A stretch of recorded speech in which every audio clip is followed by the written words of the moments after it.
Chapter 158. People were proud of themselves in the spring breeze, and the horses were anxious. Fan Xian, who had rested in the Tsang Mountains for an entire winter, finally led his family out of the mountains. There were 6 carriages lined up, and they had only brought a portion of their belongings. This time they didn't see Guo Baoquan or any of the other noblemen, nor did they have anything to worry about. It was only the early spring breeze that made the girls feel intoxicated. Fan Xian was in high spirits. Spending the winter in the Tsang Mountains was a rare opportunity for him to rest after entering the capital. Whether it was in martial arts or in spirit, he had made great progress. Looking around, he saw that the foot of the Tsang Mountains was covered in a patch of green. Faint green branches grew from the winter trees, and it seemed to dye the sky of the capital with a lot of vitality. The sky was light, and in the distance a black cloud could be seen. Strangely enough, the black cloud was very thin. Behind it, one could see the gray-blue sky, and above it were wisps of white clouds. But it still gave people the feeling that it was very dark and heavy. Amidst the sound of hooves, the carriage turned a corner and left the Tsang Mountains. The sun in the sky suddenly brightened, and the clouds glowed. It was a very shocking sight. Fan Xian withdrew his bored gaze from the sky and smiled at his wife. "Staying in the mountains for so long, I'm afraid you've been stifled?" Lin Wanner looked at him curiously. "What have you been stifled about?" Fan Xian was a little surprised. "Although the mountains are good, seeing only snow and trees makes me feel a little tired." "Wanner, don't you miss the bustling life in the capital?" Lin Wanner smiled, and a faint sadness appeared on her white face. "In the capital, if it's not in the palace, then it's in another courtyard. You know that I haven't lived in the Prime Minister's manor for long, and I haven't had many opportunities to go out. Although life in the mountains is monotonous, it's still more comfortable than living in those high walls." She looked at her husband's expression of concern, and her heart warmed. She giggled. "And you've always been in the mountains?" After saying this, Fan Xian didn't feel anything, but she was the first to blush and turn her face away. Fan Xian laughed, and then immediately thought of that matter. He warmly said, "When the matters of the spring examinations are over, the court will probably send me to northern Qi." It was quiet in the carriage. Only the sound of hooves and the snorting of the horses could be heard, and the sound of the wheels on the mountain road could be heard. After a while Lin Wanner smiled and said, "Don't worry. I'm here in the capital." Fan Xian thought for a moment. "I think I'll take Wang Qinian with me. If there's anything you need to do, ask father's opinion first. If teacher Fei Jie is still in the capital, you can ask him for help. These things can be done through Teng Zijing. I've already instructed him." "Of course." He smiled and said, "I don't think there's anything wrong." Back in the capital, the colorful lanterns were still there, and the firecrackers and confetti in the remote alleys had not been swept away. Seeing all the pedestrians wearing new clothes and still immersed in the festive atmosphere, Fan Xian couldn't help but regret his decision to enter the Tsang Mountains on the 4th day of the new year. It seemed that he had missed the excitement of the first month's lanterns. When the carriage arrived at Fan Manor, it was inevitable that there would be a lot of trouble. The couple, who were neither old nor new, bowed to their parents and met with the rest of the clan. Only now did Fan Xian realize that the Fan clan lived up to its reputation. Although they did not have any high-ranking officials in the court, their distant cousins all seemed to be well paid in important departments of the court, and each of them lived comfortably. A few days later, Fan Xian first brought Wanner back to the Prime Minister's manor to pay respects to his father-in-law, and reluctantly bid farewell to Debao. Then he went to King Jing's manor to pay respects to the prince he was familiar with. Before he could calm down, the vice minister of Taichung Temple, Ren Xiaoan, and the vice minister of Honglu Temple, Xian Qiwu, invited him to 2 more banquets. These were officials he had worked with before, and he could not refuse. Fan Xian could only get drunk, and in these 2 banquets, in the blink of an eye, it was already the 2nd month of the year. At this time, the scholars from various provinces and counties had already arrived in the capital. Those who had money found inns to stay in, those who had relatives to seek shelter with, and those who had no money could only make do with the scholars in the outskirts of the capital. Even the dormitories of the Imperial College had been opened for the scholars who had nowhere else to go. The examination was hosted by the Board of Rites and was divided into 3 rounds, held on the 9th, 12th, and 15th of the second month. So by the time Fan Xian entered the Imperial College to take up his post, time was already tight. Fortunately, his 5th-level official position was only in name, something the Emperor had randomly appointed in a moment of happiness. The Imperial College did not have any arrangements for him.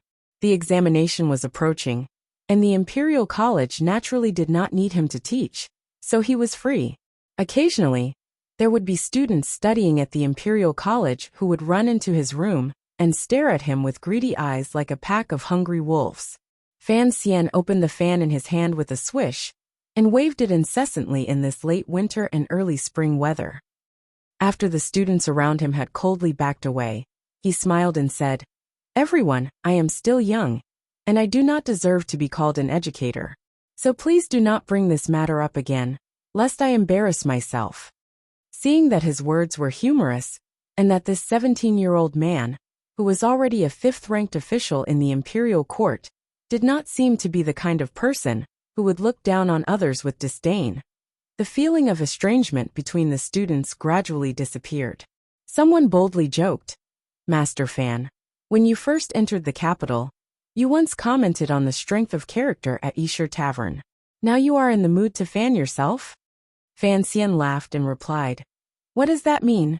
It means that I have always liked to fool around, and that nothing I say can be accurate." The court had long since decided who would be the chief examiner for this competition, as well as who would be promoted. Fan Xian was 17 years old, and a 5th-level official position was already somewhat shocking, but it was still far from enough for him to take on such an important role. But his reputation for poetry had already spread far and wide. Although he had vowed never to write poetry again, it seemed that not many people took him seriously. The scholars always wanted to get something out of him, but if they could get Fan Xian's praise, it would be a pleasant surprise. The Dambo bookstore's Bangxian's high poetry collection had long been sold throughout the country, so the scholars who had come from all over the country could not help but be curious about this young man whose name had shaken the capital. Some of the more impetuous ones actually managed to find the location of Fan Manor with their mouths. But looking at the front door and the stone lions, they realized that Fan Xian was not just a talented scholar. He was actually the son of a rich and powerful family. With such a strict social hierarchy, these scholars did not dare to rashly knock on the door to pay a visit, so they could only resentfully leave. Fan Xian had only been at the Imperial College for a few days, but he had followed his superiors around to see how the scholars had fared after entering the capital. He discovered that some of the children of poor families had indeed suffered greatly after entering the capital. Although the court had long since issued an edict that all of the major bookstores in the suburbs of the capital were open to the public, and some of the temples provided temporary accommodation, living in the capital was not easy. There were still some people who were so poor that they could barely afford to eat. Thinking of the story Wu Zhu had told him in Danzhou, Fan Xian's heart stirred. He took some silver from the bookstore's account and asked the shopkeepers of Qingyu Hall to help him settle the poor scholars' lives. Since it was not an act of kindness, of course he would not let the scholars know that he was the one paying. But when he returned home, he complained to his father, who had just been promoted to Minister of Revenue. Minister Fan found that his son was now concerned about these things, and he could not help but be a little surprised. Apart from a trace of gratification, he was more relieved that Fan Xian seemed to be content with his official career. On the 7th day of the second month, 2 days before the exams, Fan Xian stole half a day of leisure and snuck out of the Imperial College. He really could not stand those students who did not study the scriptures seriously and instead brought him poems every day. Some of those students were old enough to be his father, and it was really quite awkward. Walking outside the palace walls, Fan Xian felt very relaxed as he looked at the clear water in the imperial gutter. To tell the truth, there were not many people in the capital who knew what he looked like, so walking on the streets was very comfortable. Especially as he walked under the red palace walls. Fan Xian squinted at the high walls and looked at the solemn-looking guards in the distance. Even his calm temperament could not help but feel a little proud. I have sneaked in before, so what? At the corner of the palace walls was a watchtower of the Imperial Guards, responsible for looking into the distance. It was from there that Yan Xiaoyi had shot Fan Xian down from across the palace walls, with a startling arrow. Fan Xian retracted his gaze and shook his head. Yan Xiaoyi had now been transferred to the governor of the north. If he wanted to go to northern Qi, he would have to pass through his jurisdiction. He hoped that Yan Xiaoyi did not know that he was the assassin that night. Not long after circling the palace walls, Fan Xian entered Tianhe River. The water was still gentle, and the golden characters in front of the Overwatch Council glowed faintly. Fan Xian acted as if he did not see those characters, and calmly walked past, not even glancing at them out of the corner of his eye. I say, Master Fan, it is so difficult for me to even see you now. It seems that you have become very popular in the capital. Fan Xian smiled bitterly, and turned his head to see Crown Prince Jing on horseback, looking at him with a smile. He cupped his hands and said, "Greetings, Crown Prince. I just wanted some peace and quiet. How could I have known that I would run into Crown Prince? It was not a coincidence." Li Hongqing waved the horsewhip in his hand and smiled. "I chased you all the way from the Imperial College." Fan Xian was a little surprised, but his clear eyes immediately became calm again. He replied, "What is it, Crown Prince?" The Crown Prince smiled. "Someone has invited me today." "Who?" Fan Xian's intuition told him that there was something wrong with today's banquet. "The second prince," Li Hongqing said with a smile. Fan Xian shook his head helplessly. The second prince had never summoned him, but now that he had spoken, there was no way he could avoid it. Chapter 159. This was a private banquet, and the location was still arranged on a pleasure boat on Lujing River. However, this pleasure boat was exceptionally elegant, and did not have the exaggerated feeling of the red sleeves on the other side of the river. At this time, there was no rain or clouds on the river. The water was calm, and under the light breeze the water rippled gently. Compared to the melodious sounds that could be faintly heard in the distance, the pleasure boat arranged by the second prince seemed to have an otherworldly feeling, like a lonely boat on the sea. Fan Xian and Crown Prince Jing, Li Hongqing, chatted and laughed all the way to the riverside. A guard pulled the horse, and the two of them extended a hand to each other, and then they boarded the pleasure boat. Fan Xian wore a smile on his face, but he sighed in the depths of his heart. This prince seemed to be an elegant person, but he did not know why he was not content to be a prince, and insisted on stirring up so much trouble in the kingdom of Qing. On the slightly wet wooden planks, Fan Xian's feet were about to step onto the side of the boat. Suddenly, the sound of strings being plucked came from the boat. There was no murderous intent, only a sense of purity and sincerity. The song gradually began. Leaving the green waters and green mountains, I came early to a bamboo fence and a thatched cottage. Wildflowers bloomed by the roadside, and wine was squeezed from the village trough, and we ate until we were thirsty. Drunk mountain children did not advise us, and yellow flowers stuck in our white hair. A smile appeared on the corners of Fan Xian's lips, and he walked in side by side with Li Hongqing. Listening to this song, he became more and more curious about what kind of person this second prince was. The bead curtain was lifted, and a young man dressed in green silk was sitting on a chair in a very strange posture. His head was slightly tilted, and his eyes were slightly closed. There was a very satisfied expression on his face, and he was listening to the singing girl in the corner. Without asking, this young man was the second prince, born to the current emperor of Qing and Lady Shu. The second prince's sitting posture was indeed very peculiar. He was actually half squatting on the chair, looking very much like a farmer resting in the fields. His green silk robe covered his legs, but what was even more peculiar was that looking at his intoxicated expression, his delicate facial features, and his whole body exuded a kind of elegant and peaceful feeling. It was as if he had long been tired of everything around him, and the past of the world was just a memory. When Fan Xian saw the second prince, his first thought was, "This man feels so familiar." His second thought was that this person was very tired, and his heart was very tired. His third thought was that this person's mind was very heavy. He believed in his ability to read people, but the situation was a bit awkward. Out of the corner of his eye, he saw that Crown Prince Li Hongqing had already quietly picked a chair and sat down. He stood in the middle, looking at the second prince, not knowing how to greet him. The other party seemed to be so engrossed in listening to the music that he forgot that he was a guest. Of course, with his identity, it was only natural for him to wait for a while. The song finally came to an end. The female singer held her zither horizontally, bowed slowly to each of the three people in the hall, and silently retreated into the back room. The second prince, who was squatting on the chair, seemed to be still immersed in the sound of the zither. He didn't come back to his senses for a long time. His eyes were still closed, and his right hand, suspended in the air, slowly moved to the side. He touched the plate of grapes on the table. 2 fingers pinched the grape stem and picked up a bunch. He raised it high in the air like a child. He raised his head, opened his lips and closed his teeth. Slowly, he bit off a verdant grape. He chewed twice and swallowed. His throat moved beautifully.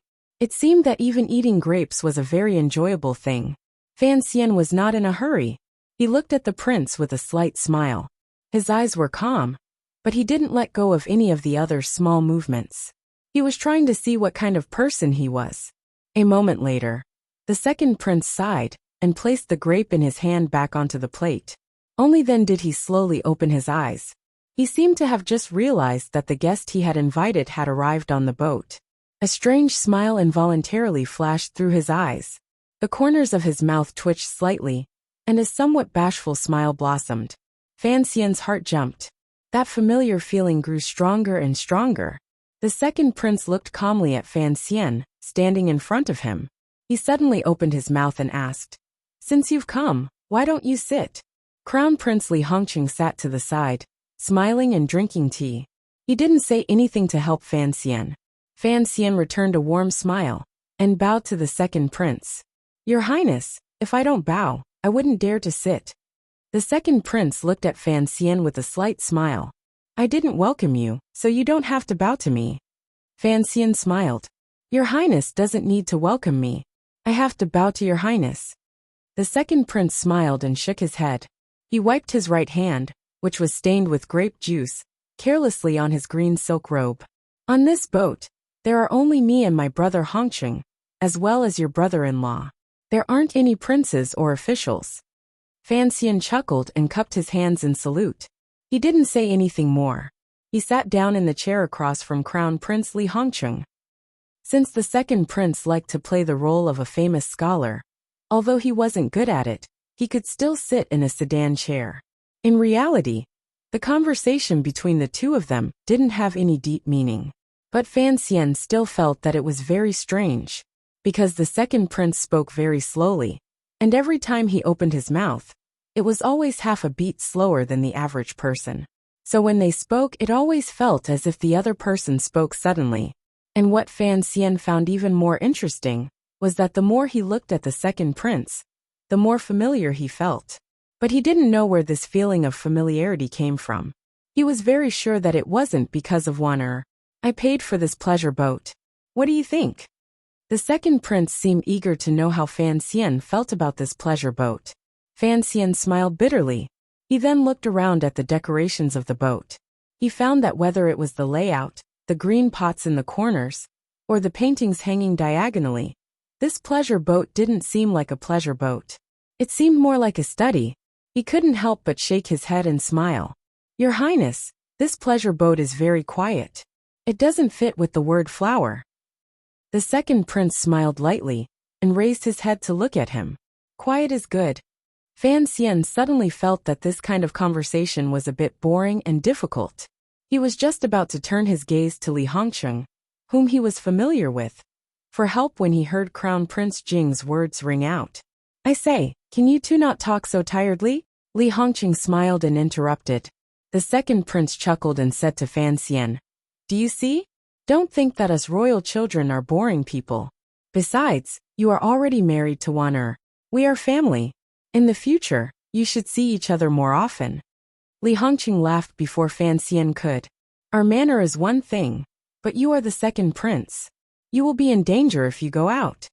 All three of them knew that he was talking about Fan Xian's attempt on Nyolan Street by a northern Qi assassin on his way to the second prince's banquet a few months ago. The three of them looked at each other. Thinking of all the things that had happened a few months ago, they couldn't help but feel a strange feeling. They all laughed at the same time. Once the laughter stopped, that matter was probably over. Fan Xian smiled bitterly. Although the second prince didn't hold a banquet at Hongmen, to have a meal and have to take such great risks is indeed scary. Hearing the words banquet at Hongmen, the second prince and Li Hongqing couldn't help but be slightly startled. They hid it well on their faces. Naturally, they had never heard of this story, but because of their noble statuses they couldn't ask. The second prince smiled slightly. Don't call me your highness. You can call me second brother like Wan. Fan Xian's expression didn't change, but he felt that it was troublesome. If they were to get too close to each other, there seemed to be some problems. As if guessing what he was worried about, the second prince dropped his hands in front of his knees. Still half-crouching, he smiled. You don't need to be too cautious. Wan is the treasure of the palace. You must remember that you now have an older brother, who is still playing on horseback in the west. I, the second brother, am still hiding in Hanlin Academy editing books. As for the third brother of the crown prince, you must get closer to him. Does having more relatives bother you so much? Fan Xian smiled. These royal relatives were, of course, the source of great trouble. He replied, This is my good fortune. But it does feel a bit rude not to call you your highness. The second prince smiled bitterly. Go home and ask Wana how she calls me. After exchanging greetings, the banquet began. The table was filled with seasonal vegetables and exquisite side dishes. Fan Xian ate happily. He had long since drawn up a plan, so after familiarizing himself, he relaxed his mind. At the banquet, the three of them chatted casually about the past of the people in the capital and the works of the predecessors. The second prince was indeed deeply influenced by Lady Xu. He was well versed in the ways of literature, and he and Fan Xian got along quite well. Li Hongqing, on the other hand, talked about the wonderful stories of women and cosmetics, and couldn't help but mention Count Sinan's glorious military exploits. Once men started talking, although the second prince and Fan Xian found it inconvenient to speak, the atmosphere became lively. Fan Xian, on the other hand, kept a low profile. He only talked about the stories of Danzhou and what he had seen along the way. After the banquet, the second prince and Fan Xian both smiled and said their goodbyes. The second prince didn't send them off. He continued to crouch in his chair. For a long time, he actually maintained this position without moving. He watched Fan Xian and Li Hongqing's figures disappear from the door of the pleasure boat. Only then did he quietly sigh. Your Highness, what do you think of Sir Fan Jr.? Asked the disciple of the second prince's relative respectfully. The second prince smiled slightly. This brother-in-law is too cautious. He doesn't have any of the arrogance and wildness that the people of Qing have nurtured in their bones for decades.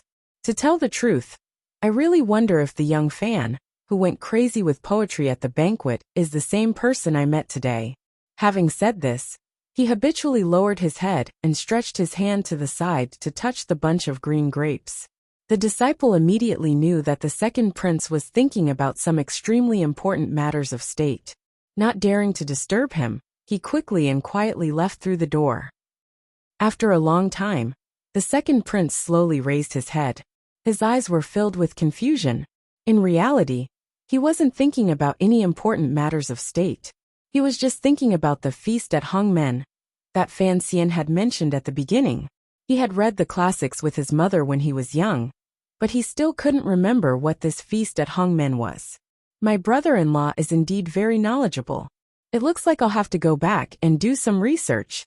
The second prince bit down on the green grapes in his mouth. The juice was incredibly sweet and sour. Note 1. Yuan Chu Lu Ji was intoxicated by the east wind. Living in leisure. I am slowly recovering my spirit in leisure. Chapter 160. Fan Xian sat on his horse, his buttocks uncomfortable from the kick. He smiled as he thought about the second prince, and the sense of familiarity still lingered in his heart. Of course, he knew that this was the first time they had met. As for the matter of the palace treasury, There was no need to bring it up. It was just a meeting. He plucked the tender willow branch in front of him and asked Li Hongqing, "Did the second prince want to see me today?" Li Hongqing smiled. "He is your admirer. Coincidentally, you married Princess Chen. So he used the excuse of seeing my brother-in-law to see what the immortal poet was like." Fan Xian was startled. He had not expected this to be the reason. He smiled bitterly and shook his head. After a while he sighed. "Why does the second prince look so familiar to me?" Li Hongqing had known him for many months. He knew that Fan Xian was tough to the bone and gentle on the surface. But other than the occasional crazy outbursts, he managed to maintain a calm appearance. Seeing that Fan Xian was a little absent-minded, Li Hongqing couldn't help but mutter, "You haven't met him before." Fan Xian smiled bitterly and shook his head. Although the second prince was handsome, he was not Sister Lin. Fan Xian did not have a good taste for romance. Why was he so obsessed with him? He couldn't help but smile shyly. Li Hongqing was looking at him curiously. When he saw Fan Xian smile, he suddenly froze. He stared blankly for a long time before murmuring, "I know why you find the second prince familiar." Fan Xian's eyes widened. "Why?" he asked curiously. Li Hongqing made a vomiting face. "Because you two sometimes like to smile shyly like girls." Fan Xian was surprised. He quickly wiped the smile from his lips. "That's it." Li Hongqing looked at Fan Xian's beautiful face and suddenly felt a wave of disgust. He said, "The temperament on your bodies is also similar. You are indeed very feminine." "Nonsense." Fan Xian didn't know whether to laugh or cry, but then he thought of something. Perhaps the second prince was very similar to him in some ways. He shook his head and chased away the shocking question that had been plaguing his mind. He smiled again and made another attempt to discuss the crown prince. Then he waved his whip and urged the horse to gallop toward the capital. As he rode along the river, the horse galloped at high speed. The spring wind blew against his face, and so did the verdant willows on the riverbank. Fan Xian was too lazy to avoid them, and so he directed his tyrannical zhenqi to his face, using it all as a shameless act. He shook off the willows and rode happily. Not long after, he had shaken off the air and the guard. The horse was a little tired and gradually slowed down. Sitting on the horse, Fan Xian unconsciously turned his head to look at the water. He saw that he had already made a detour and had come to a place where there were many pleasure boats. In the distance, there was a pleasure boat that was already covered in dust. It leaned against the shore in a desolate manner. Compared to the beautiful patrons on the river and the prostitutes' boats, it looked even more miserable. Fan Xian narrowed his eyes slightly. He guessed that it must be Si Ling's pleasure boat. This pleasure boat had once carried the most popular woman in the capital, and it was the most popular place in the capital. Now it had become like this. Seeing the scene in front of him, he couldn't help but think of Si Lily, who was still languishing in the prison of the Overwatch Council. After the spring examinations, the Qing court would release Si Lily back to northern Qi. Coincidentally, he was also the organizer of this event. He didn't know what it would be like when they met again.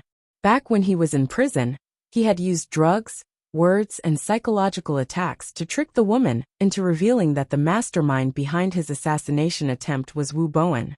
He had promised to let her go, and had even sworn an extremely vicious oath. Originally, Fan Xian had not planned to admit to anything. He hadn't expected things to turn out like this. The corners of his mouth opened slightly, and just as Li Hongqing had said, he smiled warmly. He thought that this was a promise he had made. Behind him came the hurried sound of hooves. Li Hongqing had also shaken off the guards and followed them alone. The two horses stopped at the same time by the water's edge. They quietly watched the peaceful and magnificent scenery on the lake, occasionally glancing at the place of decay. After a while, Li Hongqing said quietly, "The night you beat up Guobaoquan, you drank with me on that pleasure boat." Fan Xian smiled and said, "We even spent a night on that pleasure boat." "What?" Li Hongqing looked at him. "Don't tell me you're feeling tender and protective feelings for the fairer sex again? Your status now is different from mine. Not to mention Si Lily, who is still in prison. There are many lovely people on the water. If you were as happy as I am every night, I'm afraid the palace would send palace guards to beat you up the next day." Fan Xian smiled bitterly. "I don't have such thoughts. I just felt something when I looked at that pleasure boat. Wu Bowen is not one of your father-in-law's people. Li Hongqing thought he didn't know these secrets, so he reminded him in a quiet voice. I know. They are the eldest princess's people, Fan Xian replied quietly.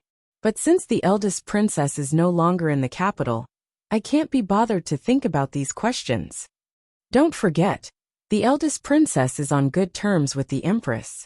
She is most favored by the empress dowager, and all these years, the crown prince has always trusted her.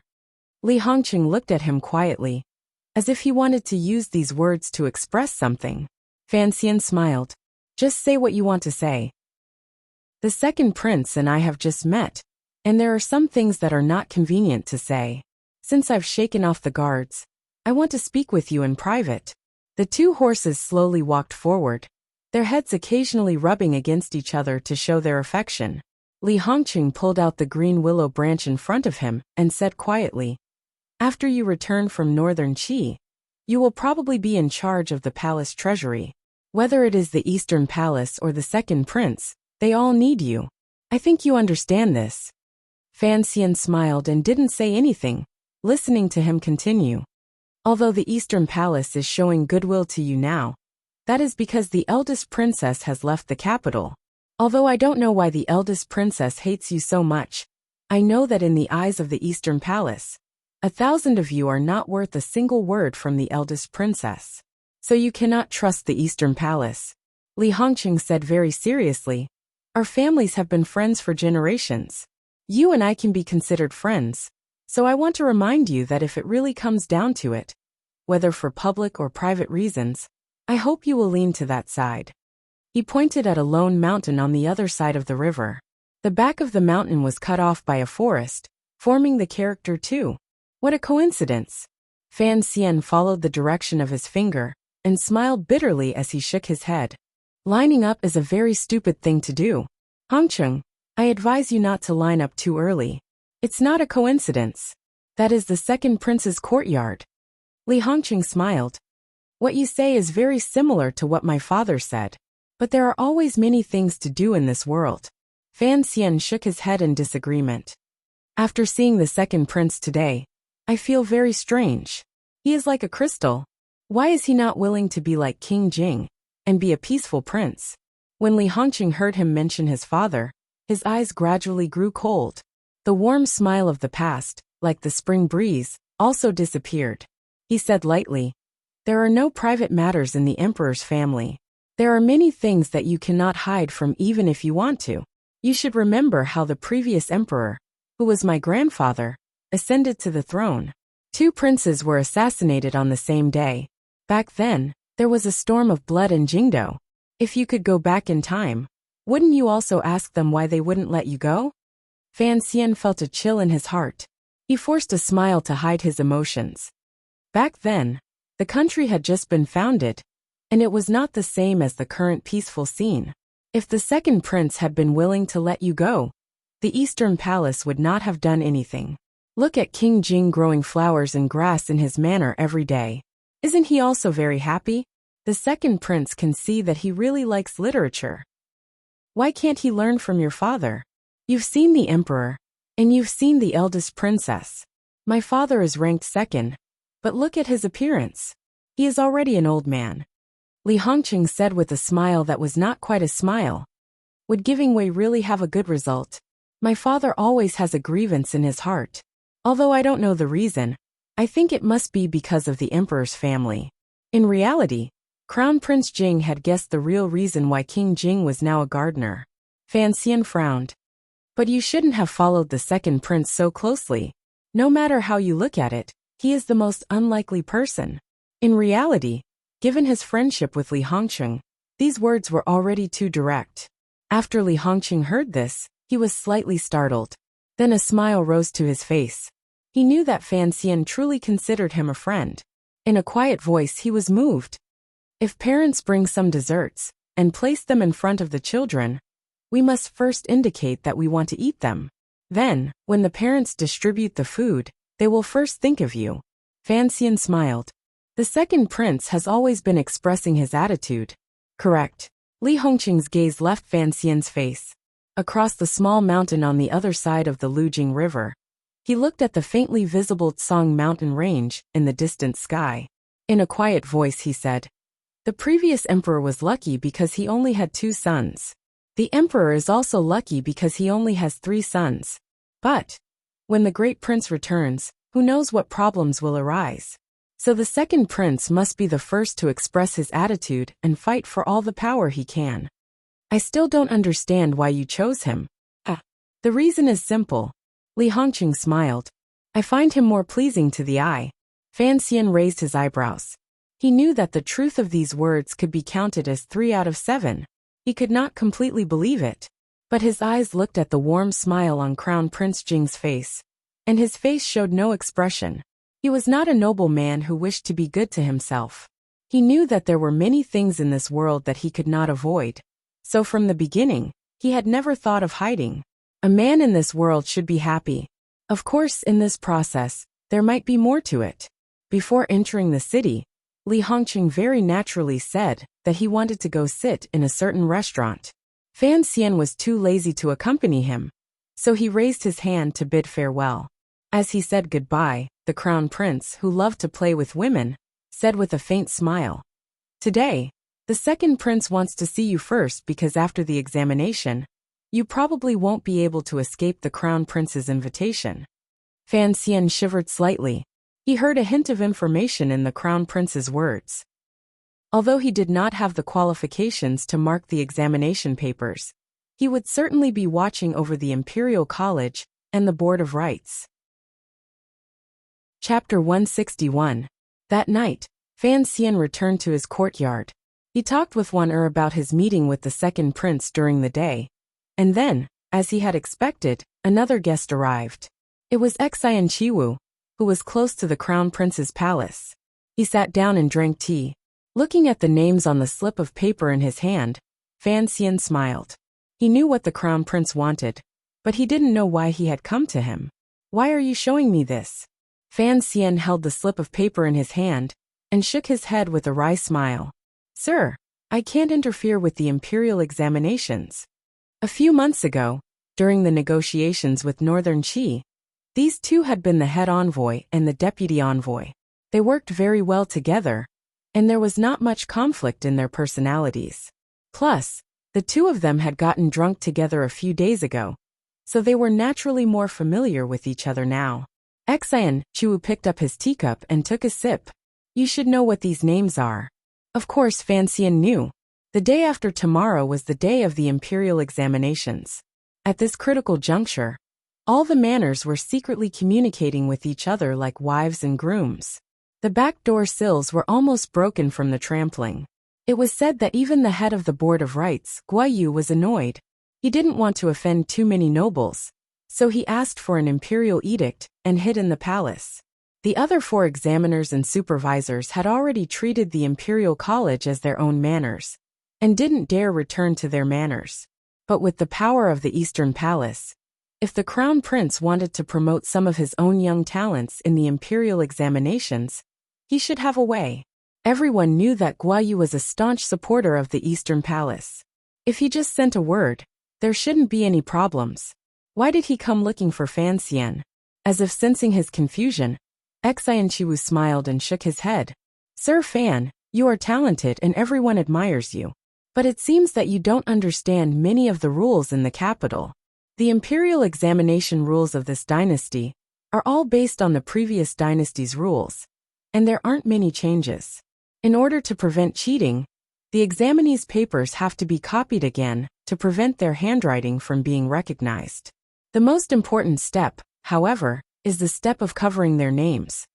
Xian Qiwu continued, "The 6 names on the paper are all people I've met personally." He smiled. "They are all talented people." Fan Xian had always thought of himself as a very calm person, but after Xian Qiwu left, he sat quietly in the study and looked at the note in his hand. He was still somewhat angry. The day after tomorrow was the day of the general examinations, and it was only today that he found out that in addition to being the CEO, the teacher, and the supervisor, he also played a very troublesome and important role among the examiners.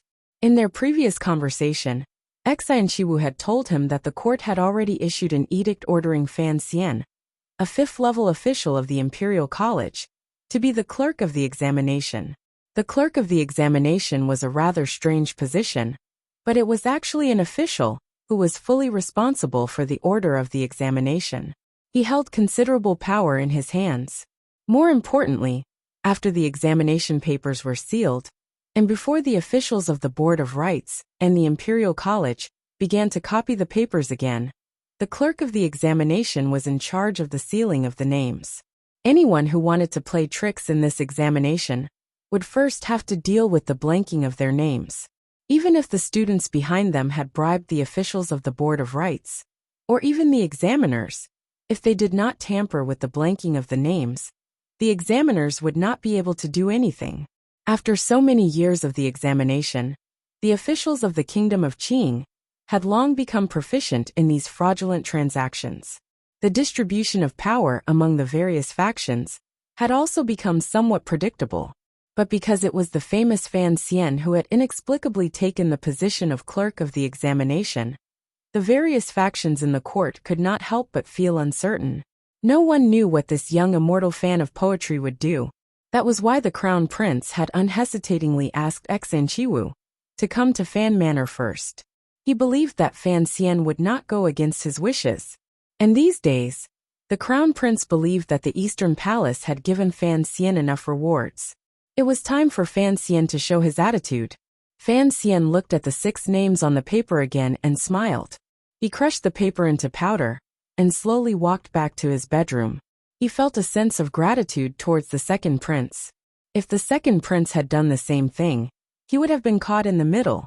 It would have been very difficult to deal with. But he had still somewhat underestimated the complexity of the matter. Lin Wanner sat at the table and smiled at him. She then gently knocked on the table. The white paper next to her finger looked chillingly clean. Fan Xian sighed and slapped his forehead. Don't tell me it's a person's name written on it. Lin Wanner giggled and stood up from the stool.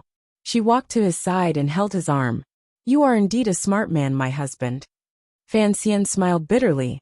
I had thought that before going to Northern Qi, we could rest and recuperate in the capital. Who knew? He finally couldn't help but curse in a low voice. Who made me a mediator? My father, your father. Lin Wanner looked at him bitterly.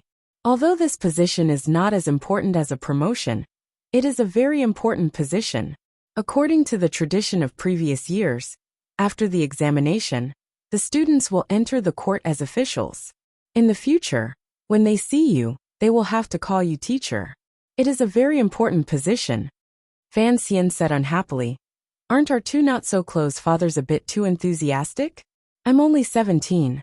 In the future, when I go to court, will I have a group of pedantic middle-aged Hanlin scholars bow to me? Lin Wanner's worry was swept away. She laughed. Right now, your reputation in the capital is too great. This time, someone even recommended you to be a teacher. If it weren't for the fact that you were rejected by the palace, because you were too young, you could have been the youngest examiner in hundreds of years. Fan Xian said, It's not a good thing. Now I regret that drunken fit in the palace. But there was no medicine for regret in this world. He carefully looked at the paper his wife handed him, and found that some of the names on it were familiar. They were all famous scholars in the capital. Some of them he had interacted with before, and they were indeed talented. Seeing this, Fan Xian felt a bit more at ease. Since I am the clerk of the examination, why did they come to the manor so brazenly? Fan Xian sighed and said, This slip of paper is the evidence of their fraud. To send it to my hands, they are a bit too daring. It's the old rules. Lin Wanner had lived in the palace for a long time, so she naturally knew these things. She explained, In the past, although the clerk of the examination was important, the position was too low, so no one paid much attention to it. In any case, if someone in the palace wanted to cultivate a few trusted aides, the clerk could only pretend he didn't see it. But this year, it is my husband's turn to take this position. Those people are afraid of your methods and background, but they don't understand your temperament. That's why they came to greet you in advance as a sign of politeness and respect. Of course, those officials who think they can't curry favor with you will follow the old rules and go to the examiner's door. They won't dare to harass you. If that's the case, then all I have to do is follow the old rules. Fan Xian frowned slightly. He really hadn't thought that the Qing kingdom's bureaucracy had fallen to such an extent. When he thought of the students who toiled away their days in foreign institutions, he couldn't help but feel a bit uncomfortable. Do what you want. Lin Wanner was no ordinary person, she said quietly. Even if you don't give face to any of these people, who would dare to do anything to you? Fan Xian smiled bitterly. She was a princess, so of course she wasn't afraid of anyone. Although he had a powerful background, her brother, the crown prince, wanted to see how he would react. He turned to ask, who sent these names? There were only 3 pieces of paper, not as many as he thought. Lin Wanner smiled shyly. Actually, it's all because of me. Fan Xian was surprised. What do you mean? Lin Wanner replied. I went to the palace today and sat in Lady Ning's palace. You know that when I was a child, I always played by her side. This is one of them. She continued to frown. As for the other 2 pieces of paper, one was sent by Mr. Yuan by my father, and the other was sent by Sir Qin of the Bureau of Military Affairs. Fan Xian shook his head. Lady Ning represented the great prince, who was still far away in the west. Since the prime minister had sent him to the position of vice minister, there was no reason for him not to make use of his son-in-law. But as for Sir Qin of the Bureau of Military Affairs, although Fan Xian had never met him, he knew that he was a veteran of 3 dynasties, and a powerful figure in the military. Why would he meddle in the civil examinations instead of training a few generals? Forget it. It's a small matter. Since the whole country is full of crows, I won't pretend to be a red-crowned crane, Fan Xian said lightly. He destroyed all of the notes. Gently holding his wife's shoulders, they walked toward the front of the manor. On the 9th day of the 2nd month, the day of the examination, the scholars of the kingdom of Qing would sell everything they had learned in the past 10 years to the emperor's family. Whether the emperor would buy it or not depended on these examinations. The scholars in long gowns were like swimming fish, fearfully or excitedly heading towards the examination venue, the examination hall of the 2nd branch of the Ministry of Rites. It looked as if they were desperately trying to squeeze into a narrow fish basket. Fan Xian had already met with Minister Gua, the 2 teachers, and the 2 supervisors the night before. The officials nervously arranged all the necessary procedures, and the next day they went about their duties. An armchair was placed next to the main door, and beside it were yamen runners and officials from the Overwatch Council. Fan Xian sat calmly in the armchair in the middle of the crowd, coldly watching the students walk past him. Students walked in front of him. No matter young or old, they all bowed respectfully. Those who knew Fan Xian respected his reputation. Those who didn't know Fan Xian respected his position. At the door, Fan Xian's ruthless officials had already pulled back the cloth curtains and begun to search the students one by one, strictly preventing them from bringing in prohibited items. Fan Xian took a sip of tea and looked at these students carrying bedding and toilet bowls to eat. They looked like poor village workers, and he couldn't help but shake his head. Suddenly, he saw a student preparing to enter the courtyard after being searched. He rolled his eyes and shouted, "Wait!" Chapter 162. Outside the courtyard, there was a sudden silence. Countless fearful gazes turned toward Sir Fan, unsure of what the student's problem was. Fan Xian looked at the student carrying the tattered bedding and suddenly asked, "Have you checked?" An official from the Ministry of Rites and an official from the Overwatch Council reported at the same time, "We have. There is nothing strange." The student raised his head and puffed out his chest as he looked at the young Sir Fan. His expression was calm, without a trace of panic. Fan Xian frowned slightly and asked again, "Did you check after taking off your clothes?" "Yes, sir." The official next to him saw that more and more people were gathering at the entrance to the courtyard, and couldn't help but feel anxious. In another hour, the imperial edict from the palace would arrive.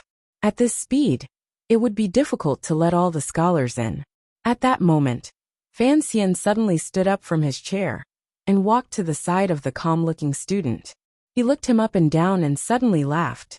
He leaned close to his ear and said, "There is something wrong with your clothes." He spoke very quietly, so only the student heard him. In the cold weather of early February, the student's forehead was beaded with sweat.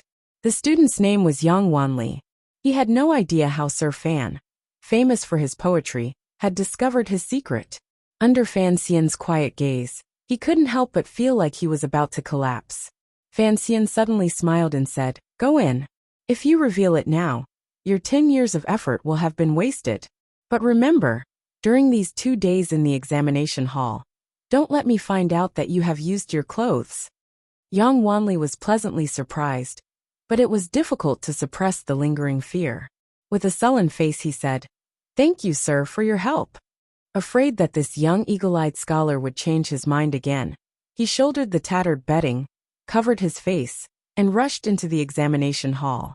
He had made up his mind that during these 2 days, he absolutely could not take off his clothes to look at the inner layers. Immediately after, Fan Xian warned a few poor students who tried to smuggle notes into the examination hall. Gradually, the officials around him understood what was going on. Although they were surprised by Sir Fan's eyesight and judgment, they were also faintly anxious. They were afraid that they would not make it in time. Fan Xian, however, seemed to be acting as an official for the first time. He smiled as he examined each of the students who entered the examination hall. He did not miss a single one. He removed many pairs of shoes, many hats, and many brushes with paper balls hidden behind them. He piled them up in front of the entrance to the examination hall. Only now did the students in the queue realize that this year's examiner was actually a powerful figure brimming with killing intent. He was not at all like the immortal poet Xie Man they had imagined, and would not care much about their cheating. Thus, they hurriedly retreated, and threw the things they had on them into the gutter at the back of the examination hall. The leader of the Overwatch Council today was someone Fan Xian was familiar with. It was Mu Tai, who was temporarily in charge of the first bureau. Hearing the reports from his subordinates, he hurried over. Seeing Fan Xian kneeling down without a word, he said with some embarrassment, "Sir, it's getting late. You have to hurry." The officials from the Ministry of Rights and the Overwatch Council saw how respectful he was to Fan Xian, and they could not help but jump in fright. They did not expect the Overwatch Council to be so courteous to a civil official. Only then did they think of Fan Xian's background: a prime minister, a minister, and a princess. Thus, they did not dare to say anything more. They only quietly listened to Fan Xian's reply. Fan Xian took out his pocket watch and looked at it. It was indeed getting late. Only then did he shake his head and stop this interesting game. Standing up, he spoke clearly to the hundreds of students at the entrance to the examination hall. "I am Fan Xian. I believe you have all heard of me before. Everyone saw me earlier. To avoid delaying the examination, I will not strip search you today." The students were overjoyed. Fan Xian smiled slightly and looked around. "Throw the things you carry on your bodies into this bamboo basket, and I won't blame you. If I find you during these 2 days of exams, be careful that I have people strip you naked and throw you in front of the palace walls, so that everyone under heaven knows how refined you all are." The students were terrified. Only now did they realize that the smile of the immortal poet Fan Xian contained a bone-chilling murderous aura. Thus they all obediently filed in. As for whether or not there were more students who wanted to take the risk, that was a matter for the future. Once they were let in, the speed increased. Before long, the entrance to the examination hall was quiet again. All that was left was a floor of smelly shoes and countless scraps of paper. It looked rather miserable. The officials from the Ministry of Rights quickly arranged for people to clean up in preparation for the palace's edict to open the examination. They also had to set up incense tables and fire firecrackers. For a moment they were very busy. As they busied themselves, they thought that Sir Fan Xian's conduct was indeed very different from that of other Qing officials. If he had ignored the smuggled goods, that would have been fine. How could he have allowed the students to take the examination after being found out? If this had happened to any other examiner, the imperial censorate would have caused quite a ruckus. But everyone knew that if Fan Xian dared to do this, he was not afraid of such things. Fan Xian sat in his armchair and smiled as he watched the busy crowd. He talked to Mu Tai, who was next to him. Mu Tai's position had risen a long time ago. He had always thought that it was because of Fan Xian, so he was particularly friendly to Sir Fan. You have worked hard, Sir Fan. In a moment, when the edict is issued and the firecrackers are fired, please return to the hall to rest. This matter of inspection will naturally be handled by me. Fan Xian smiled and looked at him. This is my duty. In a moment, I will have to wander around the examination hall. I have no spare time. Sir, this is your first time on this mission, so you do not know. Actually, once you enter the examination hall, there is no need to worry too much. Mu Tai thought that this young nobleman did not know the unwritten rules of the examination, and so he spoke with a smile. Fan Xian suddenly turned and asked in a low voice, Will you be going to Northern Qi, Sir Mu? Mu Tai was taken aback. He had not been prepared for this, and so he replied without thinking, The council is still making arrangements, but it should be a matter of the Fourth Bureau. I may not be able to get involved. He suddenly thought of something. Sir Fan Jr. could write poetry, but he didn't like it. Instead, he liked to run small businesses. He thought he had guessed something. He smiled and said, Sir Fan, are you planning to buy some goods from the north? I can help you arrange that. Fan Xian laughed. It's nothing. I was just asking. Next to him, a subordinate brought them tea. Fan Xian made way for Mu Tai. Mu Tai asked curiously, Sir Fan, it seems that you are in a good mood today. The corners of Fan Xian's lips curled up, and an indescribable expression flashed in his eyes. He seemed to be thinking of something, and after a while he said softly, Actually, I have always thought that studying without having to take an exam is the greatest joy in life. After entering the capital, what I was most afraid of was the exams. I didn't expect that in a year and 2 hours, I would become a scholar. I can study without having to take the exams, and I can even watch my fellow scholars take the exams with great ease. So this is the greatest joy of life. The imperial edict came, the firecrackers sounded, the incense table was removed, and the doors of the examination hall were closed. The annual examination for the Kingdom of Qing had officially begun. Fan Xian heard the heavy wooden doors of the examination hall slowly close behind him, and a sudden realization hit him. In his previous life, he had never taken the college entrance exam. At the time, he had thought that it was the greatest regret of his life. In this life, he was unable to take the exam again. Although it was easy, he still felt a little regretful. Greetings, sir. Fan Xian entered the great hall. The cold spring wind blew in from the doorway. Fan Xian bowed to Guoyu, the minister of the Board of Rites, who was sitting in the middle. The door to the hall is closed, and without your permission, it cannot be opened again. At this time, the students of the various prefectures have already received their examination papers, and have begun to answer them. The corner door, which is responsible for bringing in food and water, is guarded by Sir Mu of the Overwatch Council, and the officials of the Board of Rites. There should be no problem. Guoyu looked at the young 5th-level official below him. He looked at his handsome face, and frowned imperceptibly. Then he smiled and said, Thank you for your hard work, Sir Fan. He then turned to the 2 examiners beside him and said, According to the rules of previous years, after 2 hours, you will go down and patrol the grounds. The 2 examiners of the examination were the Imperial College of Learning, and the other was a scholar of the Tungguan Pavilion. Both were personally appointed by His Majesty. Hearing Guoyu's words, they nodded and said, As you wish, sir. Guoyu then turned to Fan Xian and said, Sir Fan, your duty is to maintain order in the examination hall, and assist the 2 examiners. You will patrol the grounds from time to time, and you will also have to keep an eye on the corner door, and be ready to receive an edict at any time. The minister of the Board of Rites sighed, and cupped his hands in salute to the sky. The examination of the spring examination is to select talents for the nation. We cannot be careless. Everyone, please be more attentive. Following Guoyu's words, the various officials in the examination hall returned to their duties. A solemn and tense atmosphere quietly pervaded every corner of the examination hall.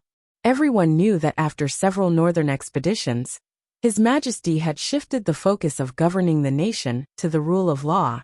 Thus, the annual examination was particularly important.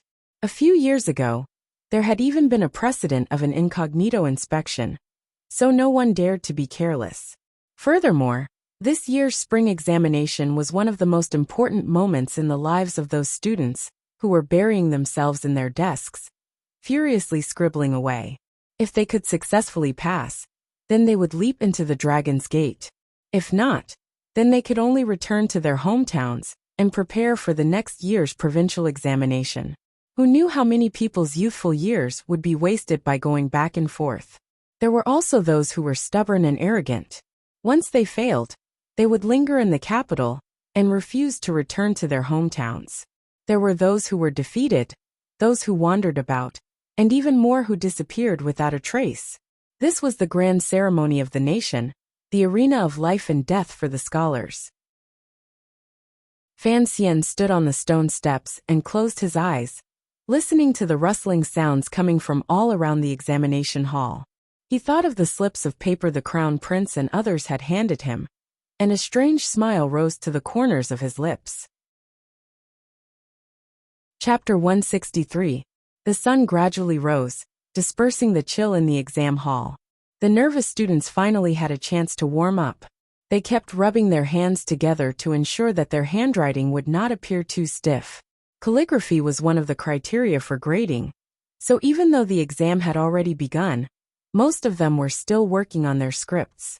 They were not in a hurry to put pen to paper. It seemed that most of the scholars in the exam hall were pitiful people who had once had painful experiences. Fan Xian walked around the exam hall with a smile on his face. He tried not to make any noise with his footsteps, so as not to disturb the students' thoughts. Strangely enough, when the students were solving the exam, they were often most afraid of the examiners passing by them, or of looking at their exam papers. But when these students found out that the person standing next to them was the famous Sir Fan Jr. at the entrance of the exam hall, they could not help but feel a little more confident. Fan Xian was not like the two lecturers and supervisors, whose faces were full of solemnity. On the contrary, he wore a smile like the light of the sun. Any student who dared to raise their head to look at Fan Xian's face always felt that the smile on Sir Fan Jr.'s face was encouraging them.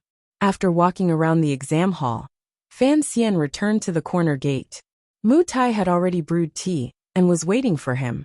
Seeing Fan Xian sit down on a chair, Mu Tai lowered his voice and laughed. "It's quite stuffy, Sir Fan. It's most suitable to rest here. The corner gate is connected to the outside world, so it's not that uncomfortable." Fan Xian smiled. If he really went back to the main hall and sat with Minister Gua, he was afraid that he would not be happy, and he would not be comfortable either. As he sipped his tea, he thought of something strange. The Crown Prince had only given him 6 people on the list, but He Zhongwei's name was not among them. After he entered the capital, he learned that He Zhongwei was a student of the Grand Scholar, and also a hidden official of the Eastern Palace. Logically speaking, he should be participating in the spring examinations. For the time being, he put this matter aside. Through the many small doors, he cast his gaze towards the innermost part of the exam hall. He felt a sense of absurdity. He had only used his drunken stupor to act as Li Tai-bai, and had published a collection of poems. Now he was sitting here as an invigilator. Life was indeed a very unfair thing. Those students who were still diligently writing, if they knew that the results of the examination had already been divided up like watermelons by those important figures in the court and palace, what would they think? Time seemed to pass very slowly. Fan Xian had almost fallen asleep on the chair in the corner door when he realized that the sun had just moved to the center. The relevant yamen had already sent people to deliver lunch. Naturally, there were people at Jiamen to receive them. After carefully inspecting the utensils and discovering that there were no abnormalities, they carried 6 of the food boxes to the central hall. Fan Xian went to the central hall and ate lunch with the officials while listening to them talk about what had happened in the morning. In the southeast corner, the supervisor had caught a cheating student. The supervisor shook his head and sighed. "I've seen cheating students, but I've never seen a cheating student like this." He actually put the entire strategy book under his desk and copied it. He thought there were curtains all around, so no one would find out. How could he have known that the eyes of the patrolling officials were so sharp? Guo Yu, the director of the Board of Rights, suddenly frowned. How did he bring this book in? Fan Xian knew that this was his mistake. He smiled and replied, "The inspection was too slow earlier, and the officials of the Overwatch Council urged me. So I was a little anxious, afraid that I would miss the time set by His Majesty, and so I made a mistake. Please forgive me, sir." He was asking for forgiveness, but he pushed half of the responsibility to the Overwatch Council. Guo Yu looked at him and grunted. He did not make things difficult for him. After all, this kind of small matter had never been eliminated in the imperial examinations. He could not use this to attack Fan Xian. He only said evenly, "Sir Fan is new to this matter and lacks experience. You all must help him." Fan Xian smiled and cupped his hands in greeting to the officials around him, especially to his direct superior, the Imperial College headmaster. "Sir Headmaster, I am untalented and inexperienced. Please watch over me." The Imperial College headmaster was Shu the scholar, who had been pointed out by His Majesty that day in the palace hall. He was originally a student of Zhuang Mohan, but he was proud to be a citizen of Qing, so he did not hold a grudge against Fan Xian for provoking Zhuang Mohan to the point of vomiting blood. Instead, he pointed at Fan Xian and laughed. "Sir Fengzheng, if you are untalented and inexperienced, who in the kingdom of Qing would dare to call themselves talented?" The other supervisor and supervisor all laughed and agreed, making fun of Fan Xian. As the greatest scholar of the kingdom of Qing, if it were not for his astonishing knowledge, Sir Fan would be writing furiously in the hall right now. If he was hungry, he would be eating a few steamed buns. How could he be sitting here eating? Hearing this, even Guo Yu couldn't help but laugh. Fan Xian had no confidence in his own ability, but it seemed that whether it was in the officialdom of Jingdo or in the kingdom of Qing, everyone's confidence in Fan Xian was much stronger than his own. The students in the exam hall were still nervously doing their exams, and the sky was gradually darkening. Fan Xian walked around the exam hall a few times, looking at everyone's exam papers. He found a few people with real talent, and couldn't help but stop to take a look. Although he had read the classics of this world when he was in Danzhou, he had never thought about entering the official career through the imperial examinations. So if he really wanted to write such essays, he was afraid that he would not be as good as most people. But after all, he had lived 2 lives.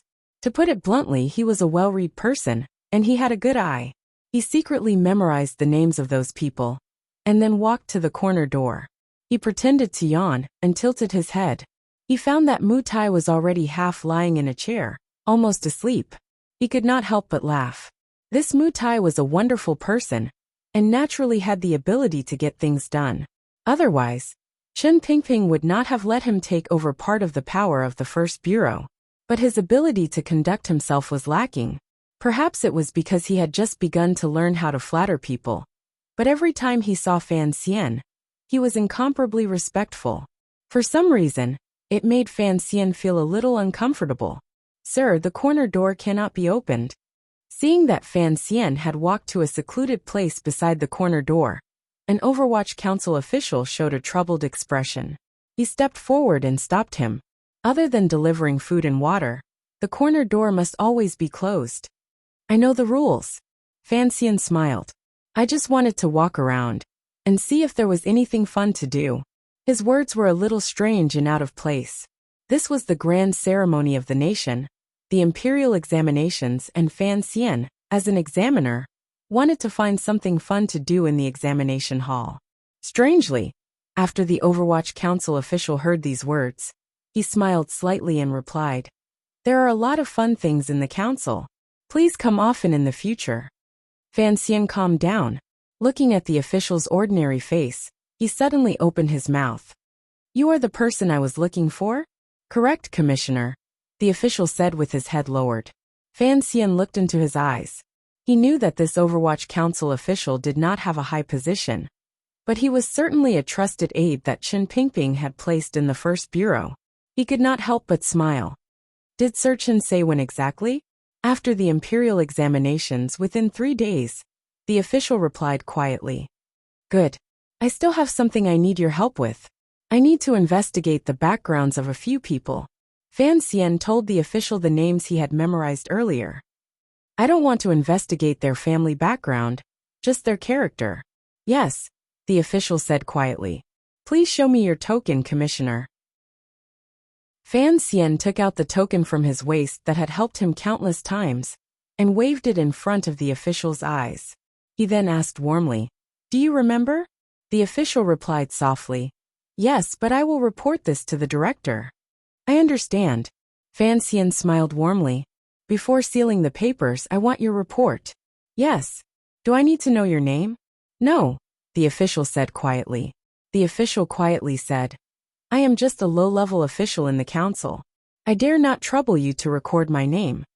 The crown prince had to arrange for his own people in the court for a dozen years, and perhaps the great prince was doing the same. As for his father-in-law and the Bureau of Military Affairs, they were typical treacherous officials. Thinking of this, Fan Xian could not help but smile bitterly. His father-in-law really did not want to save him any trouble, but he also understood that this was the norm in officialdom. What he was about to do was a bit abnormal. Fan Xian sighed. He thought to himself, after a few years, when he was older, should he also arrange for some of his own people to enter this officialdom that was like a game? But right now he could not do these things. The first thing he needed to do was to cooperate with the Overwatch Council and handle the imperial examinations perfectly. He did not want to leave himself too much trouble.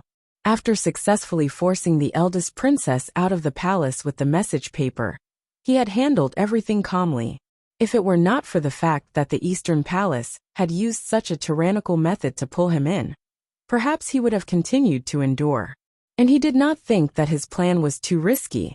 Putting aside the power on the surface, there was a great grandmaster standing in the dark behind him, and a terrifying council. These were all powers that many people did not know about. He believed that as long as he did not touch the most fundamental interests of the Qing royal family, in this seemingly powerful but actually mutually restrained officialdom, he had a lot of room for himself. Since he had been reborn, he had to take full advantage of the situation. He could not give in too much. Otherwise, would it not be a waste of the fragrant helper his mother had left behind? If those princes and high-ranking officials could do it, why couldn't he do it? Not only did he have to do it, he had to do it beautifully. Deep down, I'm really a bastard. Fan Xian looked at the hard-working students in the exam hall and smiled. He thought to himself, if the monk can touch it, why can't I? Not only will I touch it, but I won't let the monk touch it. Chapter 164. What nonsense! Chen Pingping muttered a curse. The heads of the Overwatch Council at the table looked fearfully at the director's outburst. Chen Pingping pulled the blanket off his knees and coughed. His grizzled hair was a mess without a trace of beauty. He said, The rules of the council are very clear. We cannot interfere in the matters of the palace unless the emperor gives an edict. Yen Ruahai, the head of the 4th Bureau, smiled bitterly and shook his head. It's a pity. In the past, we investigated the cheating in the imperial examinations, but these things always happened in high places. We don't have enough people, so it's hard to find any clues. Now that we have these names, it won't be hard to find the officials behind it. I just didn't expect it to involve the Eastern Palace. The words of the Overwatch Council had always been very bold and harsh. Other than their unparalleled loyalty to His Majesty, these secret agents didn't care about anyone else. Chen Pingping pushed the wheelchair to the window. His grizzled hair contrasted with the black cloth on the window, making it stand out distinctly. He coldly said, This commissioner has a very good life. Last night, the emperor had just decided to investigate the exam hall fraud case, and he sent such a gift. Yen Ruahai was also very curious about this commissioner, who he had never met before. He didn't know how he had obtained the list of names. We should have investigated it long ago, he said quietly. Yes. Chen Pingping waved his hand and let his subordinates go to their manors to make arrangements for the big operation in a few days. He left Yen Ruahai behind. After a while he said coldly, There are many people who know the commissioner's identity, so this matter cannot be kept a secret. His Majesty still wants to save the crown prince some face, so we cannot touch the people in the Eastern Palace. Then the Prime Minister? Yen Ruahai suddenly had a flash of inspiration. He guessed the commissioner's identity, and couldn't help but be shocked speechless. Chen Pingping narrowed his eyes and looked at him. Since you know who he is, of course you know that his father-in-law cannot be touched, no matter what. Actually, none of these people can be touched. Yen Ruahai smiled bitterly. Other than the crown prince, one is a noble in the palace, one is the prime minister, and one is a senior member of the Bureau of Military Affairs. Our relationship with the military has always been good. We can't tear it apart over such a small matter. Yes. Chen Pingping snorted through his nose and said, we must move these 3 lines, but we must not pursue them to the root. Otherwise, the imperial court and the public will be shaken. Even His Majesty will not be able to put an end to it. Perhaps these officials have guessed that His Majesty will not punish all the officials because of the exam hall fraud, so they have been so bold in recent years. He suddenly laughed, but that smile was a little cold. But they didn't expect that there would be someone in this world who was even more daring than them, actually betraying so many people in one go. Yen Ruahai frowned. What Commissioner Fan is doing is very inappropriate. He has offended so many nobles at once. How will this be resolved? He's giving me the task to do. It was hard to tell whether Chen Pingping was angry or mad. In short, he wasn't in a good mood. He knows that I won't let him stand in the eye of the storm. The reason why he gave me this list is to tell me that he doesn't want to be led by the nose. He wants me to help him deal with it. Yen Ruahai didn't dare reply, but he was even more shocked. What was the relationship between the eldest son of Count Sinan and Director Chen? Why did they dare to do such a thing? And looking at Fan Xian's expression, it seemed that he really was going to do as Fan Xian said. Chen Pingping regained his composure and suddenly laughed, but his laughter was a little sharp and unpleasant. Interesting. Interesting indeed. Yen Ruahai asked curiously, what does Commissioner Fan gain by doing this? There are always some strange people in this world who don't do things for their own benefit. Chen Pingping seemed to be thinking of something, and a rare expression of respect appeared on his face. Yen Ruahai had never seen such an expression, even when Director Chen mentioned His Majesty. Sir, please tell me, what is the highest level of investigation into the exam hall fraud? Chen Pingping raised his head slightly and said in a cold voice, His Majesty feels that the Guo family has controlled the Ministry of Rights long enough. Understood. There is currently no one in the First Bureau. Mutai isn't smart enough, so you will take the lead. Yes. The spring examination had already entered its 3rd round. Fan Xian picked up a warm, wet towel and wiped the corners of his eyes. He found that he had indeed been a little tired over the past few days, and that his eye wax had grown. He couldn't help but laugh bitterly as he stood up and stretched. He then carefully looked at the students sprawled on the tables sleeping. If even he, the examiner, was so tired, these students must be even more pitiful. Today was the last day of the spring examination, and Fan Xian had already spent a few days in the examination hall of the Ministry of Rights. Although his family often sent him refreshments and food, his body and spirit were exhausted to the extreme. He yawned and walked over to Yang Wanli's side. He carefully looked at him. In the past few days, he found that this student named Yang Wanli had been very well behaved. The things he had tucked in his clothes had not been touched, and he couldn't help but feel a little happy. What surprised him even more was that this Yang Wanli actually had quite a bit of talent. Although a few of the caveats were not watertight, and his opinions were not grand and imposing, they were practical and unpretentious, which suited Fan Xian's temperament. The unnamed official of the Overwatch Council had also reported back. This Yang Wanli came from a poor family, and he had studied in the clan school in Chuanzhou since he was a child. His results in the provincial examinations were excellent, and Fan Xian, and he had a friendship that exposed cheating, so he couldn't help but pay more attention. At this time, Yang Wanli had already finished the last test. He was looking tiredly to see if he had made any mistakes. Out of the corner of his eye, he saw that Sir Fan had once again come to his side, and he couldn't help but feel a little nervous. Although they were in the examination hall, and Fan Xian naturally couldn't talk to the examinees, Yang Wanli's mind was a little dazed after a few days of torment. He boldly pinched the lapels of his clothes, and then gave Fan Xian a pitiful look. It seemed that he was asking the young examiner how he had found out that he had smuggled something inside the examination hall. Fan Xian couldn't help but laugh. With your talent, did you really need to resort to such methods? It wasn't convenient for him to talk, so he only used his right index finger to lightly point at Yang Wanli's bedding. Yang Wanli was confused. He looked down and saw the black bedding behind him. He then looked at the long satin gown that, although it hadn't been washed for many days, still exuded an air of nobility. His heart jumped, and he knew how he had given himself away.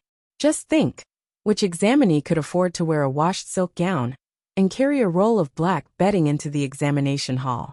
He couldn't help but laugh foolishly. Fan Xian smiled slightly and made a decision in his heart. He put his hands behind his back and strolled back.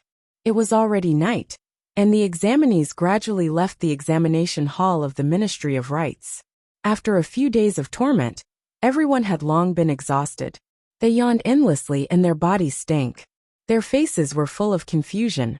There were still a few slow examinees who were still bent over their desks, biting their brushes. There were also a few who had fallen asleep in their clothes under the lamp. It wasn't time yet, so naturally, the examiners didn't bother with them. Suddenly, a gong rang out in Tongtua Alley, to the side of the Ministry of Rites. The sound was crisp and clear, as if it wanted to wake up the night sky above the capital. The time has come. Students, stop writing. Following the shout, officials from the Ministry of Rites began to clear the hall, chasing out the students who were still holding on to their brushes. There was an examinee, who was at least 40 years old. His hair was already white, but he still hadn't finished his exam. He cried and wailed, unwilling to leave his desk. In the end, he was tragically dragged out by several officials from the Overwatch Council. After a long time, the crowd seemed to still be able to hear the examinee's wailing, unpleasant voice echoing outside the examination hall of the Ministry of Rites. Fan Xian sighed, but there was no sympathy in his heart. In this world, it was the same in that world. What you could do, what you were suited to do, it all depended on your own efforts. It wasn't that he was a cold and emotionless person. It was just that to him, these students' exams were over, but his own had just begun. The night the exams ended, the papers had to be immediately sealed. This was Fan Xian's duty. The chief official, the 2 examiners, and the 2 supervisors all sat high up in the hall, not daring to leave. They all waited for Fan Xian to lead the people to complete the 2 procedures of pasting names and making a copy. Only then could they seal the papers. The candles were bright, and the entire second yamen of the Ministry of Rites was busy. In the outer room, dozens of old officials were dividing and organizing the papers. In another small room, Fan Xian rubbed his temples as he watched 2 officials from the Ministry of Rites paste the names. Before all the papers were pasted on, they had to first be sent to Fan Xian. Fan Xian didn't dare to be negligent. He carefully looked at the names on the papers, matching them with the names on the 4 slips of paper. After a long time, he had already picked out a dozen or so papers and placed them inconspicuously to his right. The 2 officials from the Ministry of Rites next to him lowered their heads and looked at each other. They knew that the dozen or so papers had been sent to the important figures in the palace. After finishing what he was doing, Fan Xian waved at the 2 officials, indicating that they should begin pasting the names. The 2 officials didn't dare to be negligent, and quickly began to cover the names and birthplaces of the students on the papers with paper.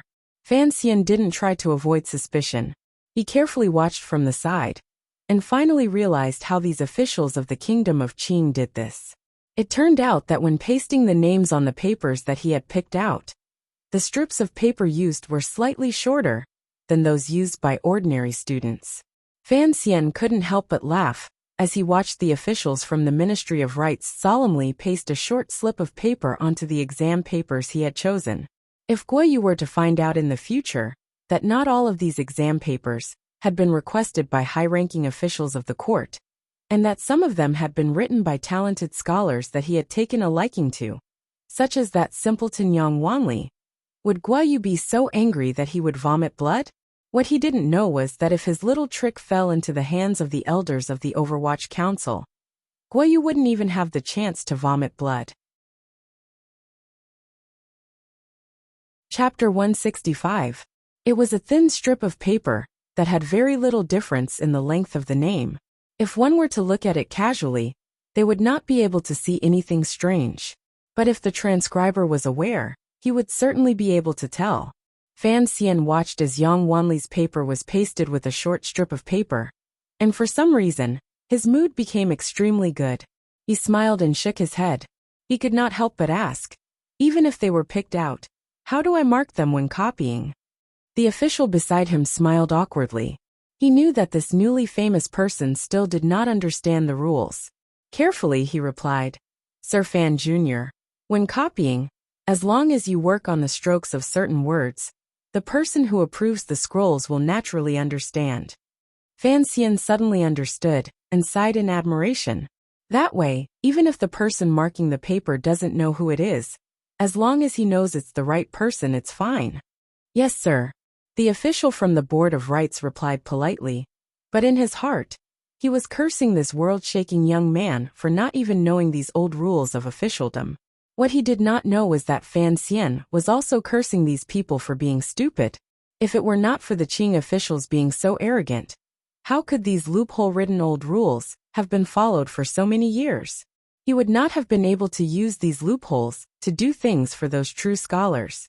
Of course, he also understood that the reason the entire bureaucracy had always tacitly approved of this method was because in this matter, whether they were political enemies or not, they had already tacitly approved of this method of dividing watermelons. Aside from madmen, no one in the system dared to cause trouble.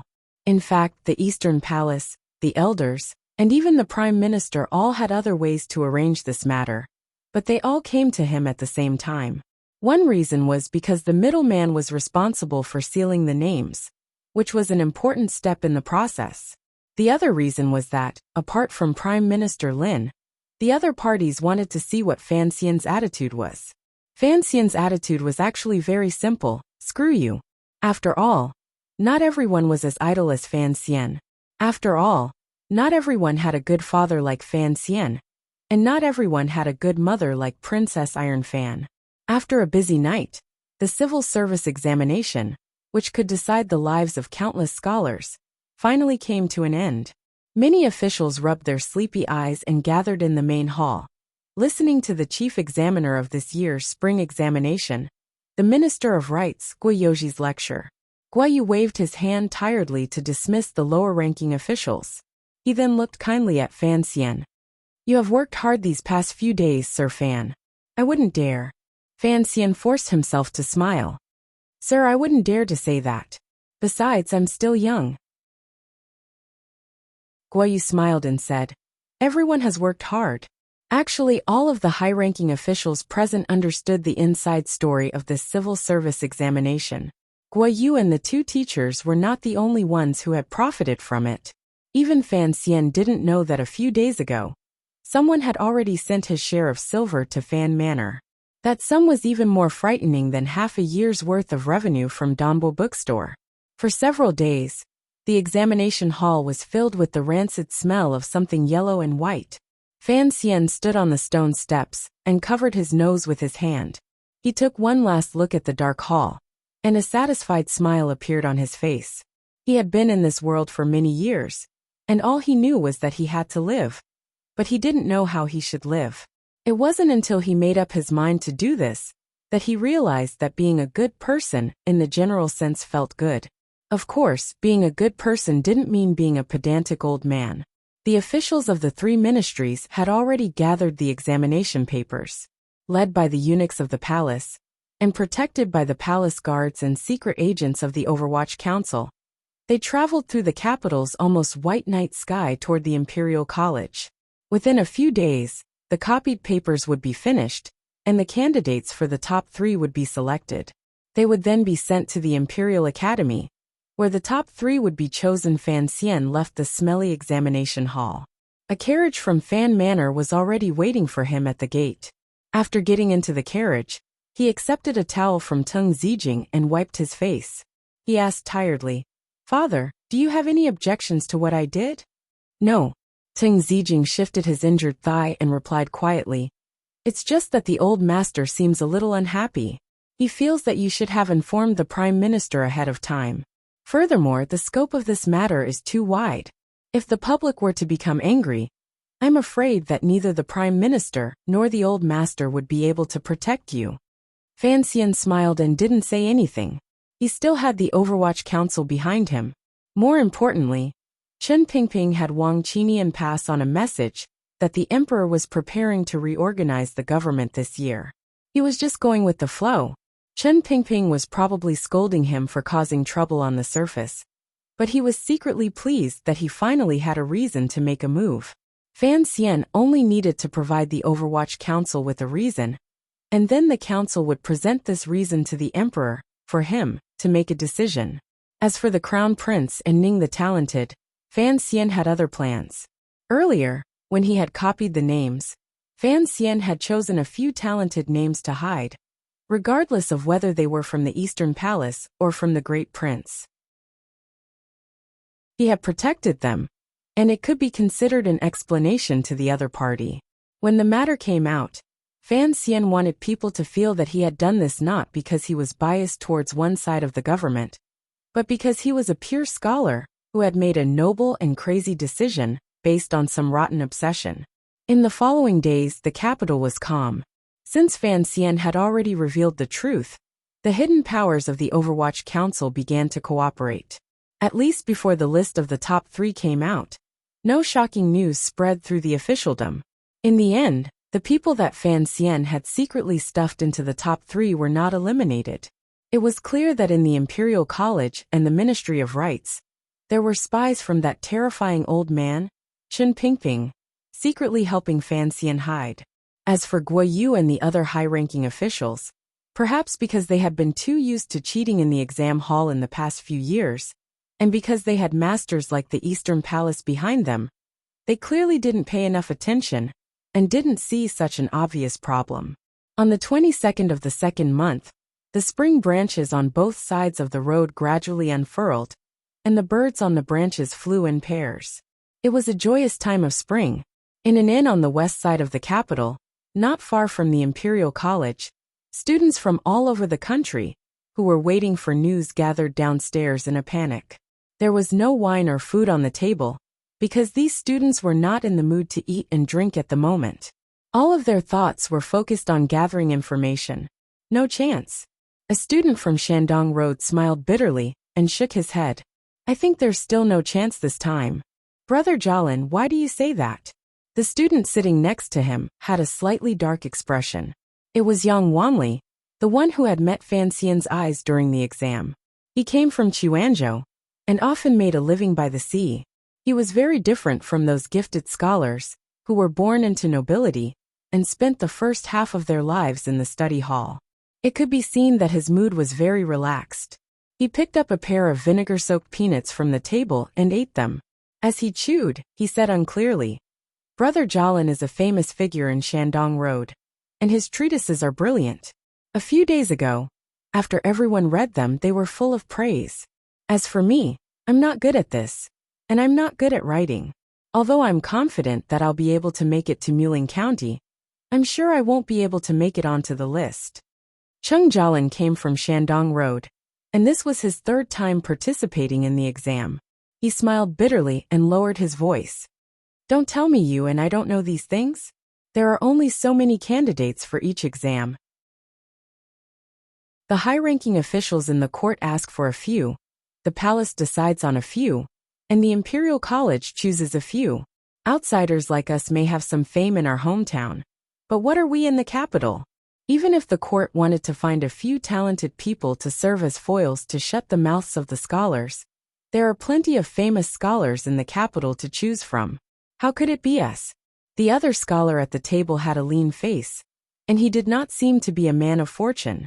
Perhaps he had drunk too much, and there was something in his chest that he could not release, so he spoke very boldly. He laughed coldly. "Brother Jialin is correct. I think it would be best if there were no more imperial examinations in the future, so that you two would not have to waste so much money on travel expenses. What bullsh** T exam?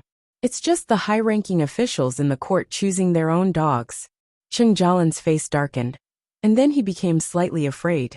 He advised, Brother Jichang, keep your voice down.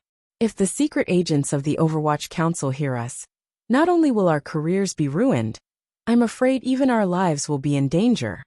Brother Jichang's surname was Ho, and he was also a strange man who did not like to walk the path of the rich and powerful. Although he had a bit of a reputation in the capital, and had always been as famous as He Zhongwei, because of his sharp tongue and personality, he had always been a little lonely. Hearing his friend's worried words, he could not help but laugh. Although the Overwatch Council is frightening, how could those secret agents look up to small fry like us? If they were really that powerful, why didn't they keep an eye on the cheating cases in the exam hall? Yang Wanli shook his head. Although the Overwatch Council has always had a bad reputation, when it comes to supervising officials, they are very useful. Ho Jichang waved his finger. How can there be an innocent official in the government? If we place our hopes on the Overwatch Council, isn't that asking a tiger for its skin? Yang Wanli retorted. Officials are also chosen from among the scholars. How can they all be bad people? I think, for a moment, he could not find any famous officials in the capital who were known for their innocence. He could not help but feel a little hesitant. After a while his eyes suddenly brightened. I think Master Fan Xian of the Imperial College is a very good official. His two friends beside him naturally knew that Yang Wanli had been caught by Master Fan Jr., carrying something in his clothes. They could not help but make fun of him. So letting you finish the exam makes you a good official? That's a little too simple. The three of them joked for a while more, and as the wine went to their heads, they could not help but start cursing the abuses of the court in a low voice. They returned to what they had been talking about before. If the Overwatch Council was truly willing to investigate the cheating cases, perhaps the atmosphere in the exam hall would actually improve. At that moment, they suddenly heard a commotion outside the inn. The three of them stood up curiously and heard a scholar roar in ecstasy. Cheating in the exam hall. Guo Yu, the minister of the Board of Rights, has been stripped of his position and thrown into prison. There was a loud bang. Spring thunder roared above the capital, and a fresh spring rain fell on the bodies of the students inside and outside the inn. Chapter 166. Sparse raindrops fell around the inn, accompanied by the sound of spring thunder from time to time. However, those students seemed to be stunned, standing stupidly in the drizzle outside the inn. This alley was a gathering place for students from outside the capital on their way to the examination, so there were a lot of people here. After the previous shout, the crowd immediately fell into a strange silence. After a long time, some people finally came back to their senses and surrounded the student who had shouted before. After a long period of noise, it was as if an explosion had occurred. All of them were asking at once what had happened. Ho Jichang and Yang Wanli also showed expressions of excitement, but they suppressed the impulse in their hearts and only walked to the railing to listen to the conversation. There were too many people asking questions, but only one person answered. After a long time, the three of them finally understood. Last night, the first bureau of the Overwatch Council had sent out over 100 secret agents. They had split into 5 groups and headed straight for Guo Manor in the south of the city. 4 groups had gone to 4 other residences and captured 4 Jiangnan students. Because they had moved so quickly, the news was covered up for the entire night. It was not until morning that the emperor announced lightly that he had already issued an edict ordering the Overwatch Council to investigate the examination hall fraud case. The court was immediately thrown into chaos. Only now did the officials know why Guo Yu, the Minister of Rights, was not among the group. The only ones who were truly calm were the Prime Minister, the Minister of Revenue, and of course, Chen Pingping of the Overwatch Council, who had yet to attend court.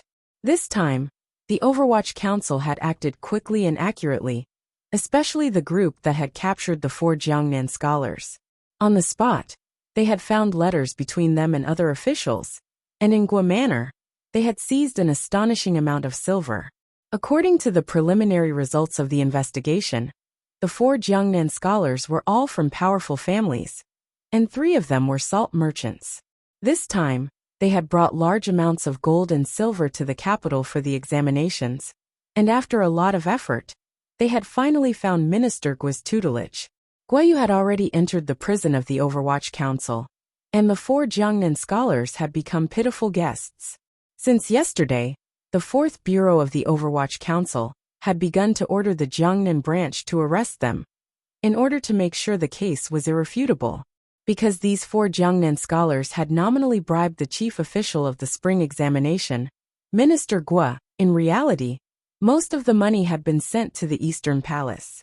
Thus the final background of this case was the Crown Prince. Of course, the students knew nothing about these details. They only knew that they were cursing Minister Gua in the rain, not even sparing the poor Minister Gua's mother and son. It seemed that His Majesty was determined to thoroughly investigate the exam hall fraud case. Other than the Ministry of Rights, there were at least a dozen other officials who had been suspended from their duties pending investigation.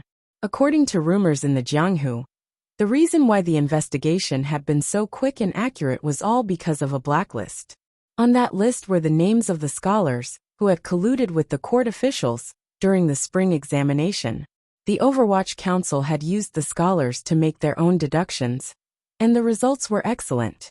Somewhat shocked, Ho Jicheng walked back to the table from the railing. He raised the wine cup and poured it down his throat. Seemingly unaware of the spiciness of the wine, he said absent-mindedly, "I didn't expect this. I really didn't expect this." Didn't expect what? Yang Wanli and Cheng Jialin had not yet recovered from this shocking news, and they asked without thinking. Ho Jicheng laughed and slapped the table heavily. "I didn't expect the Overwatch Council to act so accurately and so ruthlessly, to be able to get their hands on a list that could put the nobles of the court to death." He picked up the wine pot and filled the cups of his 2 friends. He raised his cup in invitation and said excitedly, "Come, let's drink to the Overwatch Council. Cheers." Yang Wanli and Yang Wanli didn't say anything else. They raised their cups in excitement.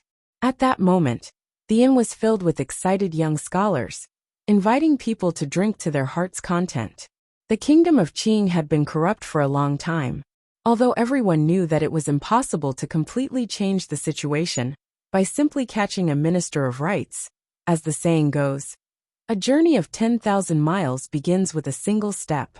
As long as His Majesty had discovered a problem and was willing to solve it, these young, energetic, and perhaps even naive scholars all believed that the future of the kingdom of Qing would become better. After a long time, the drunkenness slowly crept into his chest.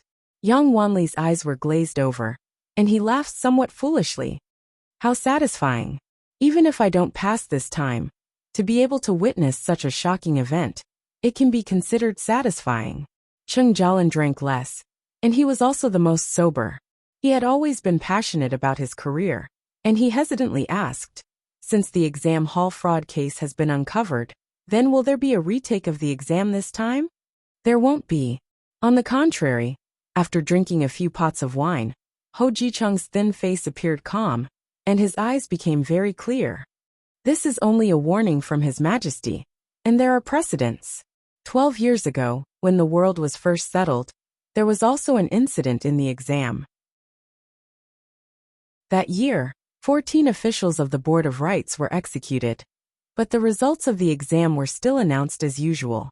Only those students who had relations with the officials were removed, and those who came later took their places. Then, doesn't that mean we have a chance?" Yang Wanli laughed foolishly. With his pure nature, he thought of the problem very simply. There are only so many places in the top 3. Once those who took the dishonest path are removed, our chances will be much better. Ho Jicheng laughed coldly. If it weren't for the fact that there were even more noble people involved, Minister Gua, who was only a minister, would not dare to tamper with the nation's grand ceremony. Those nobles would probably want to protect even more students, but they only removed 4 salt merchants' sons. What good would that do for the bigger picture? The other two thought to themselves that it was indeed so, and they couldn't help but feel a little sad. After a while, Yang Wanli suddenly slapped the table and laughed. No matter what, this is still something to be happy about. Last year, the most sensational thing in the capital was that speech, which forced the eldest princess to return to Xinjiang. This year, the most sensational thing is probably this blacklist, which actually overthrew a minister of the court. Cheng Jialin looked worried. Let's wait until the top 3 are out tomorrow, he said. Ho Jichang and Yang Wanli knew his temperament, and that he still had some illusions about this year's imperial examinations. They smiled and ignored him. I have to go pull that kid Shi Chanli out of bed and tell him the good news. Yang Wanli laughed. Remember to have him buy some food. Beautiful, very beautiful. Fan Xian lightly flicked the paper that Wang Qinian had brought over. He was in a great mood. Wanner sat next to him and said with some worry, Aren't you worried that the crown prince will find out that you were the one who exposed the cheating? Today Fan Xian, who had been severely reprimanded by his father, was for the first time grounded. He could only obediently stay in the manor. He knew that what he had done was indeed somewhat absurd. Of course, if he hadn't received news from the council beforehand that the emperor was planning to make an example of him this year, Fan Xian would not have dared to become this tainted witness and make an enemy of the entire court. In truth, the list of names was not much of a secret. Fan Xian had a few slips of paper in his hands, and all the advisors had a few slips of paper in their hands. Just by looking at this kind of open and above-board cheating, one could tell that the Qing bureaucracy had long since become accustomed to it. It was precisely because of this that the Overwatch Council's investigation, this time, was unexpected. For a moment, no one would suspect Fan Xian's head first. Hearing his wife's question, a strange expression appeared on Fan Xian's face. He said, Your crown prince is too daring, and his methods are terrible. The entire court is also a group of daring idiots. Cheating in the spring examinations is a big deal, and yet it has been made known to the whole world. Even if I didn't report it, if His Majesty wanted to investigate, would they still be able to hide it? Wanner crawled out of bed and looked at his face calmly.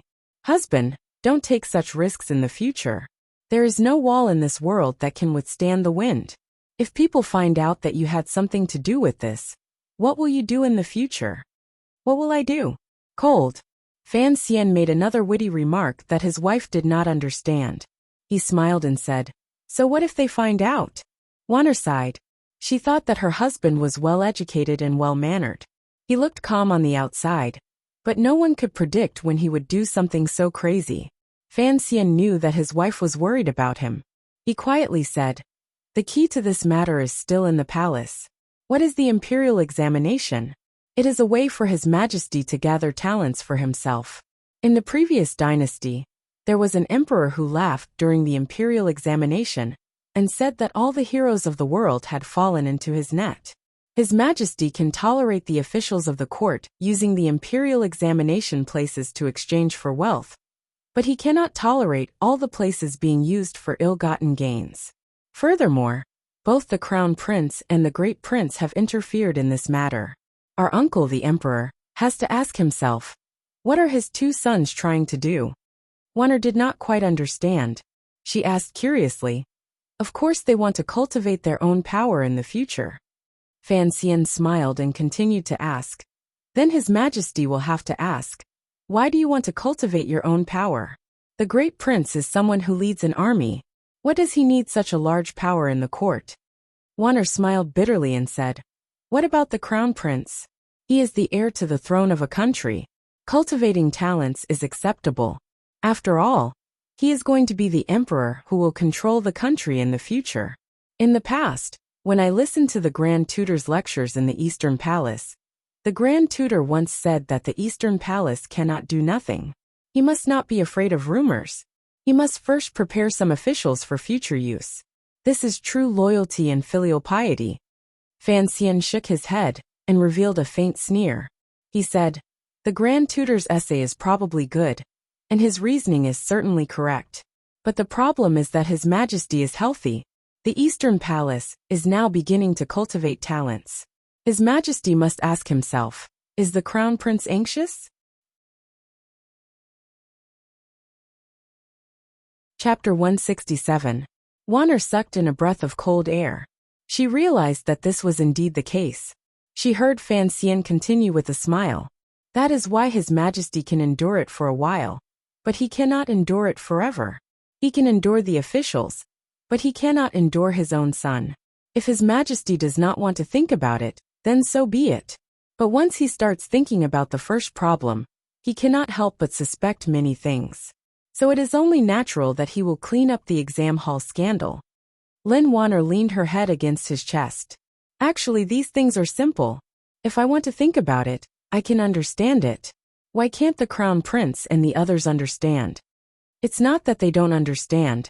It's just that the Crown Prince has begun to feel insecure. Fan Xian thought of the gifts the Emperor had given to the three princes at the beginning of the year.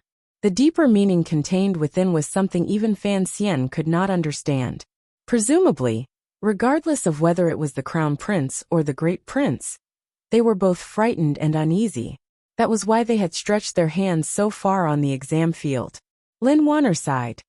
I do not wish for you to become a king. I only wish to be a free and unfettered marquis. These things are always troublesome. To be rich and idle is my wish, Fan Xian replied with a smile. Thinking of Jia Baoyu's nickname, he continued. It's just that there are some things I can't get used to, and there will always be some suspicion. Who told me and my father to have such bad names? Seeing him tease her father, Lin Wanner could not help but laugh. She paused and asked, Father should be fine, right? Don't worry.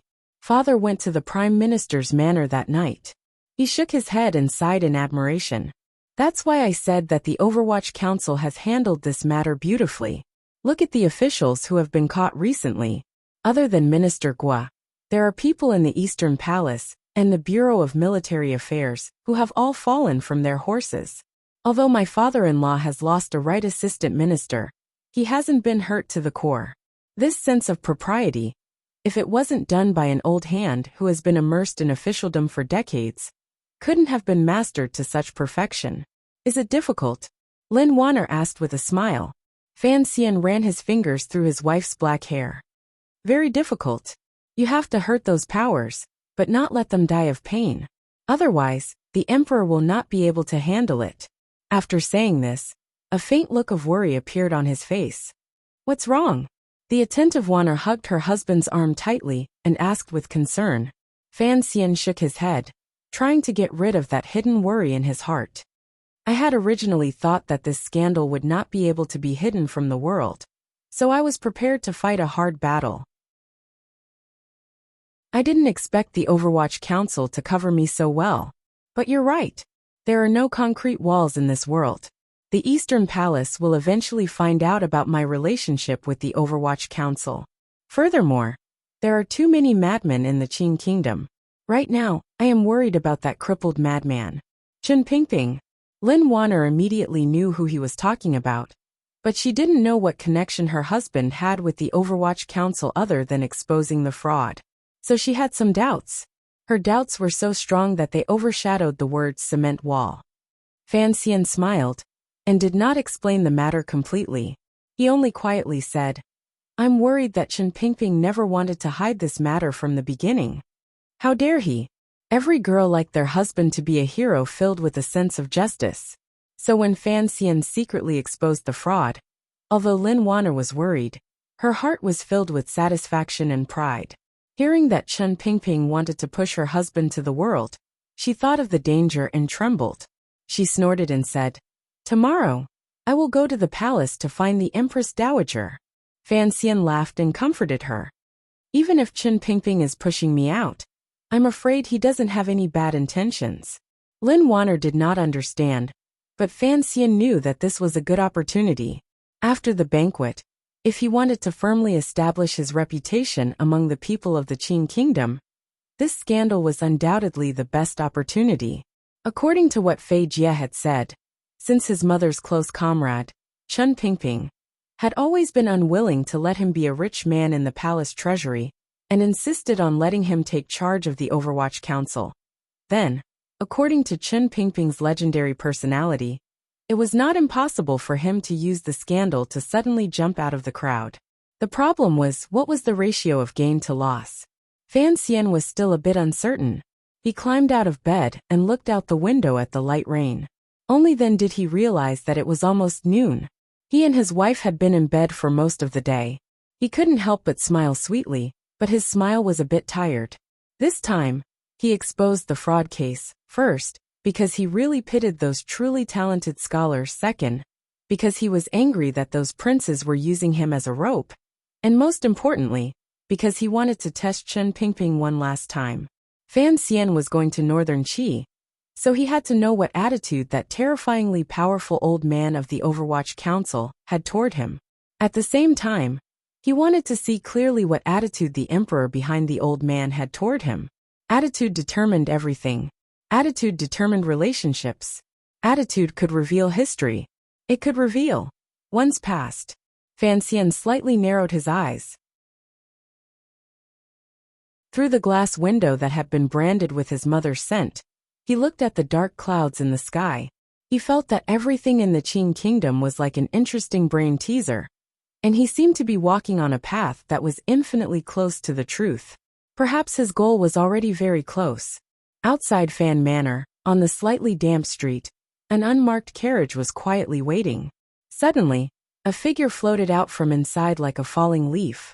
Just as he was about to land, his right hand rested on the edge of the carriage, and his whole body was already inside. "Let's go," Fan Xian said as soon as he sat down. Teng Zijing looked back at the young master from the driver's seat and smiled bitterly.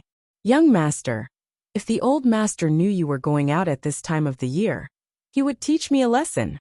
Fan Xian's smile became even more bitter.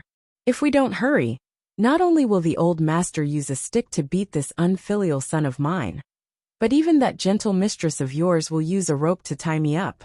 At this time of year, everyone in the capital was in a state of panic. The news that Guo Yu, the director of the Board of Rights, had been arrested and imprisoned had spread throughout the capital in just 2 hours. All the officials involved in the spring examination were restless and stayed at home, afraid that a spy from the Overwatch Council would knock on their door and politely invite them to tea. And Fan Xian was a key figure in the fraud case.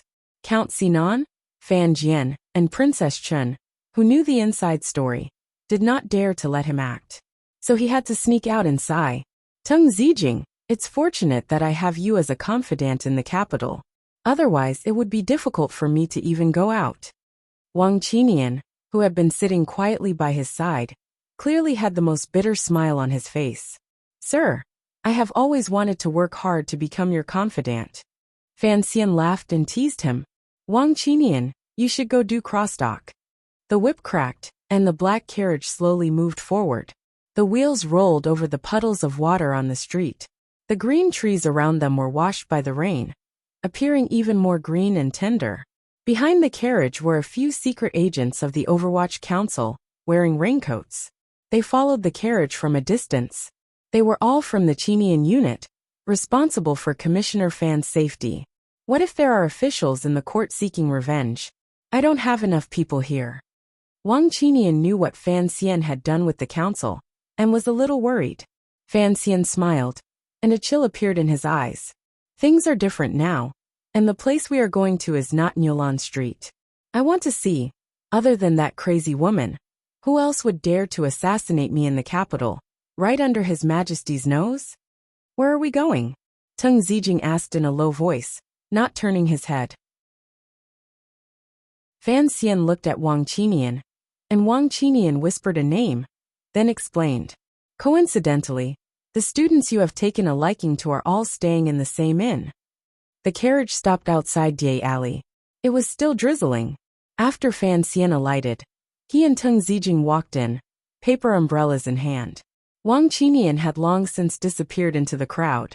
Die Alley was a place where scholars from other counties gathered in the capital. Today, the exam hall fraud case had broken out in the capital, so it was still a cauldron of voices.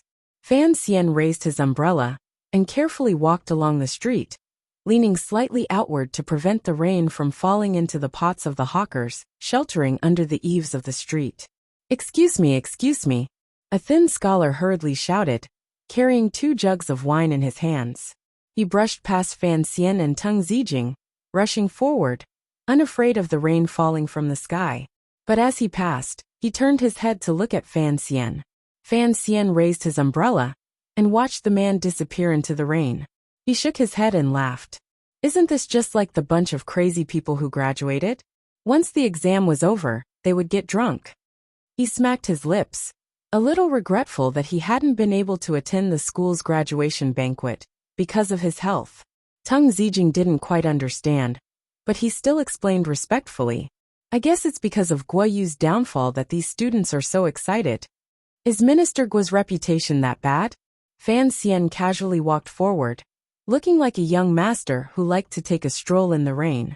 Teng Zijing laughed. Not many of the capital's officials have a good reputation. There's a saying in the village. If you line up the officials of the 6 ministries and behead them, it's likely that one of them will be innocent.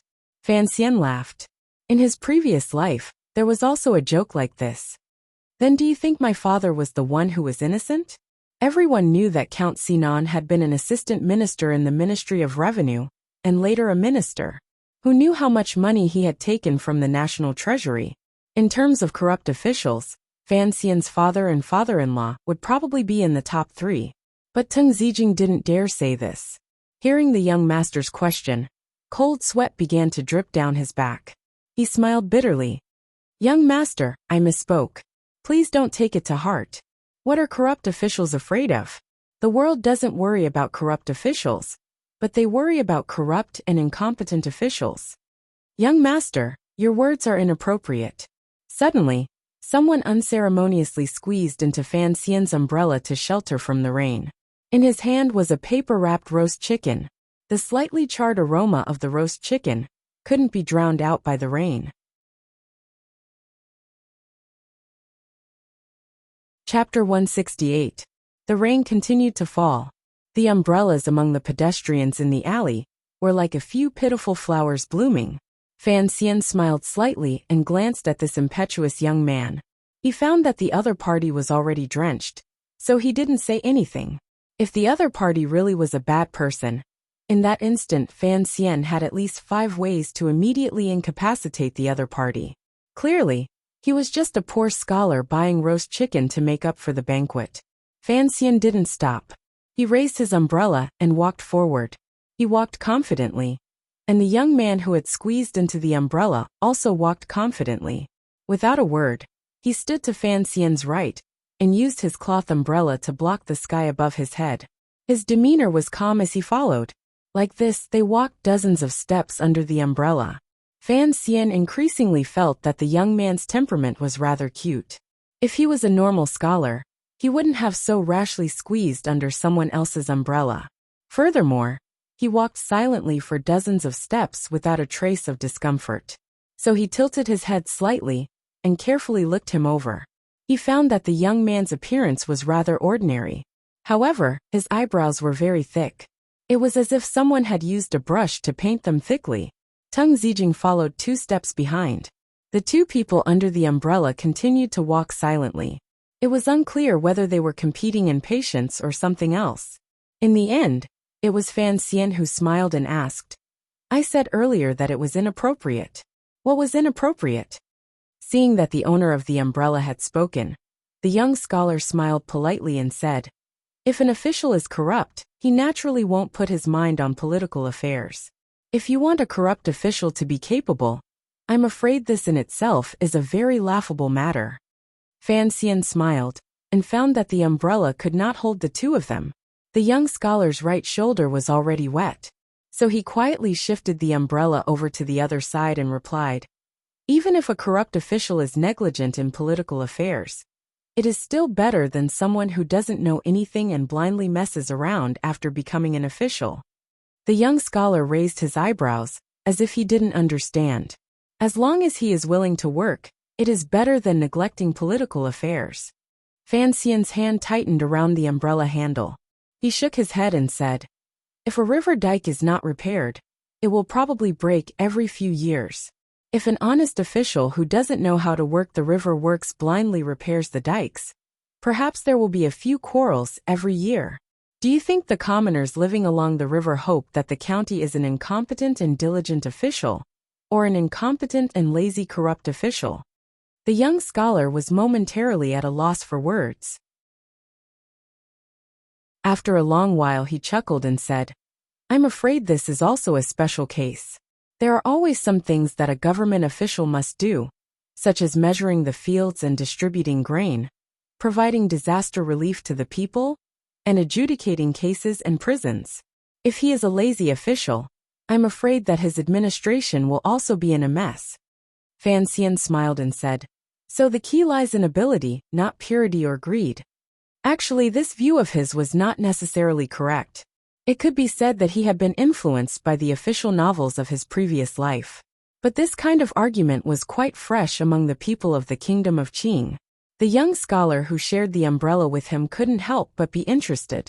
He asked, "If an official has ability but is extremely corrupt, does the court just let him be?" For some reason, when Fan Xian heard this, he thought of his own father-in-law, the famous evil prime minister of the kingdom of Qing, Lin Ruofu. Everyone knew of his greed, but His Majesty knew of his ability, and so he continued to use him. Thinking of the young scholar's question again, he could only shake his head and say, "Governing officials is a difficult and complicated matter. There is no simple and effective way.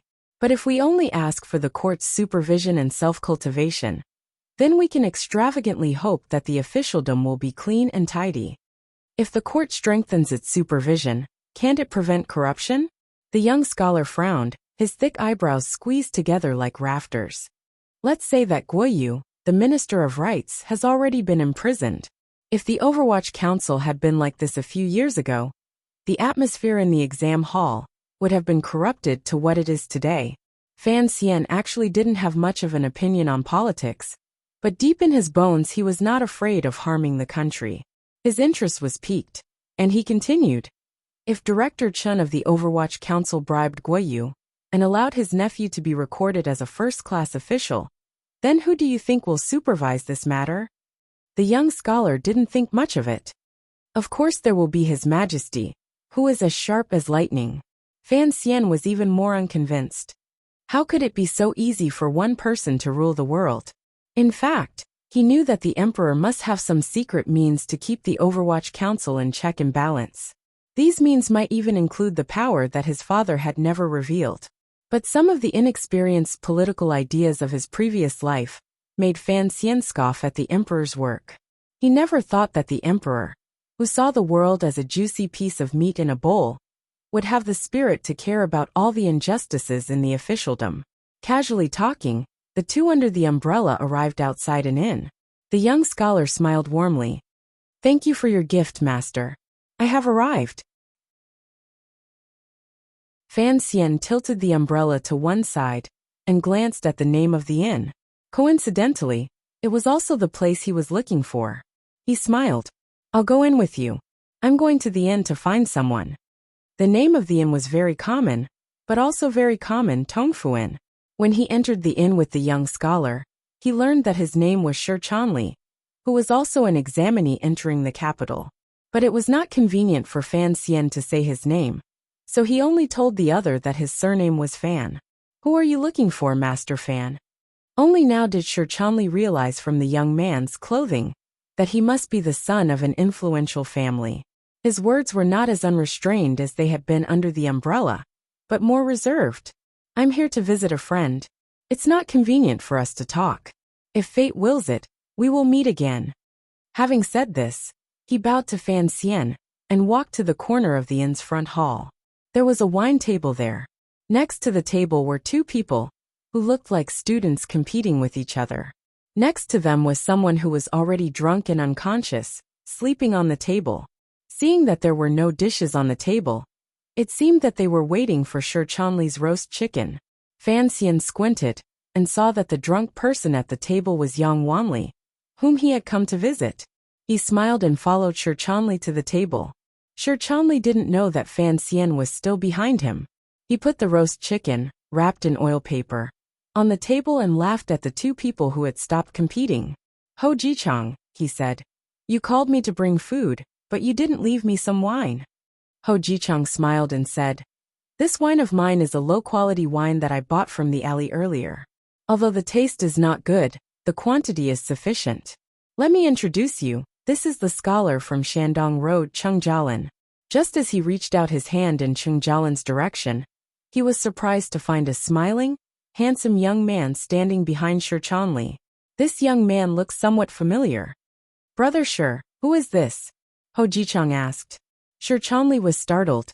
He turned his head to find that Fan Xian had followed him to the wine table. Master Fan, he said with a wry smile. I only borrowed half an umbrella. There's no need to charge me for shelter from the rain. Fan Xian could see that Shi Chanli was somewhat afraid of him. He guessed that Fan Xian was from a rich family and didn't dare to get too close to him. So he smiled and said, I wouldn't dare charge you. I'm just a bit hungry for the roast chicken you brought. Shi Chanli said helplessly, Master Fan, aren't you looking for someone? You can wear out iron shoes in fruitless search, but by chance you'll find it without any effort. Fan Xian smiled.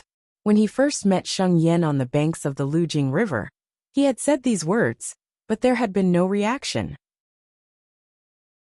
But today, he used it on these scholars, and sure enough, Ho Jichang and the others immediately understood what he meant. They were very interested and asked, Master Fan, are you looking for us? Fan Xian pointed at the drunk Yang Wanli and said, Master Yang and I are old friends, so I've come to pay a visit. Ho Jichang laughed. I've never heard of Wanli having such a generous friend in the capital. Come, Master Fan, please sit. Here is some wine and roast chicken. I'm glad you don't mind. Shi Chanli had always liked Fan Xian's way of talking, and seeing that he was a friend of a friend, he didn't put on airs and offered his seat. On the other side, Chengjialan had been trying to wake Yang Wanli up, and he couldn't help but smile at Fan Xian. Fan Xian was curious about something else. He cupped his hands and bowed to Ho Jichang. How should I address you, brother? Ho Jichang. Master Ho, why are you so sure that I'm a generous young master? Hearing the name Jichang, Fan Xian couldn't help but want to laugh. I don't think I'm born fat, he said. One look and you can tell that I'm a person who eats his fill and has nothing better to do. Ho Jichang smiled and apologized, saying, Gongzi's clothes are worth a lot of money. How can an ordinary scholar afford to wear it? As for the word generous, it's just that we're used to it. I hope you don't mind. He felt that this young man looked familiar, but his vision was a bit blurry from the alcohol, so he couldn't remember. Not at all, not at all. Fan Xian smiled warmly and sat down at the table. Scholars were free and easy, and they didn't care too much about an uninvited guest. Yang Wanli wouldn't wake up for a while anyway, so other than Chengjialan, who urged Fan Xian to drink a few cups, Ho Jichang and Shi Chanli began to compete with each other, as if no one else was present. Before they'd had enough, they began to discuss the Tao again. This was not the mysterious Tao, but the Tao of a country's economy and people's livelihood. Fan Xian picked up a chicken leg and slowly nibbled on it while listening to the two debate. He found that Ho Jichang's way of thinking leaned towards the school of legalism. He placed great emphasis on the law, while Shi Chanli was a sentimental person who placed great emphasis on education. But in the end, the one leaning towards the school of legalism wasn't blindly demanding, and the one who placed great emphasis on education wasn't blindly admonishing. They really were two very clear-eyed scholars. Occasionally, when he talked about the political affairs of the various counties, he would analyze them carefully and not just talk about them in general. He was not like other scholars who always focused on the word world, but he did not know that the word world was much broader than the eyes of the vast majority of people in the world. The more Fan Xian listened, the more pleased he became. Ho Jichang's name was one of the names he'd written down. It seemed that he had a good eye, but this Shi Chanli's temperament was warm and easy. How come he had no impression of him in the exam hall? As he was feeling pleased with himself, he suddenly heard the gentle Shi Chanli slam the table and angrily say, In the end, it's all that Sir Fan Jr.'s fault. Fan Xian couldn't help but be surprised. Chapter 169. As it turned out, the conversation at the table had shifted from officialdom to literature. Naturally, it was inevitable that they would talk about Sir Fan, who had shocked the world with his poetry last year. Fan Xian pretended to hold the wine cup and sip it, but he was prepared. If this guy dared to say one bad word about him, he would throw the cup of wine in his hand out to relieve his anger. Unexpectedly, Shi Chanli stood up. His face was flushed like a peach blossom, and he began to recite mushy words. Tears streamed down his face as he said, "I've been reading the Banxian's High Poetry Anthology for months. How can I read other people's poems? How can I have the courage to pick up my brush and write again? Although there are a few poems that I find strange, with Sir Fan before me, how can I be a little sure? How sad, how sad." Fan Xian beamed, thinking of those lovely people who criticized their leaders for not taking care of their rest. Ho Jicheng, however, said disapprovingly, "Poetry is outside the realm. What can it do to govern the country?" Having said this, he turned to Fan Xian, who had been cold all day, and asked for help. "What do you think, Sir Fan?" He couldn't help but look at Fan Xian again. "Oh, it's you." Fan Xian was shocked again. Had he been recognized? The lighting in the exam hall was not very bright. Aside from people like Yang Wanli, who dared to look him in the eye and talk to him with his eyes, not many people dared to look at the examiner's face. Ho Jicheng's next words came very quickly. "Earlier, when I was buying wine, I brushed shoulders with Sir Fan." Fan Xian immediately remembered that this was the scholar who had carried the 2 pots of wine. For some reason, such a small matter made Ho Jicheng seem much more friendly toward Fan Xian, and he began to speak enthusiastically. Not only did Fan Xian find it strange, even Shi Chanli was a little confused. "Sir Fan and Sir Fan are of the same school. Why don't you tell us what you think of Sir Fan's Banxian's High Poetry Anthology?" "I'm just borrowing from others." No matter how thick-skinned Fan Xian was, he couldn't bring himself to praise himself in front of others. Who knew that Shi Chanli would become angry when he heard this? He put down his chopsticks and said, "Is Sir Fan the same as Master Zhuang? I thought highly of Zhuang Mohan's character, but I didn't expect him to be such a muddle-headed scoundrel. Master Fan, if you're less educated, you shouldn't say such ridiculous things." Fan Xian was startled. Only now did he realize that he had long since established an unbreakable position in the hearts of the kingdom of Qing's scholars. He smiled shyly, not knowing what to say. Seeing that Fan Xian was speechless, Shi Chanli became tipsy and jokingly scolded, "You are both young masters of the Fan family. How can there be such a big gap between you?" At this moment, Yang Wanli finally woke up under Qing Jialin's care. The first thing he saw was Fan Xian's beautiful face. He was quite frightened. He quickly stood up and bowed to Fan Xian. "Sir Fan, why are you here?" "Master Fan?" "Which Master Fan?" The other 3 men at the table were confused. They didn't know why Yang Wanli was so nervous. Yang Wanli smiled bitterly. "This is the person I mentioned earlier, Sir Fan Jr., who let the students into the examination hall. Brother Shi, don't you like Banxian's high poems the most? Hurry up and pay your respects." Only now did Shi Chanli realize that the person he had just scolded was Fan Xian himself. The intense shock made him jump up from his chair. He didn't know whether to bow to Fan Xian or not. He looked very awkward. Even Ho Jicheng and Cheng Shilin, who were much calmer, had their mouths wide open. They looked at Fan Xian, not knowing what to say. Fan Xian had long since become a first-class figure in the hearts of the world's scholars. Later, he married the Prime Minister's daughter, and became a 5th-level scholar at the Imperial College at the age of 17. No matter how one looked at it, he was the object of the scholars' envy, and his Banxian's high poems had long since become popular. The image of the red light floating above the clouds had become one with the name Fan Xian. Fan Xian smiled a little embarrassedly. "What? So surprised to see a living person?" Ho Jicheng was the first to wake up. He smiled bitterly. "So you are Sir Fan Jr. I apologize for my lack of manners earlier." Shi Chanli's eyes shone. He bowed deeply to Fan Xian and said sincerely, "Thanks to Brother Yang, I was actually able to meet Sir Fan Jr. today. It is truly a great fortune." Fan Xian shook his head and smiled. "The examination is over. I don't want to stay in the manor forever, so I came out for a walk. I knew that Yang Wanli was staying in this inn, so I came to find him. I didn't expect my luck to be so good. Earlier at the table, I listened to your wise words. It was not a wasted trip. The crowd couldn't help but feel ashamed. They thought back to how they had talked and talked in front of this great scholar. Now that they thought about it, it was indeed a little absurd. Even the proud Ho Jicheng smiled bitterly. It's all Wanli's fault. He was drunk all along. At that moment, Cheng Shilin, who had been speaking slowly, finally introduced himself. Sir Fan, my surname is Cheng Shilin. Thinking that he might be able to form a relationship with this popular figure of the court, Cheng Shilin, the scholar of Shandong Road, felt inexplicably nervous. He stuttered. Everyone was startled. Soon after, they heard the mistake in his words. They couldn't help but burst into laughter. Cheng Shilin's face also reddened.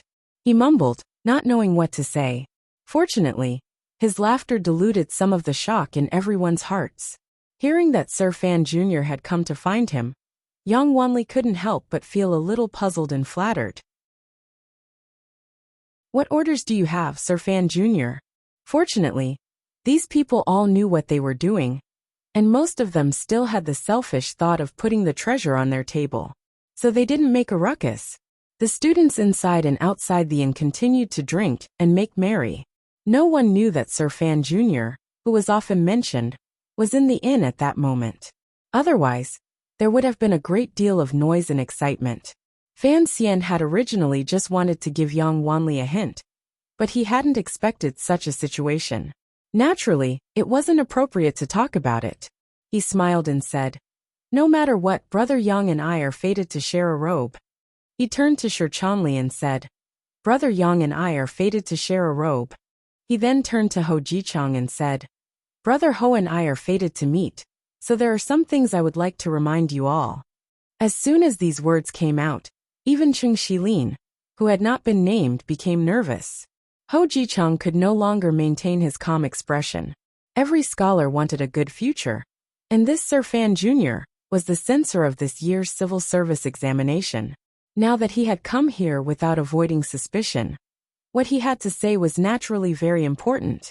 Fan Xian paused and considered his words. The court examinations will be held on the 1st of March. You should all make some preparations. The students were shocked, and their hands, hidden in their sleeves, could not help but tremble. These words seemed ordinary, but the hidden meaning was shocking. Sir Fan Jr. was a popular figure in the court, and behind him was the Prime Minister Count Sinan. If anyone could know the list of the top 3 ahead of time, Fan Xian certainly had the right to do so. Since he had asked everyone to prepare for the palace examination, that meant they would definitely make the list. Fan Xian put a finger to his lips and made a gesture for silence. He smiled and said, "Not necessarily. I'm just here to remind you all." Ho Jicheng said absent-mindedly, "Minister Guo has been arrested and imprisoned. The list will certainly change." Fan Xian quietly replied, "I don't remember Brother Cheng and Brother Shi, but Brother Ho and Brother Yang will definitely make it." Ho and Yang were overjoyed. No longer boasting, they stood up and bowed deeply to Fan Xian. They knew that from now on, the two of them were definitely going to worship this young teacher, unless they did not want to have a broad official career and a prosperous future. Cheng Shilin and Shi Chanli were slightly disappointed, but they thought that Sir Fan Jr. just didn't remember clearly, and that there would not be a good result tomorrow. They comforted themselves. It was clear that the inn was no longer a suitable place to talk. Yang Wanli respectfully invited Fan Xian into his room, and then served him good tea. After a while he sincerely said, "Sir Fan Jr., I have no money, no power, no mouth and no face. I really do not know how I could gain your favor, and I do not know why you would take the risk to come and tell me this news." The words "no money, no power, no reputation," and "no reputation" really spoke of the bitterness and powerlessness of those without connections. Fan Xian smiled and shook his head. "You all know the state of the examination field of Qing. Although the list of the top 3 has not yet come out, it has generally been decided. As for why I have come today, it is because I am afraid that you will give up on yourself. You will not review your studies, and you will not respond. If you lose face in the palace, I am afraid that my face will not be good either. You must know that outside the exam hall, many people saw me let you in. I might as well say that I have taken a small risk, But it does not matter. Today, the examiners in the capital were all frightened and uneasy, but Fan Xian said it did not matter. The students could not help but be surprised. Now that things had come to this, these clever people naturally understood the meaning of Fan Xian's visit. They looked at each other, and Ho Jichang bowed first. Thank you, teacher. Yang Wanli bowed again. Even Shi Chanli and Cheng Shilin were no longer sitting, and bowed to Fan Xian. Fan Xian looked at the four scholars who were a few years older than him, and he could not help but feel a little strange. He smiled. I am not the father-in-law of the Prime Minister's manor, and I am not Minister Gua. Besides, I have money, and I will have even more money in the future, so you do not need to worry. I only value your talent and virtue. As for after the palace examination, you will enter the court as officials. As long as you are loyal, diligent, and work for the benefit of the country, I am sure that I have not misjudged you. Naturally, I will be happy. These words were very gentle, but they were very cold. The four were shocked, and they agreed sincerely. After chatting for a while, Fan Xian found out that the reason he Zhongwei did not participate in the spring examination was because of the death of an elder in his family. He sighed a few times, and then took his leave. After leaving and getting into the carriage, Fan Xian frowned and said to Teng Zijing, Why am I still not used to doing this? Wang Qinian appeared in the carriage at the right time, and replied softly, Because deep down, you are still a scholar, not an adult.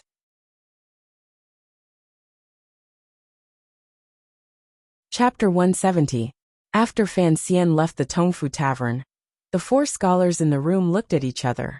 It seemed that they had never imagined that such a big piece of cake would fall from the sky and fall on their heads. What do we do now? Yang Wanli sat on the bed, somewhat stupefied. After Qing Jialin and Shi Chanli congratulated him, they laughed. From now on, Brother Yang, you have the support of the Prime Minister and the Minister of Revenue. I'm afraid your career will be smooth sailing. Yang Wanli's simple and honest face showed a hint of bitterness. I have always admired Sir Fan's talent in learning. This spring examination was also thanks to him, making an exception. I presume that Sir Fan also put in a lot of effort to mark the papers behind the scenes. Only, I wish that Sir Fan had not made this trip today. Cheng and Shi were speechless. They knew that Yang Wanli felt that Fan Xian had done him a favor. Ho Jichang, who had always been the hidden leader of the group, smiled and shook his head. If Sir Fan had done him a favor, he would not have come in person. Wanli, you worry too much. I have decided that from now on in the court, I will think of Sir Fan as my idol. I will make a name for myself. Shi Chanli was stunned. Why had Ho Jichang, who had always prided himself on being virtuous, suddenly changed his temperament? Yang Wanli shook his head and said, I also know that in every exam, teachers and students are the norm. But as you know, Brother Ho, I have always respected Sir Fan Jr.'s talent and learning, because of the item I carried on my person, and because I like Sir Fan Jr.'s personality. I always hoped that Sir Fan Jr. would be different from these court officials. I've asked for perfection, Cheng Jialin scolded him. Although Sir Fan has the talent of poetry, he is still an official of the court, and the son of a noble. It is not easy for him to come here in person. Brother Wanli, do you hope that Sir Fan is a true immortal, who does not eat the food of common mortals? Besides, a true immortal is not necessarily better for this impoverished mortal world than a capable official who is good at scheming. Shi Chanli clapped his hands in praise.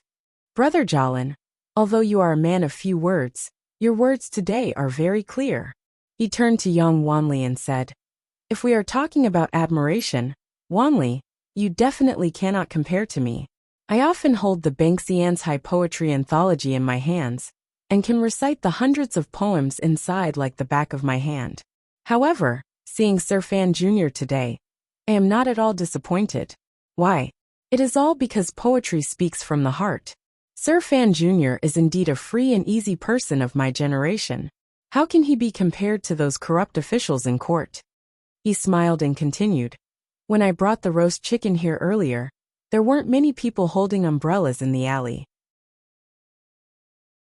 I'm a person who likes to play around. Looking at the young man under the umbrella, his face was delicate and pretty, His breath was fresh and pleasant, and his comments were somewhat novel and frightening. Therefore, I recklessly crawled under his umbrella and walked all the way here. If it was any other powerful official, how could they tolerate my rudeness? Sir Fan Jr.'s face was full of smiles. Traveling with me, there was not a trace of unnaturalness in his expression. In the inn, I found out that he was Fan Xian. To tell the truth, I was pleasantly surprised. Fan Xian, you really didn't disappoint me. Only now did everyone realize that there had been such a thing. No wonder Fan Xian had said that he and Shi Chanli were fated. Thinking of the feeling, they couldn't help but smile. Yang Wanli scratched his head awkwardly. Maybe, I just feel a sense of nirvanic disillusionment. I've always felt that Sir Fan Jr. should be the kind of person who sits idle on a grape rack, writes thousands of poems, and doesn't care about the filthy matters of the court. Ho Jichang shook his head in disapproval. That kind of person seems elegant and refined, but he's really useless to the country, and of no benefit to the people. If Sir Fan really was like that, I would actually look down on him. Not necessarily. Yang Wanli sighed. Ho Jichang smiled lightly. I'm not afraid of being laughed at, but how can a scholar serve his country? The only way is to enter the court and become an official. But how can outsiders like you and I understand the mysteries and terrors of the court? So, Sir Fan Jr. came today not because he needs us, but because he knows that we need him. He paused, then continued. Although I have some pride, I'm not a pedantic person who doesn't know when to advance or retreat. Since we have this opportunity, of course we must seize it. If we must follow someone in the court, then I think that Sir Fan is the best choice. I think that in the future, his achievements in the court will not conflict with our daily ideals. Everyone asked in unison, why? Everyone was a little puzzled by Ho Jichang's resolute attitude. Hearing him emphasize it now, they became even more curious. Ho Jichang picked up his teacup from the table and looked at the remnants of Fan Xian's tea. He was a little lost in thought. After a while he said, a popular person of the court on a rainy day would actually take care that the water on his umbrella wouldn't drip into the pot of a street vendor sheltering from the rain. He would rather get himself wet than lean to the side. Such a considerate and kind person. If he isn't a great villain, then he's a great sage. He smiled. A 17-year-old youth can't hide it so well at any time. So I believe that Sir Fan Jr. is a great sage. My judgment is that simple, because I was moved by that scene in the rain. The room was silent. After a long time there was a sigh. The next day, on the red wall to the left of the exam hall, the yellow paper that the examinees had been waiting for was finally pasted. The rules for selecting scholars in the Kingdom of Qing's spring examination were not complicated. After the provincial examination was the general examination, and after the general examination, the top 3 candidates would be chosen. However, there was no ranking, and they were arranged according to the strokes on the imperial list. The number of people in the top 3 varied from year to year, because there had been an additional examination in the 3rd year of the Qing calendar. The number of candidates in the next 2 years was a little low. This year, there were only 108 names on the imperial list. Because there were so few candidates, whether it was the students of the Imperial College in the capital, or the scholars from various counties, who had come to the capital to take the exam, they were all nervous and uneasy. To the west of the examination hall was a bridge. If one wanted to look at the results under the Vermilion Wall, they had to cross the bridge. At this time, the area under the Vermilion Wall was already surrounded by students wearing long gowns. The crowd was moving, and they were nervously searching for their names on the big yellow paper. On the other side of the bridge, Ho Jichang and Yang Wanli, who had already taken the medicine to calm their hearts, walked slowly. The bridge was still stained with yesterday's rain, and the moss between the bricks was particularly slippery. The 4 of them walked that way, and Cheng Jialin almost slipped, which made the crowd laugh. Cheng Jialin laughed at himself. Although his and Shi Chanli's steps were as slow as his 2 friends, they couldn't help but be nervous deep down. Coming to the red wall, the 4 of them squeezed through the crowd with great difficulty. They began to look from the left side, and after who knew how long, they suddenly heard Shi Chanli cry out in joy. Brother Ho, Brother Ho! Got it! Got it!" The other three heard the sound and hurried to Shi Chanli's side. Sure enough, they saw Ho Jichang's name on the third row above their heads. They couldn't help but feel excited. Yang Wanli lightly punched Ho Jichang's shoulder, his face full of smiles. Ho Jichang smiled slightly, wanting to show a trace of pride, but this was a big deal. Although he considered himself virtuous, thinking of the 10 years of hardship he had suffered, the ardent expectations of his parents at home, and the envious gazes of the scholars around him, he couldn't help but feel a little smug. He couldn't help but open his mouth, revealing an extremely happy smile. At this time, the three golden words Ho Jichang on the imperial list seemed to shine in the sunlight, appearing incomparably precious and with a limitless future. The four of them no longer separated and simply looked carefully to the right. After who knew how long, they finally succeeded in finding Yang Wanli's name on the imperial list. Only now did they truly believe what Sir Fan Jr. had said the day before. Yang Wanli saw that his name was indeed on the imperial list, and he was extremely excited. His eyes were a little red, and he mumbled to himself, "I really got it, I really got it." He suddenly let out a strange cry and rushed out of the crowd. He ran to the side of the bridge and roared at the water below. His voice reverberated through the bridge, making a buzzing sound. The three friends looked at him with smiles, knowing why he was so excited. Yang Wanli lost his mother when he was 8, and grew up alone in Xuanzhou. It was all thanks to his father, who endured the cold and hunger to buy him a lot of books, and urged him to enter the family school. He endured the supercilious look and studied, and with great difficulty, passed the provincial exams and came to the capital. But after a month in the capital, Yang Wanli discovered that he should have been talented, and that his reasoning was more practical than other scholars. Unfortunately, the He family mountain was far away, and the family school was simple and crude. He never learned the flourishing rhetoric of the scholars in the capital, and his essays were always dry and unattractive. So even his close friends, Ho Jichang and Shi Chanli, thought he couldn't get it. Yang Wanli himself didn't have much hope, so he spent the last of his silver to buy the most popular shirt among the students, and put Shi Chanli's essay in it. He wanted to gamble. He didn't expect that before he even entered the examination hall, he would be dragged out by the scholar Fan Xian. At the time, Yang Wanli was devastated. He had thought that his 10 years of hard work had been wasted, and he didn't expect that Sir Fan Jr. would give him a second chance. After the examination, he left the hospital and didn't dare to use the notes in his shirt. Naturally, the essays he wrote were not brilliant, and so he gave up on the idea of writing. He just drank and made merry. Only when he heard that Minister Gua had been imprisoned did he smile a little more. He didn't expect that Sir Fan Jr. would personally come to Tongfu Tavern to see him, and secretly mention that he might enter the top 3. After sorrow came joy, and after despair came hope. This kind of emotional impact continued until today. After Yang Wanli crossed the bridge and stood under the red wall, he increasingly felt that Sir Fan Jr.'s visit yesterday was a dream, and that he couldn't have gotten it. But he really did get it.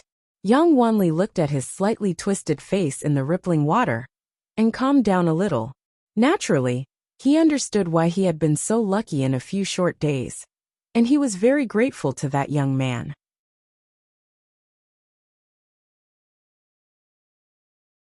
Chapter 171.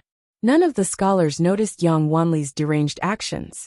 Even the citizens of the capital who were passing by on the other side of the river did not look over curiously, because in the capital, this kind of scene was all too common, especially when the results of the spring examinations were released. Near the vermilion wall of the examination hall, there would always be many madmen appearing out of nowhere. At this moment, the scholars on the other side of the bridge all had strange expressions on their faces. Some were excited, some were dejected. Those who had made it looked up to the sky and cried out, while those who had not made it hit the ground with their heads. There were all kinds of expressions, and it was indescribably comical. There were even more miserable scholars who wailed incessantly, hugging the large locust tree next to the vermilion wall, and rubbing their faces against it. No matter how hard their companions pulled, They would not let go until their cheeks were bleeding. They looked incomparably wretched. The kingdom of Qing used the imperial examinations to select scholars, and those who were not from high clans could not be granted any imperial examinations. So for ordinary commoner scholars, the release of the results of the spring examinations was the only way they could change their lives. This kind of pressure and motivation was enough to turn a gentle and refined scholar into a deranged madman. Compared to those scholars who were kneeling on the riverbank and praying to the heavens, thanking the heavens for allowing them to make it, Yang Wanli had only shouted twice, and it was indeed rather dull. Of course, this highlighted the steadiness of Ho Jichang and the other two. By the time Yang Wanli had regained his composure and was happily walking back to the Vermilion Wall, his three friends had already carefully examined the entire imperial proclamation. Unexpectedly, Shi Chanli had not made it onto the list. What made everyone disappointed and somewhat happy was that Cheng Jialan's name had shockingly appeared in the last row. Cheng Jialan's face was full of uncontrollable excitement, but seeing Shi Chanli's slightly disappointed expression, he could not show it too much. He comforted him. "If you don't make it this time, come back next year." This was a very old-fashioned comforting phrase, but under these circumstances, it seemed to be the only old-fashioned thing to say. Shi Chanli laughed bitterly. Looking at the despondent examinees around him who had failed, he forced himself to raise his spirits and smiled. "This time, 3 out of the 4 of us have made it, which is already a great thing. Compared to the previous year's spring examinations, this year's list is much fairer.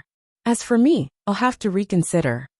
Ho Jichang nodded and gently patted Shi Chanli on the shoulder. He knew that although Shi Chanli was the most carefree of the 4, the blow he had taken today was not small.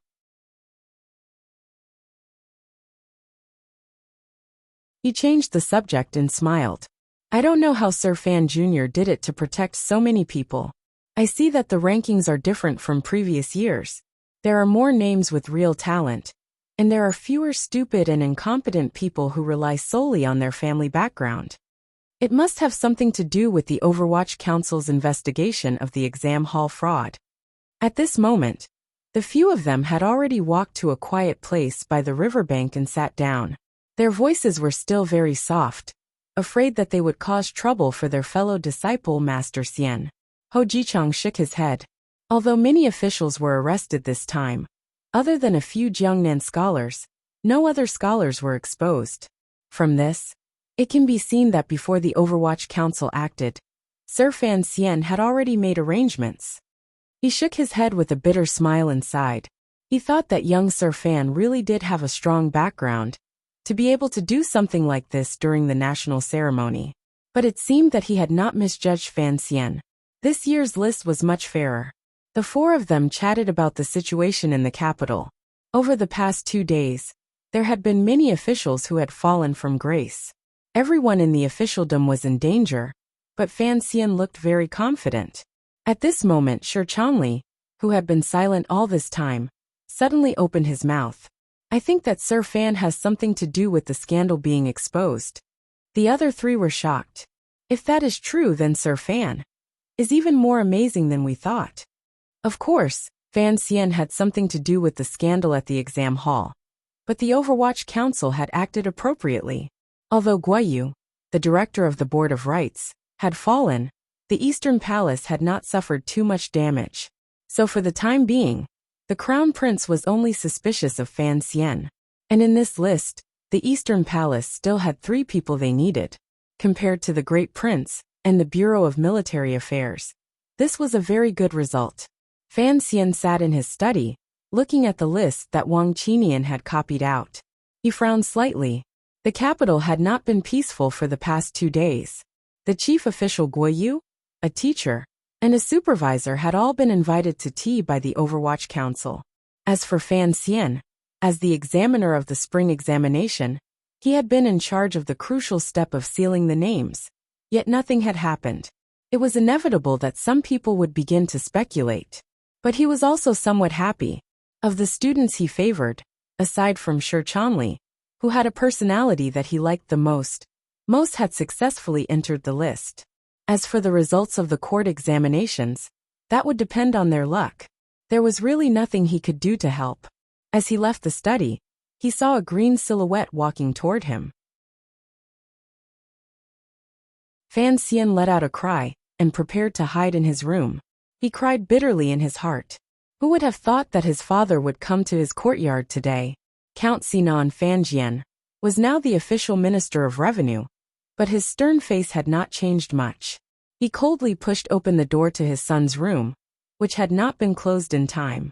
He stepped in and sternly shouted, "You went out again yesterday?" Fan Xian smiled bitterly and bowed. "Father, it was raining in the capital last night, so I wanted to go for a walk." "How many people did you think you could hide your visit to Tongfu Tavern?" Fan Jian sat down. Lin Wanner, who was in a side room, heard the noise and rushed over. She hurriedly called for a maid to bring her master tea.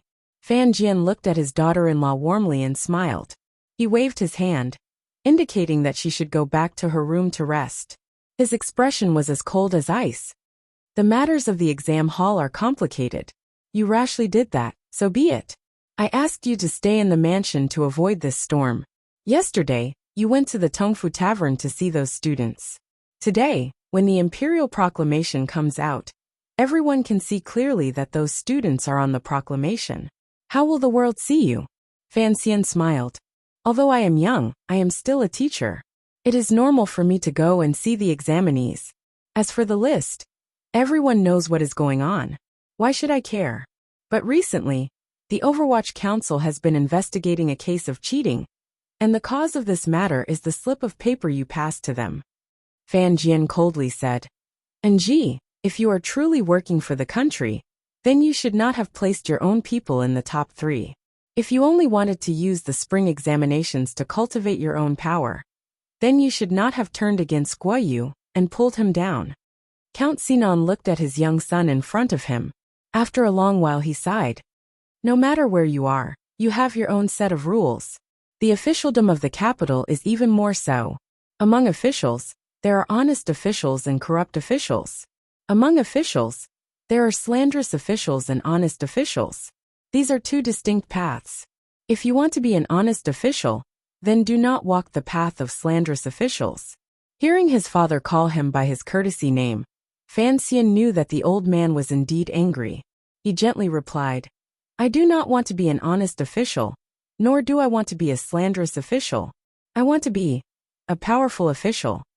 As soon as he said this, the air in the study suddenly became so cold that it seemed to freeze. After a long while, Fan Jian softly said, "A powerful official? What kind of official can be called a powerful official?" He shook his head, and a strange smile appeared on his face. "The Prime Minister has power, I have power, and Chen Pingping has power. But do you think that just because you're a subject, you can be called a powerful subject?" Fan Xian calmly replied, "I cannot, because the power lies in the hands of His Majesty." "Then what kind of powerful official do you want to be?" "With power in my hands, there is nothing to worry about," Fan Xian replied sincerely. "I want to be a powerful official that even the emperor's family cannot decide whether I live or die, because I have the power to protect myself, but not others. So I need power." Fan Jian looked at his son, and there was a trace of worry in his eyes. Fan Xian smiled helplessly. The reason he had chosen this unusually dangerous and boring path was naturally because of the thick darkness in the depths of his heart. After a long while, a cold light shone in Fan Jian's eyes. "In the future, do not make trouble like this. Chen Pingping can protect you for a while, but he cannot protect you forever. So I warn you, do not get too close to the Overwatch Council." Fan Xian lowered his head. "I know, so I need you to remind me from time to time." He knew that his father had always been afraid of him taking over the Overwatch Council. But Fan Xian refused to give up. Fan Jian slowly closed his eyes. "This time, you handled the matter very poorly. Even if Guo Baoquan spoke up in the palace and let you guess that the Guo family was actually working for the eldest princess, you shouldn't have done it yourself. If you had told me beforehand, with the power of the Prime Minister and I, we could have used the exam hall's fraud case to get rid of him, and we wouldn't be in this predicament." Fan Xian knew that what his father said was right. If he had taken the risk and joined forces with the Overwatch Council to deal with Minister Gua, it would only have led to an open ending. No one knew what would happen next, and the council would have the initiative. He thought for a moment. Actually, this time, I just wanted to do something that I wanted to do. Perhaps this was just a cheap sense of justice that many people disdained, but Fan Xian still retained a little of it. At present, he was only worried about what Chen Pingping had planned. As if he had guessed what his son was thinking, Fan Jian opened his eyes. There was a trace of comfort and worry in his gaze. You can give up on your fantasies. Chen Pingping will certainly let everyone know that this scandal was single-handedly brought to light by the son of the Fan family. Fan Xian smiled bitterly. He knew that his father was right. Chen Pingping was not afraid of the crown prince of the Eastern Palace. As long as he could establish his reputation, as long as he could get closer to controlling the Overwatch Council, he would do anything.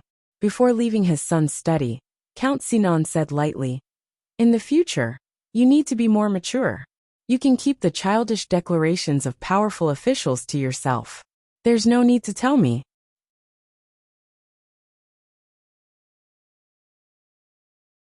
Chapter 172. One day at the end of February, a rumor suddenly began to circulate among the officialdom of the capital. The reason why the spring examination fraud case had been so quickly and accurately solved was all because the Overwatch Council had a list of students who had bribed the examinees. And this list had been provided to the Overwatch Council by Master Fan Jr., who was known as the Immortal Poet. It was said that Sir Fan Xian deeply detested the accumulated abuses in the imperial examinations. He was abnormally angry that the diligent scholars of the world could not obtain a fair promotion after 10 years of hard work. That was why he ignored the layers of traps in the officialdom and bravely wrote a memorial to the emperor. He did not hesitate to sell himself to corrupt officials in the court in order to obtain that important list. In short, the rumor was bizarre. It was said that Fan Xian was a man of great wisdom and courage. That list was clearly not a secret, but it was said to be the most sinister piece of paper in Qing officialdom. Fan Xian could tell at a glance that this was the work of those from the 8th Bureau of the Overwatch Council. As soon as this rumor spread, Fan Xian immediately became a thorn in the side of the officials of the Board of Rights, a thorn in the flesh. But on the other hand, his reputation in the eyes of the common people and the scholars of the world took another step forward. Although the Imperial College and the Tungguan Pavilion maintained their silence, Fan Xian had now become the spiritual leader of the scholars. Fan Xian straightened his collar and sleeves. "Isn't this leader a little too new?" He then gently patted his sister's worried face. "What are you worried about? My brother is one of the most powerful princes in Qing." His voice was very soft, and his words were very strange. But Fan Ruoro still understood, even though she did not understand the deeper meaning hidden within. Lin Wanner did not hear. Even if she had, she probably would not have understood. In any case, she was not as worried as her sister-in-law.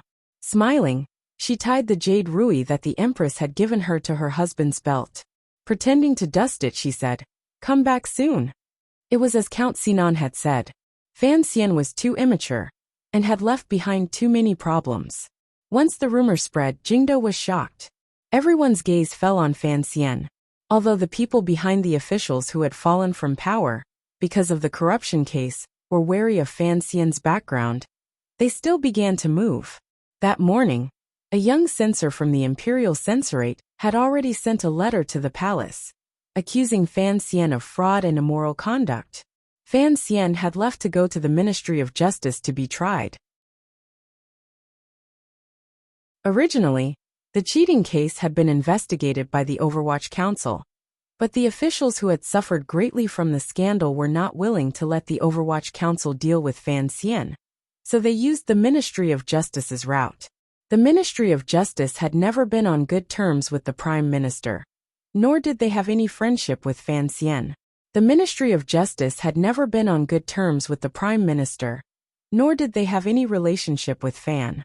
Fan Xian looked at the serving girl, whom he hadn't seen much in recent days, and laughed. "When I was little, I told you that the words 'go well' were not very auspicious." Cece pursed her lips and smiled. Then I hope the young master will leave early and return early. All right. Cook a bowl of millet porridge for the young master to drink. Put in some sweet millet from Danzhou. I haven't tasted your cooking in a long time. Fan Xian suddenly turned his head and asked, How are the things I asked you to copy? These days, Fan Xian didn't know how to deal with Cici, who had grown up with him. He also didn't want her to continue being a servant girl in the Fan manor, so he arranged for her to go to the study to help him copy books. Cici had rarely spoken to her young master these days, and her heart was naturally uneasy. Hearing her young master's question, she cheerfully said, I'm almost done copying. That's good. Fan Xian nodded and walked out. He smiled at his wife and sister. Look, the servant girl I brought up is different. She's even calmer than you, Ruoro. Fan Ruoro whispered worriedly. That's because Cici doesn't know how serious today's matter is. It was indeed serious. Fan Xian had offended too many people by exposing the corruption case. Seeing how the court officials were willing to go against the Prime Minister and Count Sinan in order to bring him to the Ministry of Justice, it was obvious how serious the matter was. Exiting the main gate of Fan Manor, the usually quiet street in the south of the city seemed very crowded today. The officials from the Ministry of Justice who had come to arrest him had a worried expression on their faces. They hid behind the stone lions like thieves. At the main gate, Fan Xizha was leading a group of guards and servants from Fan Manor, beating up the officials with long brooms in their hands. On the street, many scholars and commoners who had heard that Fan Xian was going to be put on trial had swarmed in. They already knew that Fan Xian had something to do with the scandal that had shaken the capital's officialdom. The commoners' simple minds didn't care about what was behind the scandal. They only knew that Fan Xian was talented, kind, and a good man. But a good man was going to be put on trial today, so they all felt wronged on Fan Xian's behalf. Fan Xian stood at the gate and smiled as he looked at the crowd outside the manor. He saw that most of them were young scholars, and he knew that Chun Pingping's trick had worked. He whispered to Teng Zijing, who was beside him, Where are Shi Chanli and the other three now? According to the young master's orders, they are currently being secretly protected by the Overwatch Council. Sir Wang Qinian suggested that the four should be sent to King Jing's manor, lest the court officials use this matter to frame you. But I believe that the young master doesn't want to have anything to do with Crown Prince Jing, so I declined, Teng Zijing replied in a low voice. Fan Xian looked at Teng Zijing with some surprise. He hadn't expected the man to guess the situation he least wanted to see. If he sent the four scholars to King Jing's manor, it seemed safe, but in the eyes of the Eastern Palace, exposing the scandal would no longer be purely out of a sense of justice and His Majesty's edict. Instead, it would be to stand on the side of the second prince and attack the crown prince. If that happened, the relationship between him and the Eastern Palace would be irreconcilable. Seeing Fan Xian walk out of the manor gate, the surrounding scholars burst into cheers. They all surged forward and shouted something. It was nothing more than to express their admiration and support for Sir Fan Jr.'s righteous shoulders. Fan Xian smiled like a star from his previous life and waved his hand. He said quietly to Teng Zijing, The biggest problem with scholars is that they are too simple. Teng Zijing smiled and didn't say anything. Fan Xian suddenly laughed happily. If there's a chance in the future, do you want to leave the capital and become an official? With the power of your family, it's not a problem to make sure you become a 6th or 7th level parent. Teng Zijing was surprised. Although he had been educated, he had always been a guard. Why did the young master want to become an official? But then he remembered that the young master might need someone he could trust in the provinces of the kingdom of Qing. After a pause he replied, It's all up to you, young master. Up to me? Fan Xian laughed. It's a pity that the kingdom of Qing doesn't have Bailing County. Fan Xian's face had always been clear and beautiful. Now that he was laughing heartily, it was even more radiant, like a spring breeze. The scholars who had come to support him felt very gratified. The immortal poet Fan Xian should look like this. He rubbed Fan Xizha's head and told his brother not to cause trouble. Only then did he politely bid farewell to the officials of the Ministry of Justice, get into his own carriage, and head for the Ministry of Justice. The crowd gradually dispersed, And the scholars who were rushing to take the exam also chased after the yamen of the Ministry of Justice. No one noticed that Fan Manor's valiant guards were escorting another carriage out of the southern street of the city, heading in the direction of the royal palace. Lin Wan-er sat in the carriage. Last night, she and Fan Xian had discussed this in bed. Today, she had to go to the palace to explain things to the Eastern Palace and the other palaces. Elsewhere, Fan Xian was alone. He walked into the main hall of the Ministry of Justice. The hall was a little gloomy, the wind whistled in, and the early spring weather made him feel a little cold. But he still smiled and cupped his hands in salute to the three people sitting high above. "Greetings, sir." The spring examination fraud case was a big deal, and Fan Xian was a key figure in it. So other than the Minister of Justice, there were also two high-ranking officials from the Supreme Court and the Imperial Censorate. On both sides of the hall, there was a row of officials from the 13 yamens. It was a frightening sight. Fan Xian frowned, realizing that the other party had not replied. After a while he suddenly heard a shout. The Minister of Justice, Han Jiwei, asked coldly, "Is the person standing in the hall the 5th-level Imperial scholar Fan Xian of the Imperial College?" Fan Xian was no longer the young calf, who had just entered Jingdo with a smile on his face in the Jingdo government. He glanced at the minister and lightly said, "That is me. I called you here today to inquire about the spring examination." Fan Xian smiled and said, "As far as I know, the spring examination fraud case was handled by the Overwatch Council by imperial edict. I didn't know the Ministry of Justice was involved." Hearing this rude reply, the three officials sitting high above were furious. But they knew that the man in front of them was at the height of his popularity. He had the Prime Minister and a minister behind him. After the fraud case, he had gained the respect of the scholars, so they couldn't do anything to him. The Minister of Justice, Han Jiwei, had always prided himself on being sober and honest. He couldn't stand such arrogance. He snorted and said, "I am handling this case under imperial edict. Don't make excuses." Fan Xian shook his head. "I am not making excuses. I just don't know why you have summoned me here. If you are asking about the details of the spring examination fraud case, I am sorry. The Overwatch Council has strict orders that before the case is closed, I am not allowed to reveal it." The Minister of Justice was so angry that he laughed.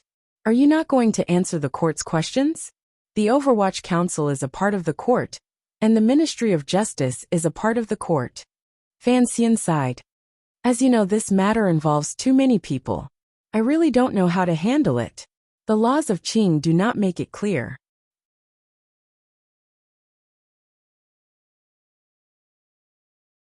Chapter 173. As soon as he opened his mouth, he was met with a soft rebuff. The three ministers felt that they could not ask any more questions. They looked at each other and saw the anger in each other's hearts. This time, Fan Xian had unceremoniously overthrown Guoyu, the director of the Board of Rights, and had angered many officials. Fortunately, most of the officials did not dare do anything for the sake of the Prime Minister and Minister Fan. However, these three lords each had their own backgrounds and plans behind them. After a long time, the Minister of Justice, Han Jiwei, suddenly asked in a cold voice, "Yesterday the Imperial Censor reported you. Does Fan Fengjing know about it?" "I know about it, but not the details," replied Fan Xian calmly. Han Jiwei stared into his eyes and said, "Fan Xian, don't rely on your talent and background to be so arrogant. And don't think that I will believe that you are truly doing this for the sake of the country and the people by exposing this scandal.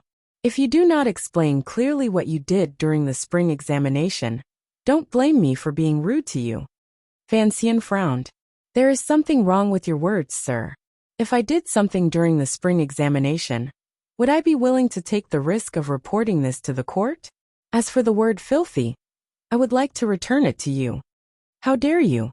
The three officials rebuked him in unison. In all their years in the capital, they had never seen such an arrogant junior. Han Jiwei was so angry that his beard trembled. "Don't think that all the officials in the capital are afraid of your background. You must know that the reason I was able to rule the Ministry of Justice for 8 years was because of my righteousness, Not because of your intimidation tactics. Fan Xian laughed and said, when investigating a case, we care about the evidence. Who would be as impassioned as you, sir, in expressing your opinions? I truly do not understand. Han Jiwei was so angry that he laughed. Fine, fine. Then let me ask you. On February 16th, did you go to Tongfu Tavern?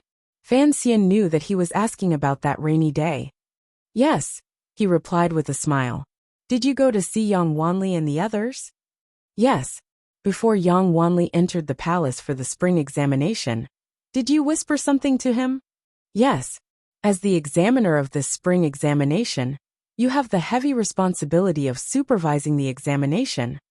Well, let me ask you directly. Did Yang Wanli enter the top 3? Exactly. On that day, outside the examination hall, there were many witnesses who could prove that you had already found out that Yang Wanli had smuggled drugs into his clothes. Why did you let him into the examination hall? Fan Xian smiled in his heart. He had long told Wang Qinian to have Yang Wanli destroy the silk robe, so he would not be worried at all. He said, there is no such thing. No. Han Jiwei asked angrily. Exactly. Good. Then let me ask you. That day outside the examination hall, when so many examinees were found to have cheated, did you still let them in? Fan Xian shivered slightly. He knew that this matter could not even be considered a small matter. But if the other party really did not let it go, it would indeed be troublesome. However, he still calmly replied, yes. All right. Han Jiwei's slightly dark and thin face flashed with some kind of light. He stared into Fan Xian's eyes and said in a cold voice, since you've already admitted it, then I can only put you in prison for further investigation. What did I admit? Asked Fan Xian. Han Jiwei frowned and said coldly, what I asked you, you admitted it all. This matter is obvious. 5th level official Fan Xian, as the minister of the Spring Breeze residence, secretly colluded with examinees Yang Wanli and others to practice favoritism. He regarded the law as nothing and the emperor's grace as nothing. He is truly audacious. Fan Xian narrowed his eyes at the minister and explained. When did I admit it? Correct, I did see Yang Wanli on February 16th. That was because I admired his talent in learning. At that time the fraud case broke out. If I really did have the suspicion of favoritism, why would I meet with him on that day? Furthermore, the place of the meeting was at Tongfu Tavern, where all the scholars were gathered. Did I not fear gossip? He smiled and said, since I dared to go, although I do not dare to say that this proves that my heart is pure and clear. How can you conclude that I am colluding with Yang Wanli? As you know, the first time I met with Yang Wanli was outside the examination hall. If you say that I colluded with him beforehand, that would be an injustice. Then how do you explain allowing students to enter the examination hall without permission? Fan Xian frowned slightly, thinking that too many people had seen, and it was all his fault for not taking the civil examination seriously. That was why he had acted so arrogantly. He shook his head helplessly. Because I was entrusted by the Overwatch Council to secretly keep an eye on those corrupt officials in the exam hall. So it was not good to lose the big picture because of a little. As for the details, you can send a letter to the Overwatch Council and have them explain in detail. Han Jiwei snorted angrily. The Overwatch Council was His Majesty's secret service. How could he ask?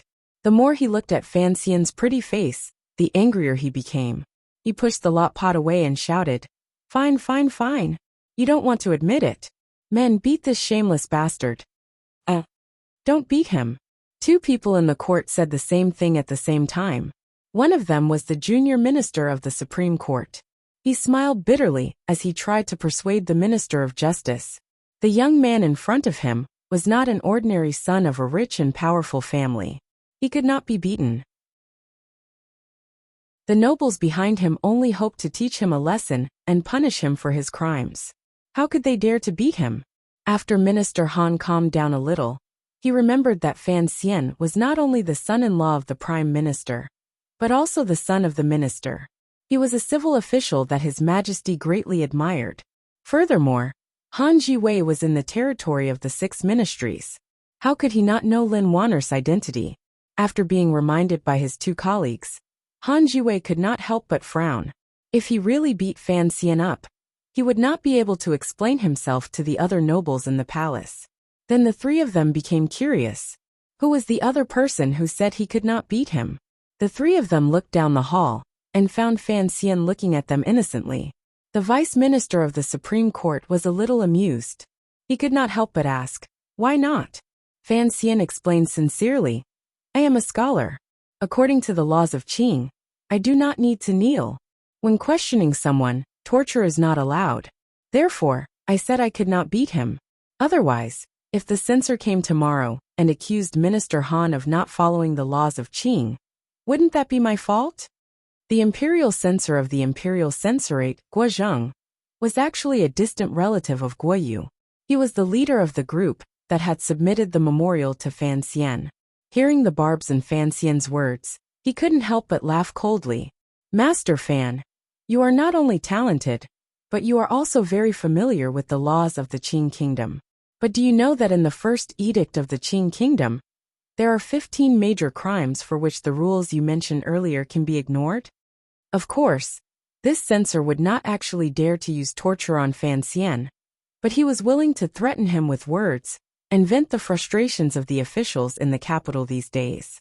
Fan Xian shook his head, his face still full of innocence. "I still cannot beat him." The vice minister of the Supreme Court was the one who had the least involvement in the exam hall scandal. He couldn't help but ask curiously, "This is a serious crime, and Sir Fan Jr. is not willing to defend himself. Why can't he be beaten in court?" Fan Xian still played the trick of using the Overwatch Council. "This involves the secrets of the council," he replied sincerely. "I have not received permission from the relevant officials of the Overwatch Council, so I do not dare to discuss it in detail." The three judges looked at each other and saw the fear and anger in each other's eyes. They could not beat him, so how could they make Fan Xian admit to his wrongdoings? Their respective masters were determined to make Fan Xian suffer. There was no reason for them to let him go back to their manners. At that moment, an advisor suddenly ran in through the side curtain with a nervous expression on his face. He leaned over to Han Jiwei, the Minister of Justice, and said something to him. Han Jiwei's expression immediately changed. A cold light shone in his eyes, but there was also a faint trace of fear. Fan Xian narrowed his eyes and looked up. The tyrannical Jinqi in his body had long been activated, but he only heard a few words in Han Jiwei's reply. He faintly heard the words Eastern Palace and Ruthless. He did not know who had sent the news, nor did he know what had caused this Minister of Justice to be so uneasy. At the same time, another 2 slips of paper were passed into the hands of the imperial censor, Guozheng, and the junior official of the Supreme Court. Guozheng expressionlessly glanced at the slips of paper, but the junior official of the Supreme Court revealed a shocked expression. After thinking for a moment, he actually stood up and cupped his hands in salute to the 2 sirs beside him, saying, "People have 3 urgent needs. Sirs, please interrogate them first, I will be back soon." Fan Xian's heart trembled. What kind of slips of paper could make this vice minister of the Supreme Court want to run away? Before coming to the Ministry of Justice, Fan Xian had already investigated.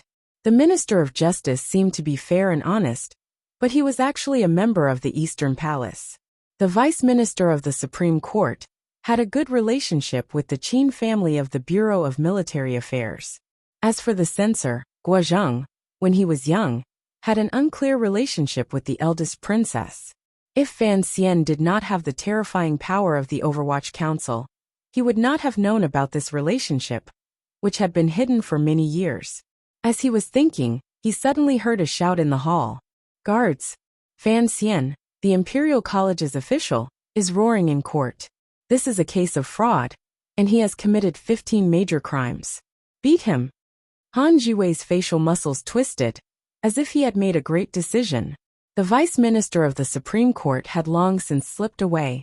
It seemed that he knew that a dangerous situation was about to occur in the hall of the Ministry of Justice, and his master did not want to offend the Fan family and the Prime Minister. Fan Xian's eyes were cold. He stared into Han Jiwei's eyes and said coldly, "Do you want to confess under torture?" The censor, Guozheng, also had a fierce look in his eyes. He shouted, Beat him. 2 fire sticks were aimed at Fan Xian's weakest shins. The 13 yamens of the Ministry of Justice were used to this kind of thing. There was no wind when the fire sticks struck, but they were still fierce. Fan Xian's face was frosty, and he did not move or evade. There were 2 cracking sounds, and the trousers on his legs broke into pieces. It was not his shins that had been broken, but the fire sticks had been broken in the middle, revealing a dense wooden stubble.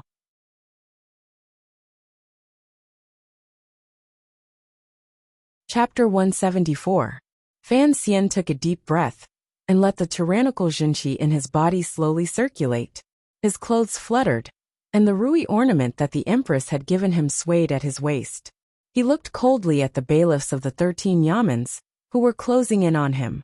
He knew that today's events had deviated greatly from his plan, since they dared to not give face to the prime minister and his father, and had actually used sticks to beat people. It must not have been as simple as torture. He took 2 steps forward and kicked away the 2 pieces of the stick. He looked coldly at the 2 officials in the hall, who were forcing themselves to remain calm. He knew that he had made a grave mistake. He had forgotten about that crazy woman in the distant fief of Xinyang. But he didn't know whether Han Jiwei was involved because the crown prince was angry at his actions, or because the empress knew something terrible. The Niulan Street murder had happened a long time ago. In the eyes of the people of the capital, Fan Xian was a civil official with astonishing talent for poetry. They seemed to have forgotten that he was also a martial master. Everyone was shocked. They heard the sound of swords being unsheathed.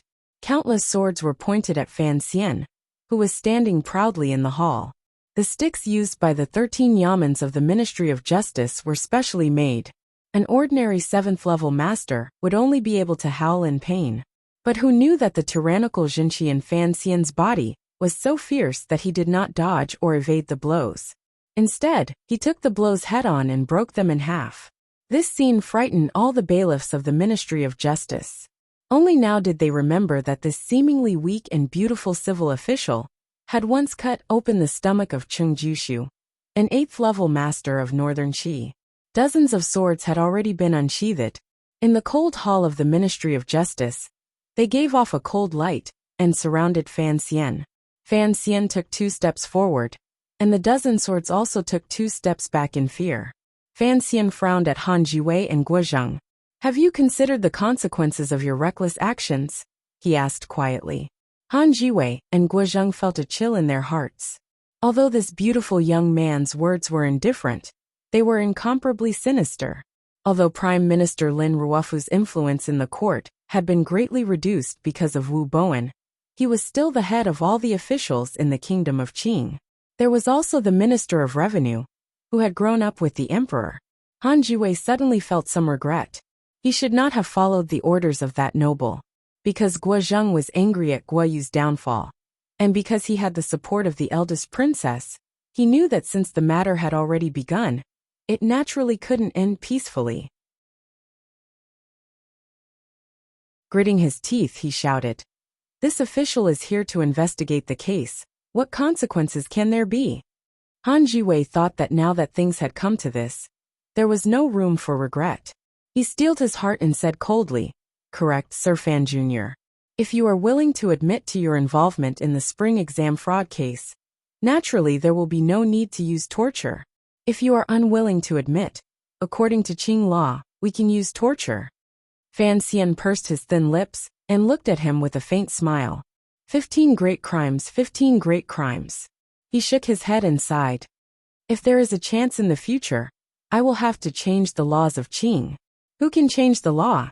"Only the emperor, of course." Fortunately, his words were spoken very quietly. Otherwise, if they fell into the ears of bystanders, these words alone would be enough to execute the entire Fan family. Han Jiwei frowned. "Take this criminal official down." As soon as he said this, the officers of the 13 yamens had already surrounded him, swords in hand. There was a whirlwind of blades, and 2 of them were already at Fan Xian's neck, forcing him to submit. Fan Xian snorted coldly. His hands, which had been hidden in his sleeves this entire time, suddenly shot out. They softly and quickly spread out, transforming into 2 streaks of smoke that struck the wrists of the two bailiffs who were close to him. Immediately after, he quickly pulled back his fists and lightly pushed them on their chests. This series of actions was too fast, so fast that no one could see them clearly. After a moment, there were two snapping sounds, followed by two muffled grunts of pain. The snapping sounds came from the officer's wrists being broken. The snapping sounds came from the two swords that had been sent flying by the Jinshi. They slanted upwards and stuck deep into the two corners of the Ministry of Justice's board. The two swords were stuck above the red sun, as if the sun had sprouted two horns of a demon. And the two officers were gently pushed in the chest by Fan Xian, and their entire bodies flew backwards. They fell onto two chairs, smashing them into pieces and letting out two muffled grunts. Everyone was shocked. They hadn't expected Fan Xian's strength to be this strong. They unconsciously took half a step back. Guozheng was not in a hurry. He smiled at Fan Xian and said quietly, "Beating an officer in public is an additional crime." Han Jiwei understood what he meant. Whether or not they could use torture was a small matter.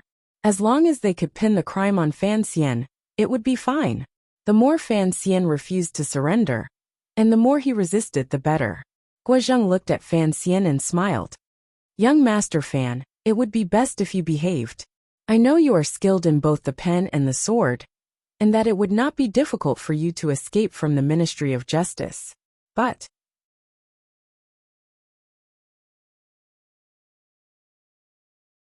do you want to be accused of rebellion and disobedience?" His fingers gently tapped on the chopping board. He was very satisfied with the current situation. He said quietly, "Young Master Fan, if you resist now, it will mean that you have evil intentions. If you do not resist, then be a good boy and accept your punishment." He added at the end, "If young Master Fan wishes to kill his way out of the Ministry of Justice, please do as you please. But it is a pity, a dignified immortal of poetry, the idol of the scholars, is going to cause unrest in the government and ruin his reputation because of such a serious crime." Fan Xian looked at him calmly and suddenly said, "Actually, I grew up scared." He was talking about his experience of looking at corpses every day when he was a child. He thought of what Censor Gua had just said, and it really did have some of Stephen Chow's elegance as a ninth-level official. A cold light flashed in his eyes. He knew that he could not kill his way out of the Ministry of Justice, but he did not want to be punished either. So he could only drag it out until the people behind him reacted. He said coldly, "Killing my way out of the Ministry of Justice is a serious crime. Very well, I will stay here and chat with you too." Having said this, he went to the side and sat down on a chair. His eyelids were slightly closed. He said quietly, "If you want to use torture, I will naturally resist. If you do not use torture, I do not mind sitting here a little longer. My two lords, when you are done with the trial, please let me know so I can go home and have some porridge." What a bold and arrogant person! Han Jiwei shouted, "Arrest him!" This was the third time he had shouted during the trial that day. Fan Xian's face was expressionless. He lightly slapped the tea table next to him, and the tyrannical Jinshi in his palm spread out like a cloud. In an instant, the wooden tea table was smashed into countless pieces. Then he raised his eyes to look at the bailiffs around him. Being swept by his gentle gaze, they thought of the terrifying power this young Sir Fan had demonstrated. None of the bailiffs of the 13 yamens, who were usually not afraid of ghosts or gods, dared to take a step forward. Since the founding of the country, there had never been such an absurd scene in the hall of the Ministry of Justice. It did not seem like something that could happen in real life. It was more like a play that Fan Xian had occasionally seen in his previous life. The criminal being interrogated sat calmly on the chair, and the bailiffs around him did not dare approach. Yet the criminal refused to kill his way out of the Ministry of Justice, and there was nothing they could do about it. In Fan Xian's life, the chair he sat on would always, at the right moment, show his attitude. Perhaps it was anger, or perhaps he was ready to fight back. When he was in Danzhou, when he was 12 years old, he had stepped on a small stool and beaten the second housekeeper to a pulp.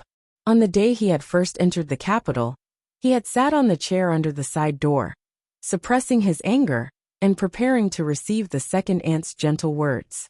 Today, in the hall of the Ministry of Justice, he was still sitting on the chair, his face calm as he looked at the two high-ranking officials who wanted to use sticks to discipline him. In his heart, he wondered who else was behind this, other than the eldest princess. The Ministry of Justice once again fell into a stalemate. Seeing Fan Xian surrounded by the 13 yamens, Imperial Censor Guo was in no hurry. He knew that Minister Fan Jian and Prime Minister Lin Ruofu had been delayed by other matters today. He had plenty of time to wait for Yang Wanli and the others to come in as witnesses. He smiled. Tomorrow, I will report what happened today to His Majesty. Let's see if you can still rely on your father's power to be so arrogant. Don't think that I can't convict you. In a moment, when Yang Wanli and the others arrive as witnesses, Minister Han will still arrest you. If you still dare to resist, don't blame the 3 ministers for requesting an edict to punish you for the crime of treason.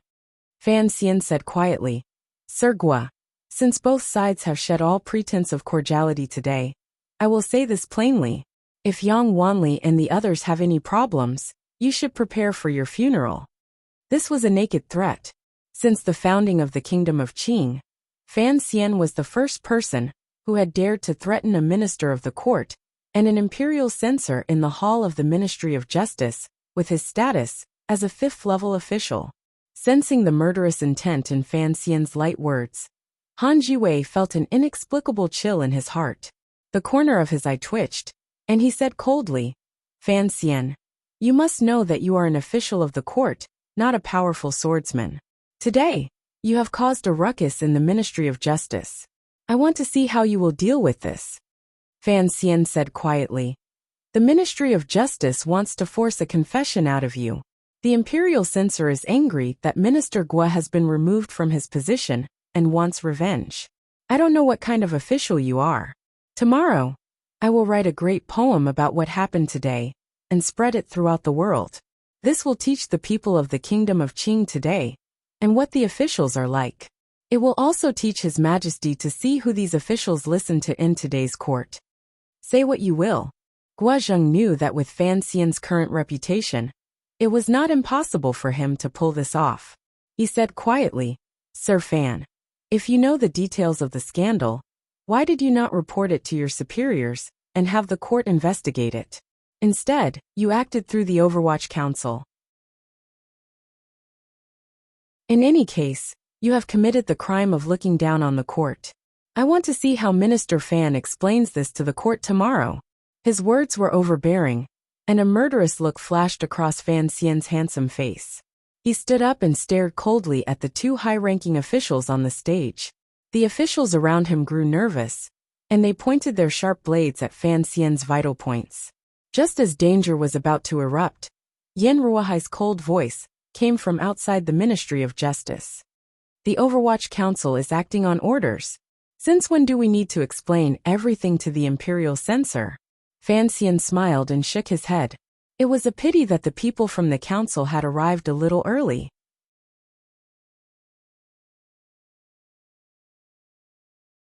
Chapter 175. After a series of hurried but orderly footsteps, Yen Ruohai, the head of the 4th Bureau of the Overwatch Council, walked in from outside the Ministry of Justice. Behind him was a large group of secret agents of the Overwatch Council. Seeing the Overwatch Council put on such a show, Guo Zheng did not say anything. He only frowned and said, I didn't think Master Yen would come to hear the case. Yen Ruohai paid no attention to the imperial censor. He looked at the beautiful young man on the chair and smiled. I am Yen Ruohai. Greetings, Master Fan. Fan Xian also stood up and smiled. If Master Yen still doesn't come, I'll have no choice but to tear down the Ministry of Justice and flee the world. Naturally, this was just a joke. Han Jiwei glanced at Yen Ruohai and furrowed his brows. He wondered why the Overwatch Council had come to mess things up. He said, Sir Fan Jr. made a ruckus in court and beat up an official. His crime is unpardonable. No matter who comes, I'm afraid he won't be able to leave the Ministry of Justice today. Besides, the headquarters has already sent a notice to arrest Yang Wanli and the other criminals. Once the witnesses arrive, the case will naturally be cleared up. No need. Yen Ruahai said. The officials of the 13 yamens went to the Tongfu Tavern to arrest someone, but they have already been arrested by Sir Mu Tai of the First Bureau of the Overwatch Council. They are now drinking tea in the Overwatch Council. If you have time, please go and bring your subordinates back. The Ministry of Justice's reputation had been completely lost today. Han Jiwei pointed at Yen Ruahai's nose and scolded. Since when did the Overwatch Council have the right to interfere with the affairs of the Ministry of Justice? What right do you have to stop the Ministry of Justice from arresting someone? The spring examination fraud case is handled by this court. In His Majesty's decree, the Ministry of Justice and the Supreme Court are only assistants. Yen Ruahai looked around and did not see the vice official of the Supreme Court. He smiled and said, "Since you are an assistant, you should do your part well. Yang Wanli and the other 3 have always been under our watch and have not yet been convicted. How can they be handed over to the Ministry of Justice? The Yamen laborers under the minister are too much of a scoundrel. Master Mu invited them back to the Overwatch Council. Is that wrong?" Guozheng said coldly, "Yang Wanli's case is fine. But according to the court's rules, Sir Fan Jr. was sent first by the Ministry of Justice. Of course, words of the Overwatch Council would not be enough to take him away. Until now, the 3 departments still did not know the true relationship between Fan Xian and the Overwatch Council. They only thought that because Fan Xian exposed the cheating case and came into contact with the Overwatch Council, in addition to his master-disciple relationship with Fei Jia, the Overwatch Council would want to protect him. Thus, they first used the rules to suppress Yen Ruahai. Guozheng saw that he was not listening to the words of the Imperial Censorate, and he was furious. He thought, "Your rank is so much lower than mine. How dare you be so rude?" This Imperial Censorate rarely interacted with the Overwatch Council, so he had no idea how arrogant the council could be. Yen Ruahai frowned again. He looked at Han Jiwei and bowed. "Sir, I have been ordered to bring back Sir Fan Jr. Please make an exception." Han Jiwei saw that the Overwatch Council had arrived. He knew that this was going to be troublesome. His master probably did not expect Chen Pingping to interfere. But he had no other choice. He gritted his teeth and said, "The case has not been closed. How can I bring someone? Sir Yen, this is against the rules." He copied Guozheng's tone and used the court's rules to pressure others. Yen Ruahai frowned and waved his hand. Countless grunts sounded at the same time. In the hall of the Ministry of Justice, the wind of fists and the shadows of feet collided. The people of the 13 yamens had no time to fight back. The people surrounding Fan Xian had already been disarmed and beaten to the ground. It was unknown whether they were dead or alive. The 4th Bureau of the Overwatch Council had always been the most powerful department in the Overwatch Council after the 5th Bureau. How could these bailiffs of the Ministry of Justice resist? Fan Xian found that it was finally quieter. He smiled and waved his sleeves. He walked to Yen Ruahai's side. "Sorry for the trouble. I thought it would only be Wang Qinian." Han Jiwei slammed the table and stood up. To ignore the laws of the court like this, does the Overwatch Council want to rebel? Tomorrow, I will write to His Majesty and sentence you to death. Yen Ruahai frowned and turned. According to the rules of the court, the officials of the 8 bureaus of the Overwatch Council only take orders from the Emperor. In an emergency, they can temporarily avoid the law. Without a direct order from His Majesty, the 6 ministries, 3 bureaus, and 2 houses cannot interrogate without permission. Have you forgotten this rule? Guozheng laughed sinisterly. Sir Yen, of course the 3 bureaus would not dare to interrogate a big shot like this. But what does Sir Fan Jr. have to do with the Overwatch Council? Who in Jingdo did not know who the 8 bureaus were? Who did not know? When did Sir Fan Jr. become one of the 8 bureaus? You should know that it takes 5 years for the Overwatch Council to be reinstated. Sir Fan Jr. is 17 this year. Could he have been in charge of the 1st Bureau of the Overwatch Council when he was 12? No one would believe it. So Imperial Censor Gua and Minister Han were not worried that Fan Xian would dare step out of the door of the Ministry of Justice. If he did, then he would be in contempt of the law of the Qing Kingdom, a crime that could not be pardoned. Furthermore, Fan Xian had offended so many officials in the capital. Under the turbulent court discussions, even the Prime Minister and Minister Fan would not be able to protect him. His Majesty would have no choice but to punish him. Yan Ruohai looked at Fan Xian and smiled warmly. Fan Xian smiled. His fingers reached to his waist and untied the Rui ornament given to him by the Empress. He tossed it to an Overwatch Council official, and then slowly pulled out a wooden tablet. The wooden tablet was slightly yellow, with the words Commissioner written on it. He extended his hand straight towards Imperial Censor Gua and Minister Han. Both of them craned their necks forward to see what was written on the token. They were so shocked that they slumped back into their chairs. The wooden token was like a slap to the faces of these two high-ranking officials from afar. Fan Xian smiled and shook his head. "Goodbye, my lords." After saying this, he and Yan Ruohai walked slowly out of the Great Hall of the Ministry of Justice, under the protection of the Overwatch Council officials. Behind the table, Imperial Censor Gua's face was ashen. Minister Han leaned back in his chair, deep in thought. No one had expected Fan Xian to be a commissioner of the Overwatch Council. What was a commissioner? It was a transcendent existence above the 8 bureaus of the Overwatch Council. It was one of the most secretive positions in the council. Many officials in the court had speculated, but no one could have guessed that the commissioner, who was rumored to be incomparably sinister, was actually the same person as Fan Xian, who had a belly full of poetry and a face full of sunshine. What do we do?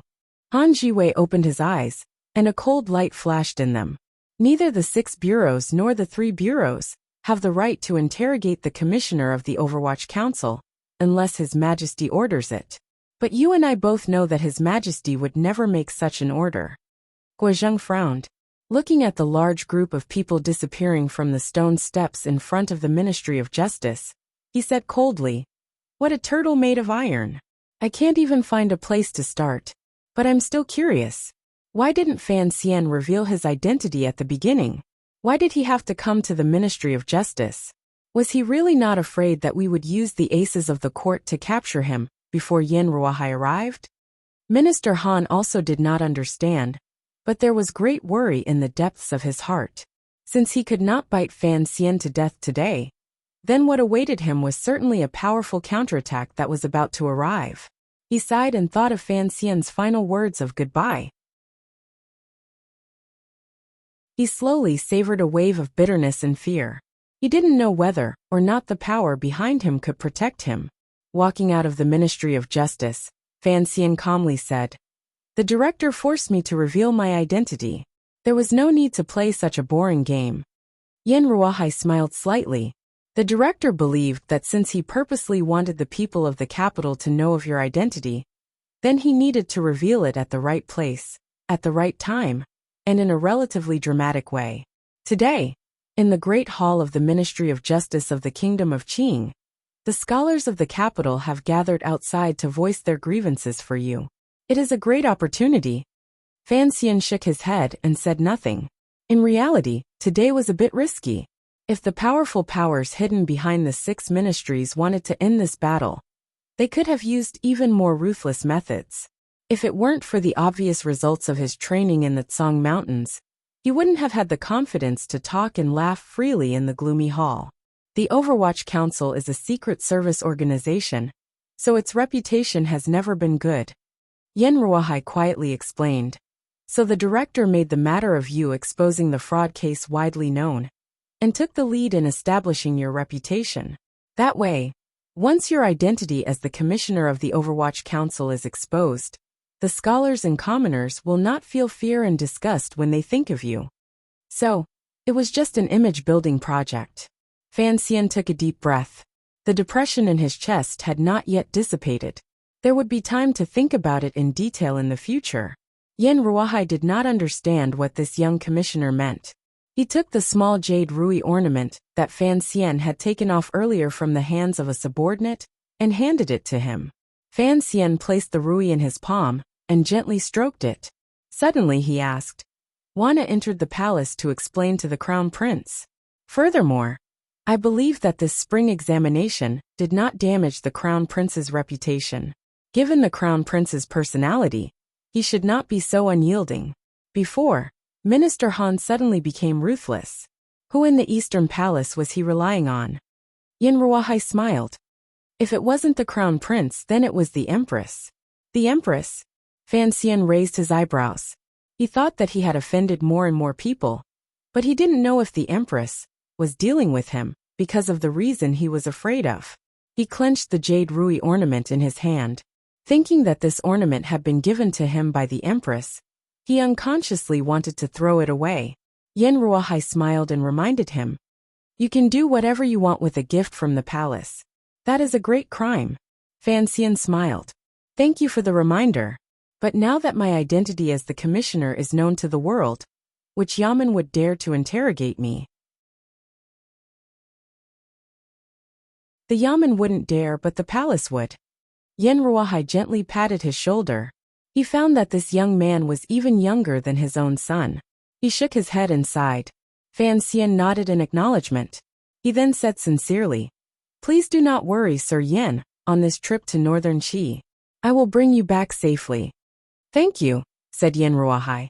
Walking out of the Ministry of Justice, the scholars and commoners who had been surrounding the street saw Sir Fan, who had bravely uncovered a case of fraud, walk out safely and burst into cheers. Fan Xian smiled and thanked them. Only now did he understand why he had behaved so arrogantly in front of the Ministry of Justice today. It was because he had finally done something that he believed to be absolutely correct. It was like a line he had read in novels in his previous life. What was the right path? The right path was to do what was right, what one believed to be right. This feeling was very good, very powerful.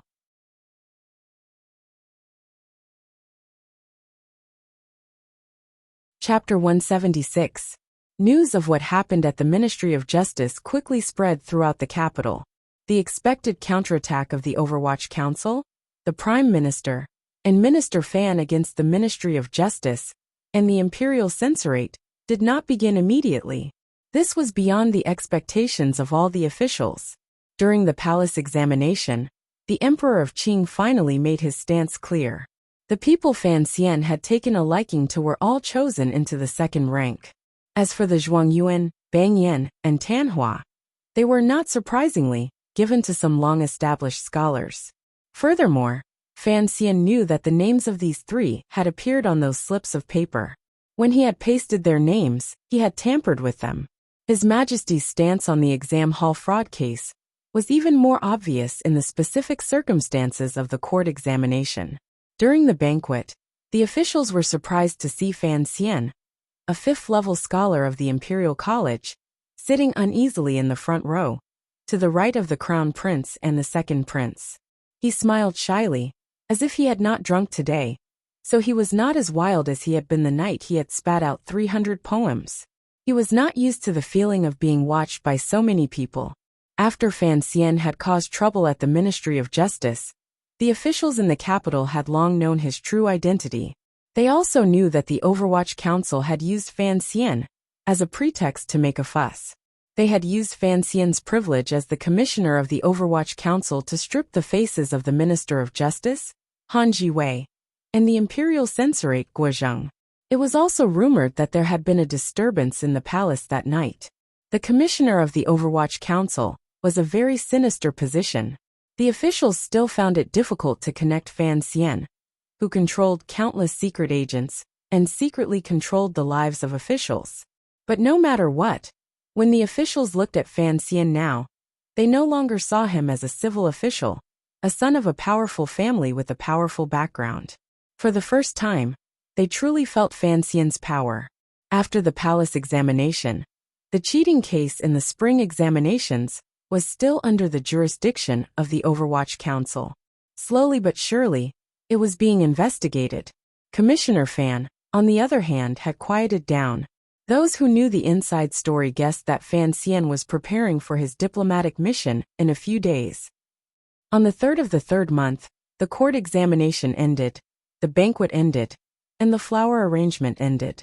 Yang Wanli, Ho Jichong, Cheng Jialin, and Shi Chanli, these four scholars who had suddenly been blessed by the heavens, finally found an opportunity to sit uneasily in a carriage and arrive at the gate of Fan Manor on the southern street of the city.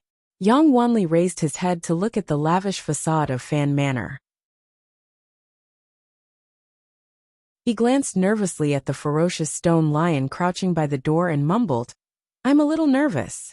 Ho Jichang was the calmest of the four, but this was the first time he had come to such a luxurious manor, so he was a bit nervous.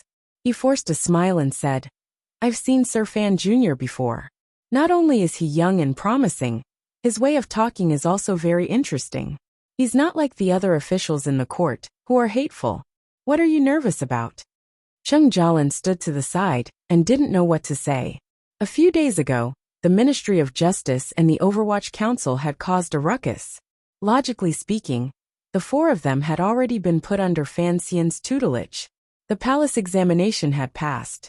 No matter what, they should come to the manor to pay their respects. Going back to that day at Tongfu Tavern, the four scholars had suddenly discovered that the most terrifying Overwatch Council in the Kingdom of Qing had fought with the bailiffs of the 13 yamens for their sake. They had almost been scared to death. Shi Chanli's temperament was the most gentle and carefree. This time, he hadn't passed, so he was much more relaxed than his three friends. He pointed at them and laughed. "I can see that you are all quite nervous, but it's probably not because you're visiting your teachers. It's because you've discovered that Sir Fan Jr. has suddenly become the commissioner of the Overwatch Council. Brother Zhu, am I right?" Yang Wanli looked at the stone lion again and smiled bitterly. No one would have guessed that in less than 2 days, the immortal poet Fan Xian would suddenly become one of the most powerful officials in the Overwatch Council. It's not like you don't know how frightening the Overwatch Council is. The officials in the court have always been wary of it. Sir Fan Jr. joining the Overwatch Council has not been a good thing. That's just the prejudice of ignorant people. Shi Chanli smiled and said, "That day in Tongfuan, you also said that the Overwatch Council is very beneficial in supervising the governance of officials." He turned to the somewhat disapproving Ho Jichang. "After Minister Guo went to prison, you also raised your cup for the Overwatch Council. What's wrong? Now that you've discovered that your teacher is a high-ranking official of the Overwatch Council, you're acting like ordinary people and wanting to keep a respectful distance?" Yang Wanli sighed. The whole world knows that Sir Fan Jr. was the main contributor to the scandal of the spring examination. It was only later that we realized that he had been working for the Overwatch Council all along. Sir Fan Jr.'s actions have not only shaped the futures of the three of us. More importantly, it has created a slightly fairer path for the scholars of the world. Everyone is grateful. Even after knowing that he is the commissioner of the Overwatch Council, no scholar dares to show him the slightest disrespect.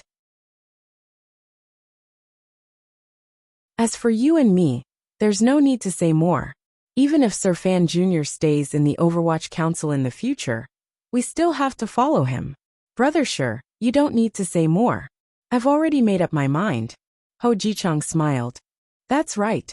It's just a pity that, according to the rules of the court, any leader of the special agents of the Overwatch Council can no longer enter the cabinet. It's a pity for Sir Fan Jr.'s talent. At this moment, Cheng Jialin had a chance to interject. Sir Fan Jr. still has that identity. His official career has never been able to flourish. I hear that next year he will be in charge of the Royal Merchant's Palace Treasury, so it's not a pity that he can enter the Overwatch Council. Everyone understood that he was talking about Fan Xian's identity as the princess's son-in-law. When they thought about how this extremely young teacher of theirs had so many identities, they all felt it was strange. The four of them discussed in low voices at the gate of Fan Manor for a long time. Finally, they got rid of some of their nervousness and walked toward Fan Manor, handing over the name cards they had prepared. The gatekeeper of Fan Manor had long since noticed these four people who looked like scholars. He took the name cards with a face full of suspicion and found that they were the four people who had been rumored in the capital for a long time. The servants of Fan Manor all knew that their young master had accepted 4 new students. So it was these 4 people in front of them. They respectfully invited them into the gatekeeper's room and served them tea. The 4 of them knew that this was the custom of a noble family. Whenever a guest came, they had to first drink tea in the gatekeeper's room. Unexpectedly, after a short while, the gatekeeper reported back with a face full of embarrassment. The young master has gone out today. He is not in the manor. Would you like to leave a message, or perhaps come back another day? The four of them couldn't help but feel a little disappointed. But deep down, they couldn't help but relax. At that moment, an official's sedan chair stopped by the side door. The gatekeeper hurried forward to greet it. A middle-aged official, with a solemn expression, stepped out of the sedan chair. His eyes were soft and full of spirit. As he walked past the gatekeeper's room, he stopped and looked at the four scholars. The gatekeeper saw that his master had stopped and was about to introduce him. But his master waved his hand and turned to the four scholars. Which one of you is Yang Wanli? Who is Shi Chanli? Who is Ho Jichang? Who is Cheng Jialin? Ho Jichang was shocked. He thought that this man knew who the four of them were without asking. And he didn't just ask for their names. He didn't leave out any of them. It seemed that he didn't want to give them the impression of favoritism. For such a clear-minded person to know without thinking, he must be Sir Fan Jr.'s father. He quickly bowed. I am Ho Jichang. Greetings, Minister. The three scholars beside him came to their senses. Knowing that the man in front of them was Sir Fan Jr.'s father, they hurriedly bowed as well. Count Sinan smiled and looked at Ho Jichang. It seems that Fan Xian has a good eye, he said with some approval. He's not home. If you don't mind him being long-winded, why don't you accompany me into the manor for a chat? This was their teacher's father. How should they address him? Although the four scholars were the rising power of the kingdom of Qing's officialdom, they didn't dare say anything in front of this wily old minister. They obediently followed him into the manor. The ugliest building on Tianhe Road was still silent in the spring light. The famous falling flowers and running water on either side of the road had no petals. Because it was still early in the spring, the flowers had not yet fully bloomed. Naturally, they didn't want to throw their clothes into the water. The common people of the capital still followed the old rules, staying far away from the Overwatch Council. The stone tablet in front of the gate quietly watched them, as if to say, the council is here to protect you. Why are you so afraid? Don't ask why the common people were afraid of the Overwatch Council. Just like Yang Wanli and the other scholars, people's fear of secret agencies was always without reason. It was because there seemed to be no light in the Yamen, only secrets and darkness. In the square-shaped room of the Overwatch Council, the 7 leaders were sitting at the long table, holding their breaths and calming their spirits.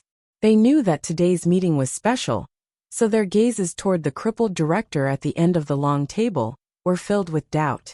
After the head of the first bureau, Zhu Ge, committed suicide in this room, the first bureau had been without a leader. Mu Tai was only temporarily in charge of his duties in the capital, so today there were only 7 people in the 8 bureaus. The door slid open quietly, but the 7 most powerful figures in the kingdom of Qing sensed it. They unconsciously turned their heads to look at the door. Even Chen Pingping, at the end of the table, slowly raised his head, his eyes calm and spirited. An old man with slightly brown eyes and a head full of messy hair walked in. Everyone was slightly surprised, but they saw Fei Jie turn around and say quietly, "An ugly daughter-in-law has to see her parents-in-law. Come in. What are you waiting for?" The young man behind him came out, a little embarrassed. The young man's face was delicate and amiable, and his face was full of a shy smile. He cupped his hands and bowed to the leaders of the Overwatch Council around the table. He said quietly, a little embarrassed, "Good morning, everyone. I am Fan Xian."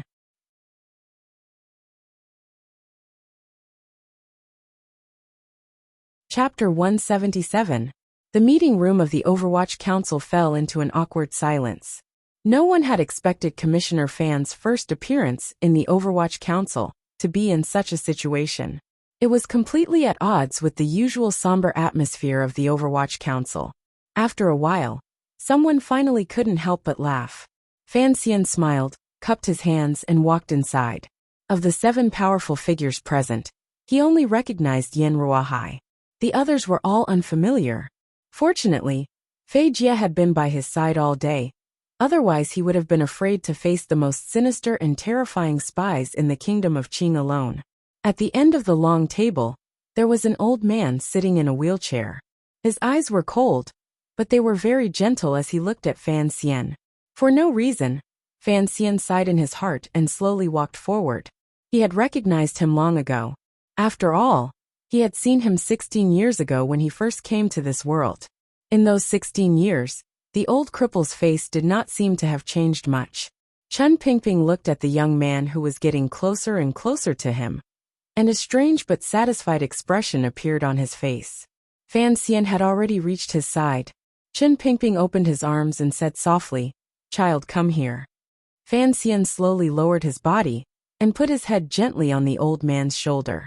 He put his body into the other man's not very wide chest and hugged him lightly. Chen Pingping was very thin, and the contact between their bodies was gentle, but Fan Xian felt very warm. The old man and the young man hugged each other, as if the spies of the kingdom of Qing did not exist. Let them be presumptuous for a while. After a long time, the two slowly separated. Fan Xian bowed respectfully. "I finally meet you." Chen Pingping suddenly let out two extremely sharp laughs.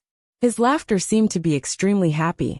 Other than Fei Jie, the other 7 spies, who did not know the inside story, maintained a polite silence. But deep down they were shocked. No one knew what kind of relationship this commissioner had with the director, who had always lived in seclusion. Today was Fan Xian's first official day in the Overwatch Council as a commissioner, so the members of the 8 bureaus were waiting here.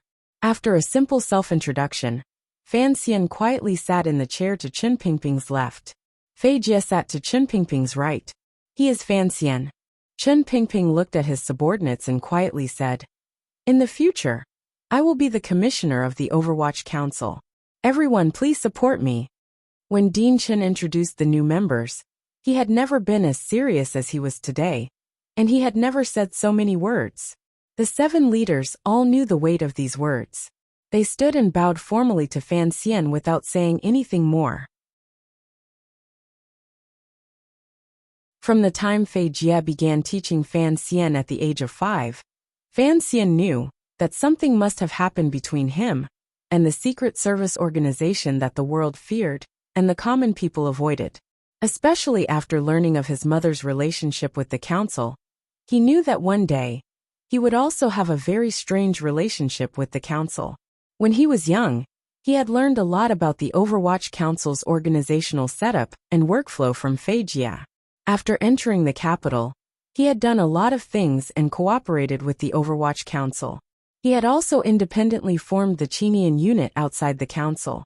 Now that he had formally heard this explanation, his understanding of the Overwatch Council had naturally deepened. The Overwatch Council was a secret service organization directly under the Emperor.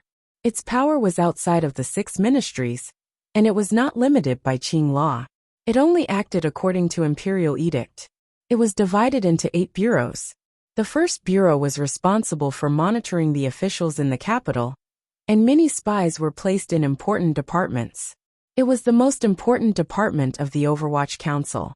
Its previous leader was Zhu Ge, who had secretly sided with the eldest princess and had died a few months ago. The second bureau was responsible for gathering and analyzing information from various departments, as well as making plans for the emperor and the military. The third bureau was the department that Fan Xian felt closest to. Before his teacher Fei Jie retired, he had always been the head of the third bureau. The third bureau was responsible for developing drugs and all kinds of unorthodox weapons. The drugs, poisons, and aphrodisiacs that Fan Xian had on him were basically the results of the third bureau's research. The fourth bureau was Yan Ruohai's department. It was responsible for monitoring the officials of the various provinces outside of the capital, as well as collecting relevant intelligence. Its scope of power extended far beyond the borders of the country, including parts of northern Qi and Dongyi. In terms of authority, it was the most powerful department in the Overwatch Council, aside from the first bureau. The fifth bureau of the Overwatch Council had always been stationed outside the capital. It was established by His Majesty himself, and was responsible for protecting Chen Pingping's safety. When necessary, it could also carry out 1,000-mile raids by cavalry. Years ago, when they penetrated deep into northern Wei and captured the spy leader Xiao In, That was the most glorious achievement of the Fifth Bureau. It could be said that this department was the most powerful in the Overwatch Council. The Sixth Bureau was the least famous, but also the most terrifying department. Even though Fan Xian had been in the capital for so long, he had not had much contact with it. This was because the Sixth Bureau was responsible for dealing with assassinations. Of course, on the other hand, the Sixth Bureau was also responsible for protecting the people chosen by the Emperor. The Seventh Bureau was responsible for interrogating and imprisoning enemies. It was a more professional existence than the 13 yamens of the Ministry of Justice. The inconspicuous head of the prison that Fan Xian had seen in the Overwatch Council's prison was the former head of the Seventh Bureau. The Eighth Bureau. Fan Xian wanted to laugh when he saw the middle-aged official. This was probably the department that he had dealt with the most in the Overwatch Council. The Danbo bookstore did not skimp on paying tribute to the Eighth Bureau. Although he had connections, Seventh Yi shopkeeper still carefully paid tribute to the Eighth Bureau every month. This department, in Fan Xian's opinion, was similar to the yamen of his previous life, except that it had more power and was more independent. After the brief introductions, the 7 leaders of the Overwatch Council did not need Fan Xian to introduce himself. Fan Xian's background was too clear, too glorious. Everyone in the Qing Kingdom knew about it. Furthermore, these 7 were as cunning as foxes, as vicious as wolves, and as fierce as tigers. Of these 7 leaders, Fan Xian only recognized Yin Ruohai. He was more interested in the leaders of the Sixth and Third Bureau. During the introductions, the leader of the Sixth Bureau, who was responsible for assassinations, added the word representative. Fan Xian was a bit curious. Where was the most powerful assassin in the Qing Kingdom? As for why he was curious about the leader of the Third Bureau, it was because Fei Jie had been talking about him out of boredom. This leader, whose surname was Lung, was actually Fei Jie's head disciple. Fan Xian should have called him elder brother instead. After the meeting ended, Lung of the Third Bureau and Yin Ruohai of the Fourth Bureau stayed behind. Fan Xian and Lung huddled together and whispered for a while. When it came to poisons and hidden weapons, they couldn't help but be exuberant. Yin Ruohai watched from the side and felt his hair stand on end. Only then did he remember that this commissioner was Fei Jie's last disciple, and also a little monster who grew up with poisons. In the future, it would be best if he didn't get too close to him. Seeing the two of them talking happily, Fei Jie frowned. What kind of person is Xiao In? He has already calculated all of this. I reckon that after the diplomatic mission enters Northern Qi, he will request to stay at Wudu for a month. Under the protection of Northern Qing, he will confirm that there is no remaining poison in his body, and only then will he go to the capital to exchange hostages. Even I can't concoct a poison that can last for a month and take effect at a fixed time. What's the point of you whispering about it for so long? Fan Xian and this big brother, whom he had met for the first time, looked at each other and sighed dejectedly. They cupped their hands and bid farewell, knowing that Fei Jie was right. Chen Pingping gently clapped his hands, gathering the attention of those who remained in the room. On this trip to Northern Qi, he said quietly, there are 4 missions. Fan Xian sat down and listened intently. First, ensure that Yen Bingyan returns safely and takes over his post in the First Bureau. Second, after the exchange of hostages is complete and the agreement between the 2 countries is made, immediately kill Xiao In. Chen Pingping seemed to be speaking of a very ordinary matter. Third, carry out the Red Sleeve Plan. The details of this plan will be given to you in a moment. Fourth, on the basis of completing the first 3 missions, consolidate the spy network in Northern Qi. Ensure that intelligence work will not be delayed because of Yen Bingyun's departure. Each of the 4 missions was more difficult than the last. Fan Xian's face was calm, but in his heart he felt a faint excitement and unease. Chen Pingping expressionlessly turned to Yin Ruohai and said, prepare the relevant information. Then, before Fan Xian leaves, give him an explanation. Yin Ruohai nodded and left the room. At this moment, only Fan Xian, Chen Pingping, and Fei Jie were left in the room. After a long period of silence, Chen Pingping's hands gently smoothed out the creases in the blanket on his knees. A smile appeared on his face as he looked at Fan Xian. I believe that when you saw the name outside the courtyard, you should have learned many things. Uncle Wu Zhu said a bit. Fan Xian smiled as he looked at the crippled old man in front of him. A very complicated feeling welled up in his heart, although a large part of his life had been arranged by this old man. For some reason, Fan Xian could not feel the kind of conflict that most people would have. Instead, he felt a strange kind of trust, as if this most terrifying official in the kingdom of Qing was worthy of his trust. This was intuition, and Fan Xian had always trusted and respected his intuition. Lao Wu. Chen Pingping closed his eyes and frowned, as if lost in some kind of memory. Suddenly he said, "Has his memory gotten better?" Fan Xian said quietly. Perhaps he remembers what he should remember, and forgets what he doesn't want to remember. Fei Jie coughed twice and glared at the student. He thought that there was really no need to say such mysterious words in front of the principal. It was very annoying. You're tuning in to the Li Mei's Wuxia Whispers YouTube channel. We're so grateful for your support, and don't forget to subscribe to join us on this incredible journey through captivating stories. Your generosity through donations truly makes a world of difference, as it's the primary source of revenue that allows me to expand and enhance this channel for you. Thank you from the bottom of my heart for being a part of this adventure.